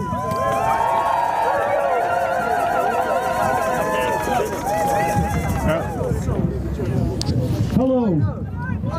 Can you, I want to first of all say thank you for staying. Oh, sorry. Second, there's a policeman behind me who is called the Gold Commander. He's the man with the yellow epaulets. He's in charge of the policing. And I want to say to him, what do you think? Were we peaceful? Was it orderly? Yes. We were peaceful. We are sitting in ground zero of British democracy, peacefully doing what I hope every one of you can learn from the experience I have had as a journalist, reporting from dictatorships and authoritarian regimes. The lesson is, with democracy, if you do not use it, you lose it. The only reason there is a parliament behind me with any power is because people did what we are doing now. Not just when the suffragettes stood here in 1910 and got battered by the police, but in the year 1641, a fuck of a long time ago, when the young people of London stopped the Parliament representing the King, drove the King out of London, and if you've read your history books, that was the start of our parliamentary democracy. What do we do now, going forward? What must we do? We must use our democracy. Our democracy is not just about the crossbench peers we have to persuade nicely to vote against this bill on Monday night. Our democracy is about this. Every one of you has 10 close friends. Every one of you has probably 25 wider friends, people you know, acquaintances, and you can go, the most powerful thing you can do is take a selfie, take a group selfie, go to your friends, send it to them on Instagram, TikTok, whatever, and say, you know what, I was there at this wonderful, peaceful demonstration of democratic power by the British people, and the next time, why don't you come? Why don't you join us? Because there's nothing to be frightened of. It's not what they say it is. I come from one of these communities they call the Red Wall, Lee in Lancashire, coal and cotton. My grandfather and dad were coal miners, and I'm sorry to the Extinction Rebellion people. We are the people who dug the carbon. We are terribly sorry. But this is what they taught me. Everything we have, we had to fight for. The democracy we have, the rule of law we have, the relatively free press we have, everything. If we don't fight for the right to protest, it will vanish like it's vanished in half the globe. Congratulate yourselves, but above all, go to your friends and mobilize them to join you, not next year, next week. Thank you.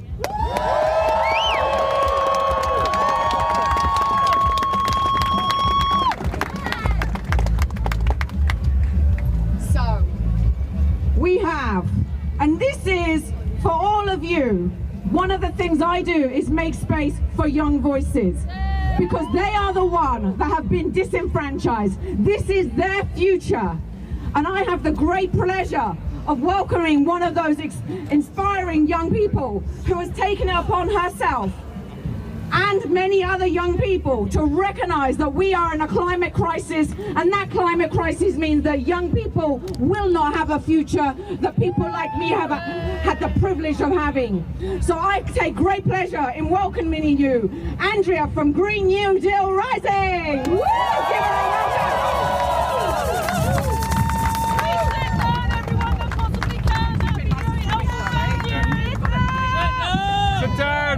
Hello everybody! I'm from Green New Deal Rising, and we are a movement of young people fighting for a Green New Deal. We are fighting for climate justice, and we are fighting for a world in which we can all thrive. We are horrified that the draconian police crime sentencing and courts bill is going through Parliament. We are a generation that has grown up in an age of crises, the financial crisis, the climate crisis, and now we are living in a crisis of democracy. Because there is no doubt about it, this bill is authoritarian, and it threatens the rights of marginalised people and will criminalise protest. We are disgusted that this bill will expand racist stop and search powers and effectively criminalise the GRT community. We are fearful that attending protests like this one that we are at right now could get us sentenced to years in prison.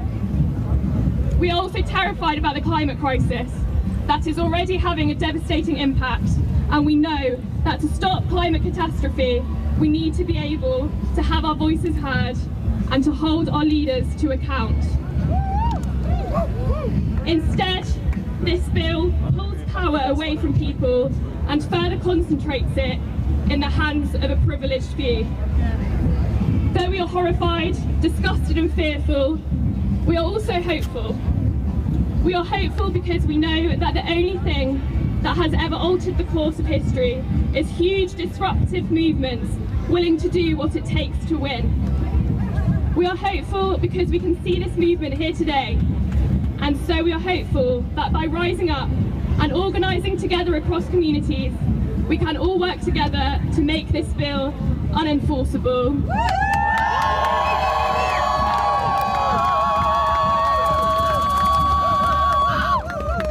Right now, folks, I have got an amazing band lined up for you, so don't go anywhere, because there's a rock band and there's a band that's gonna make your heart and soul shiver. It's for revolution, right? So don't go anywhere. We've literally got a couple more speakers, and then we are going to party. And it would be remiss for me not to mention Extinction Rebellion. I have had the great pleasure of doing well with them and representing them as their spokesperson and as a person that helped bring people to the streets. They have, between the work that we have done, we have managed to secure and mobilize all of you here today. So remember, it requires each and every one of you to speak within your own networks and your own movements, whether it be at school, at work, wherever it is, you need to be having this conversation. So I've got John Maloney here from PSC Union, and remember, unions give power to the people, right? So let's pay attention. Come on up, John.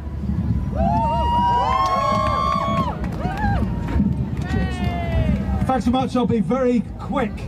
First of all, I'll give solidarity and greetings from the PCS Union. All the trade union movement is opposed to this bill because we recognise the right to protest is a vital right for the trade union movement. So, kill the bill. But as well as opposing the changes in law proposed by the Conservative government, we have to also fight against their practices. And one of them that my members are fighting against currently is the practice of pushback. Pushback means that they want union members in the border force to get boats which are overcrowded, unseaworthy, put a lanyard to them and then drag them back to France. That means that they are asking my members to potentially kill people. So oppose the bill, oppose pushback, but we have to go further, it seems to me. Even an earlier speaker who says we have to defend what we have, but we have to have much better.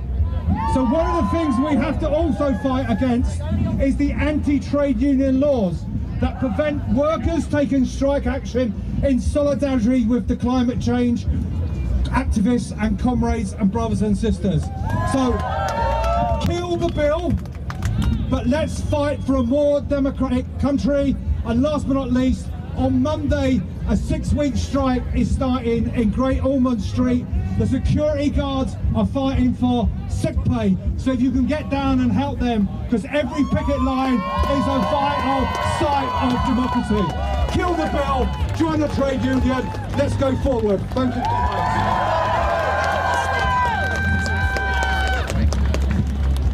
Kill the bill! Kill the bill!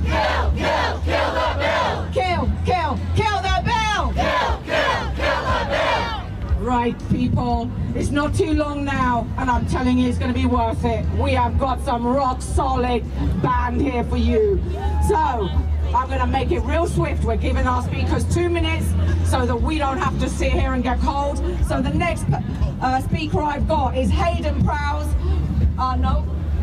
It is. Sorry, Hayden. Let's welcome him up because he's an internet sensation and he's got some stuff to tell you. Come on up, John. Hi. So you might realise that under this new bill, just for being here could land you a year in jail. So if a police officer asks you, just say you were here for a work event. We're not even sure if you were here. You have to wait for the Sue Gray inquiry. I'm not sure if you've noticed, but all around the world fascism seems to be making a bit of a comeback.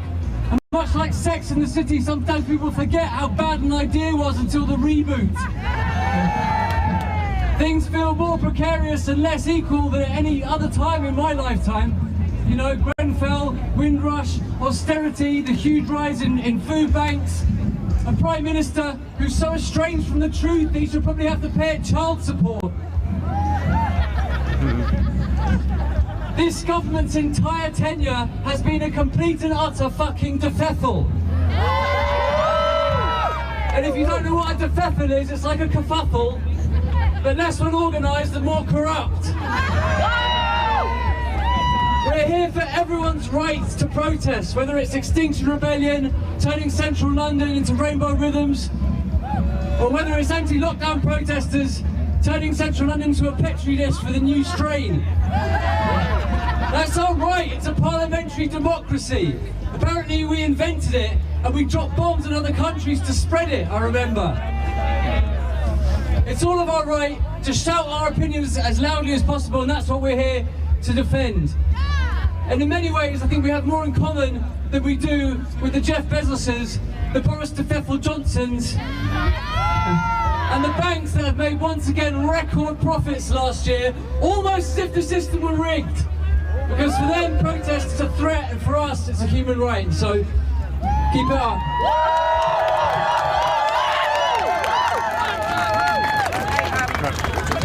1 minute 59. 1 minute 59.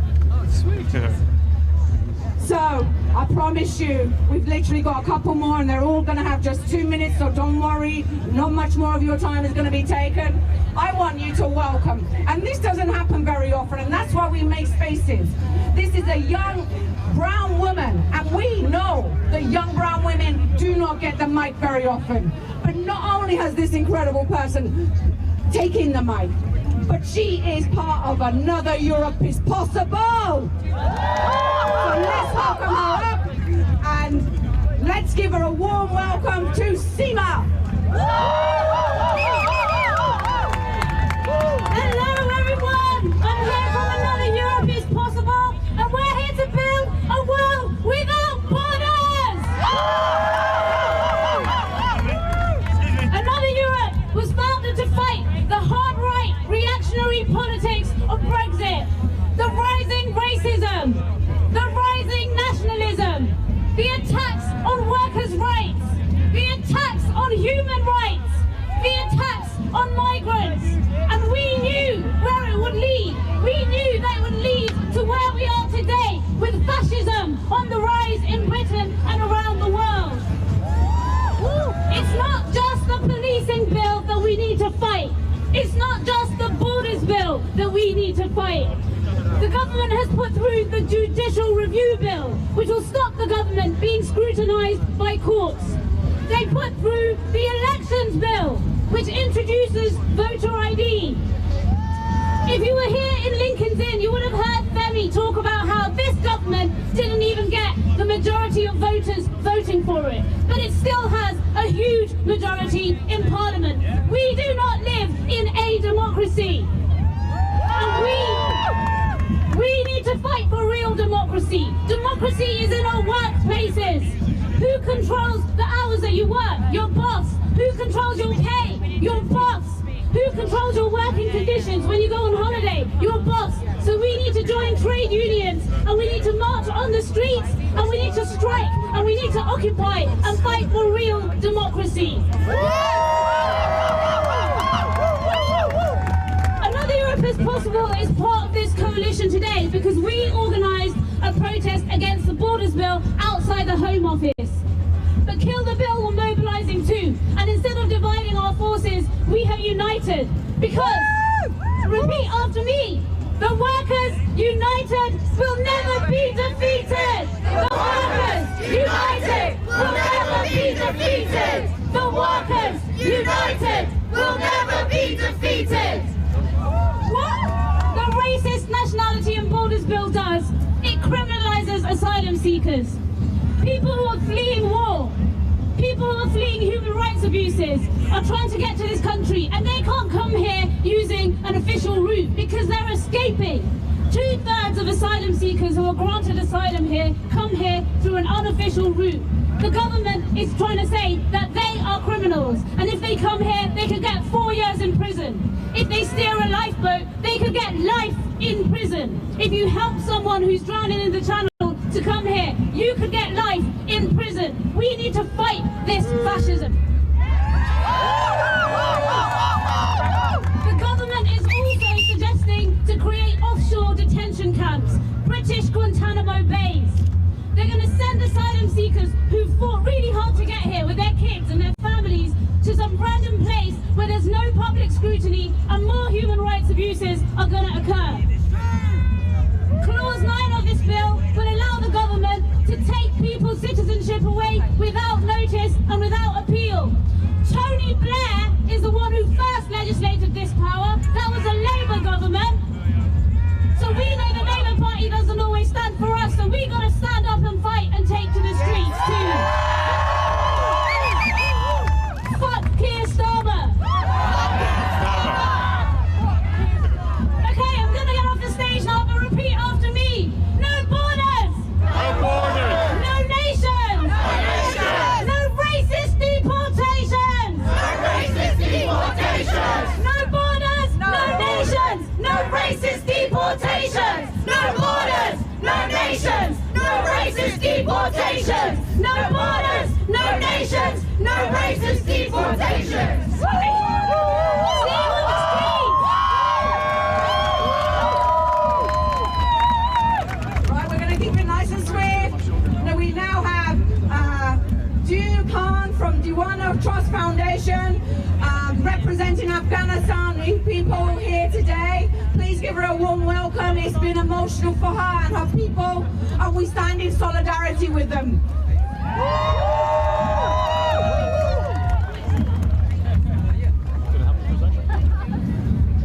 Hi London, thank you for having me here. The reason I'm here, I want to talk about the Afghan refugee who came to England for 5 months ago. For 21 years ago, my country was promised that it should be education, freedom, and careers for us. But after 20 years, they replaced Taliban with Taliban in Afghanistan because they have fooled us here and both in Afghanistan. They brought in refugees from Afghanistan, but the refugees still live in the hotels with their family. They all have been mental sick, and many of them have tried to make suicide because what they were promised when they came in for 5 months ago, they haven't given that treatment, no accommodation, no health care, nothing. They are still in the hotels with their families, with small children, and they are crying. They're telling that it's better to go back to Afghanistan and then to be betrayed like this in England.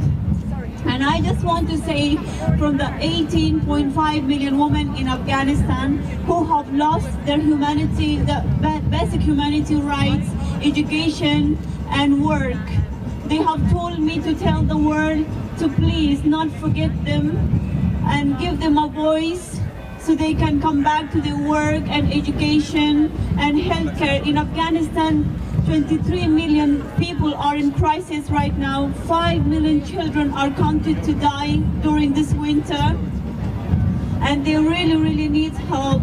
A mother told me that she had an 8-month daughter, breastfeeding daughter, and she went out to bring food for other children, and then someone asked her to buy the child from her and give her some money so all the other family could live. And she was crying. She told me, Diva, I have pain in my breast because I cannot feed my child. I sold my 8-month daughter to feed my 5 other children. And imagine which situation this mother could be in.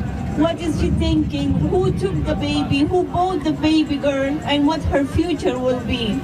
She told me to share this story with every woman around the world and tell all of you the pain. So I want all of you, every humanitarian worker, every woman, every human, to stand with Afghan women, raise their voice for their basic human rights. And England is playing a big role in that. Thank you very much.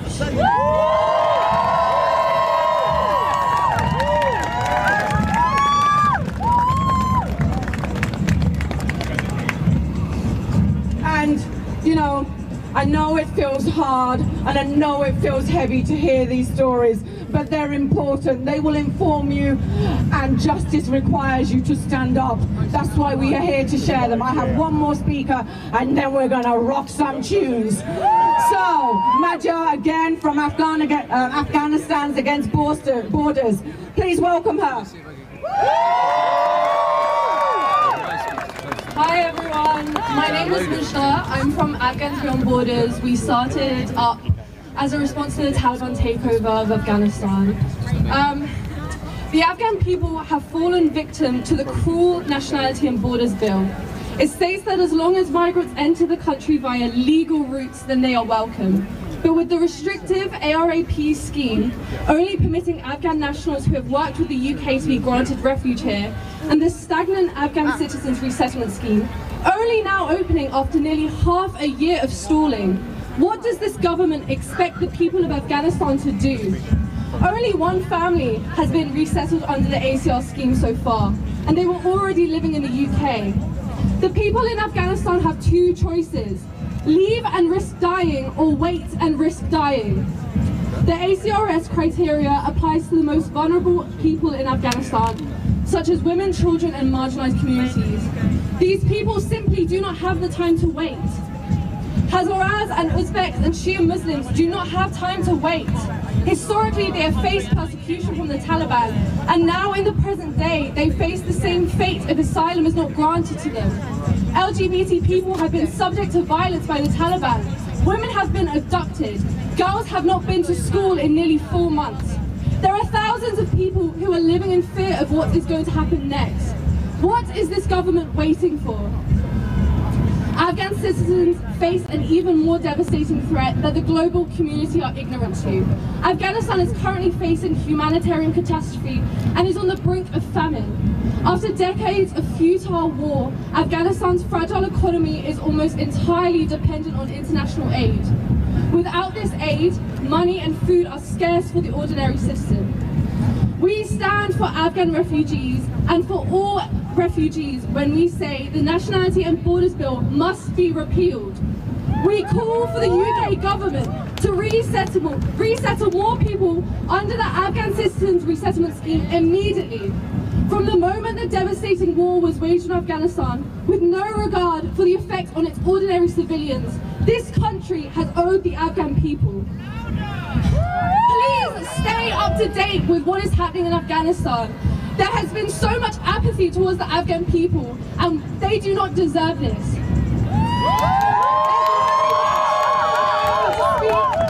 And I'm honored to be here.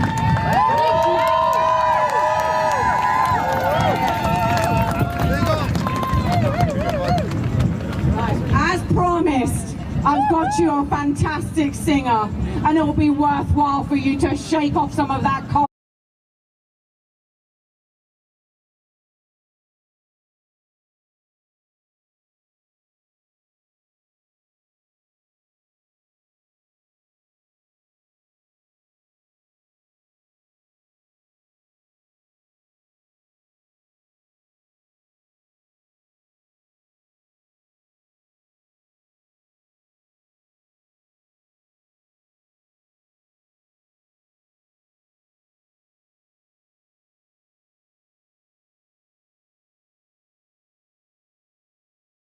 Crank the guitar up a little bit. There we go. How you guys doing? You alright? You feeling good? You still got it going on?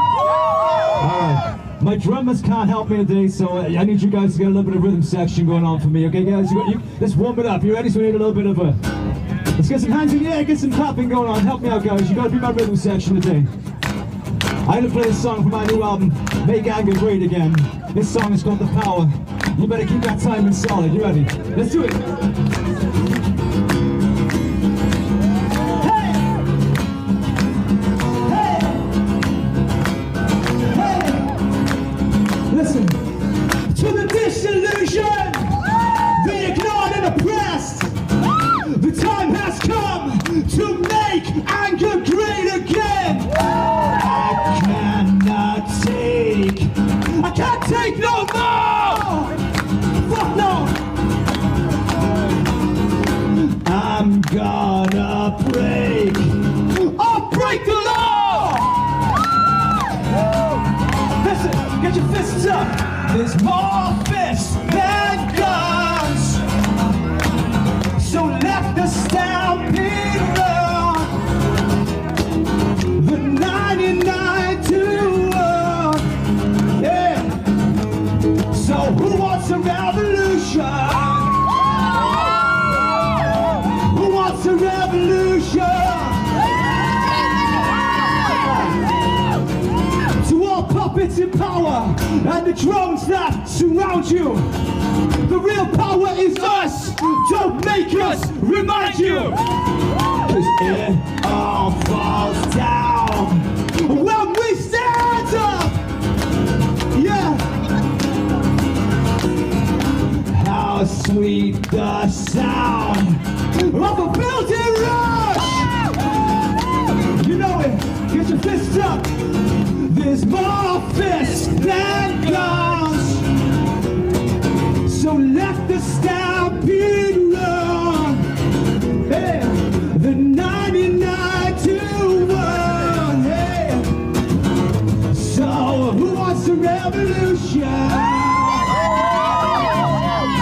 Who wants a revolution? Hey. 'Cause when we fall, we come back harder. When we lose, we come back smarter. When we break, we come back larger. 'Cause you can't stop the power. There's more fists than guns. So let the stampede run. The 99 to 1, yeah. Do they want a revolution? Do they want a revolution?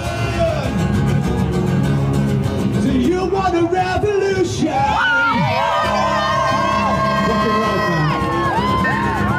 We're gonna do another one, or am I gonna get out the way? Okay, that's getting carried away there, guys. Okay, cool. Everybody got out the way? Oh, okay. I'm coming back in a bit, right, guys? So see you around. Woo! Thank you. I just got something quickly to sing, and it goes: kill the bill, stop the government, stop Boris, stop Patel, kill the bill, democracy will die and we let it through, kill the bill,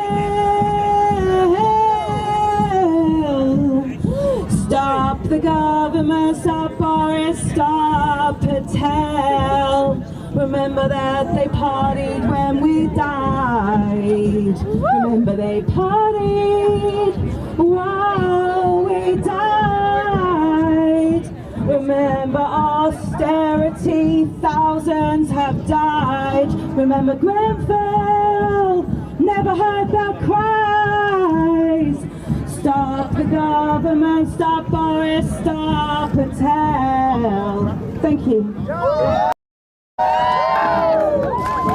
Just a quick reminder, in case you're just tuning in now, in front of the House of Parliament, where there's been a day of action for Kill the Bill. It's all about the pre-crime sentencing and course bill that's going through the House of Parliament at the moment. It's been through there, and now it's in the House of Lords. And they got 18 pages of new amendments that are going through, which is going to put us through to a very slippery slope to an authoritarian police state. Okay, we've got the singer back again. Far more interesting debate, so I'm going to spin you around. You guys again really soon. I hope to see you guys on Monday, right? We're going to sing a song called Autopsy. If you want to clap along as well like we did last time, let's keep nice and warm. This one goes like this.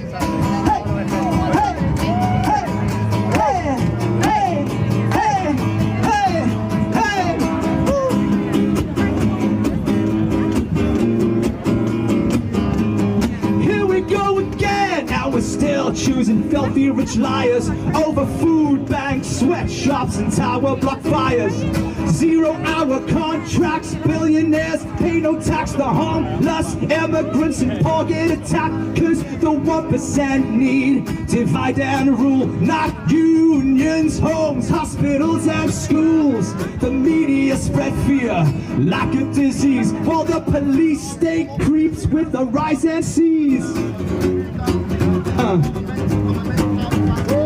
What's it gonna take? Wake up! Yeah! Wake up! Or we get what we deserve. Sometimes I think that there's no use. Sometimes I think that we just scream abuse. When we're screwed more by banks than terrorism, but still the robots dance to the algorithm. But don't you want more from this life than just to work, shop, drink and die? Sometimes I think that we deserve what we get. Cause do we ever learn? No! We forget. Wake up! Shake it, ladies. Ha, ha. Let's go! Yeah, yeah, wake up! Oh, we get what we deserve. So wake up! Yeah! Ha, ha. Yeah, wake up! Yeah! Oh, we get what we deserve.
Taste there, right? That is James, and he's gonna come back Monday. And now we are gonna close up. So me and my sister, we're gonna do it together because we do a lot of things together. We make some noise, we have a laugh. What else do we do together, my sister? Boris Johnson's away. Boris Johnson's a waste man. What? Boris Johnson's a waste man. What? Boris Johnson's a waste man. Boris Johnson's a waste man. What? Boris Johnson's a waste man. Boris Johnson's a waste man. Boris Johnson's a waste man. When I say kill, you say the bill. Kill. The bill. Kill. The bill. When I say kill, you say the bill. Kill. The bill. You all have been freaking amazing. My tribe, my people, my community. Yeah. This is all for you. For those who weren't able to come here, we feel you Monday. 5 to 7. 5 to 7. Hopefully my voice is back. But I'll be here giving you some flavor to kill this fucking bill.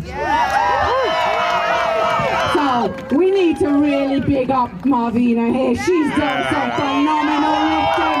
Let's have some noise!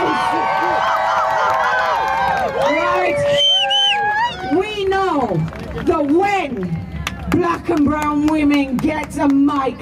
We have power and we are a force to be reckoned with. So make no mistake, look at these faces. We're going nowhere till we get justice. What are we looking for, Marvina? Justice. You know what? Thank you to all those who came, all the photographers, all those streaming, you turning up, being brave. Big up to South, Rickshaw, amazing team. You need to celebrate Samba, but one thing I want you to remember, celebrate yourself, because your bravery coming out in the streets and saying, fuck the police. Kill the bill. We want you to understand that your voice, okay, that's a little bit, if I come arrest me. No, but you know what? We really appreciate you. Make sure you send all these pictures to Kill the Bill official, _. So just go online, you know where the Kill the Bill page is. Follow it, like it, share it, show us the pictures of what you've done. And for the last time, I want you to say, Black Lives Matter! Black Lives Matter! Black Lives Matter! Black Lives Matter! No justice! No peace! No justice! No peace! No justice! No peace! No racists! No peace! You are fucking amazing. Yeah! Big up to XR! We love XR! You know what? Let's take a moment. Let's celebrate Extinction Rebellion. Let's celebrate another Europe is possible. Let's celebrate BLM leads. Let's celebrate the unions who chose to turn up. And let's be able to call out the ones that did not. Let's celebrate all the speakers that came, the ones that came and put themselves in the front line. Let's celebrate the Nick from Jubilee for Climate. And let's celebrate our awesome team. We love you. Another Europe is possible. Big up to you and Nationalities Borders Bill. And on top of that, let's celebrate XR families for the amazing work. We managed to try and make this as child friendly, but I think most children are still here, so we've got to be careful. Sorry for me swearing. So one of the other things that I want to do shout out here for is all those organisations and movements that work here. Shame on you and get to the streets! Justice does not go quietly. We need you here. We are ready to welcome you. Get on that social media and contact us. We're going nowhere and we are ready to unite with you and share this mic and share the streets with you. So let's see you. Let's see you on these streets.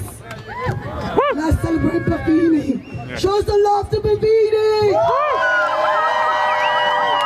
And I want to show some love to all the photographers who've come out here, all the live streamers who've come out here, who are creating pieces that we know the press might not want to use, but they come anyway and dedicate their time to us. We love you, we appreciate you, and you freaking are amazing. Thank you so much.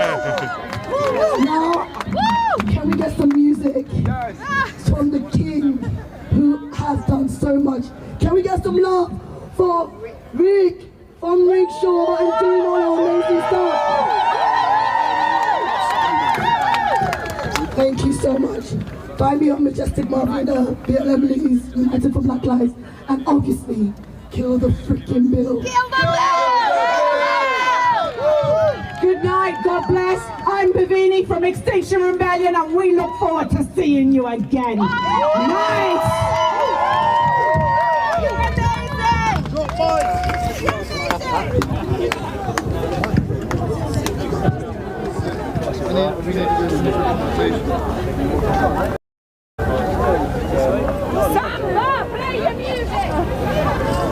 Well, I have to say that's been quite an amazing day.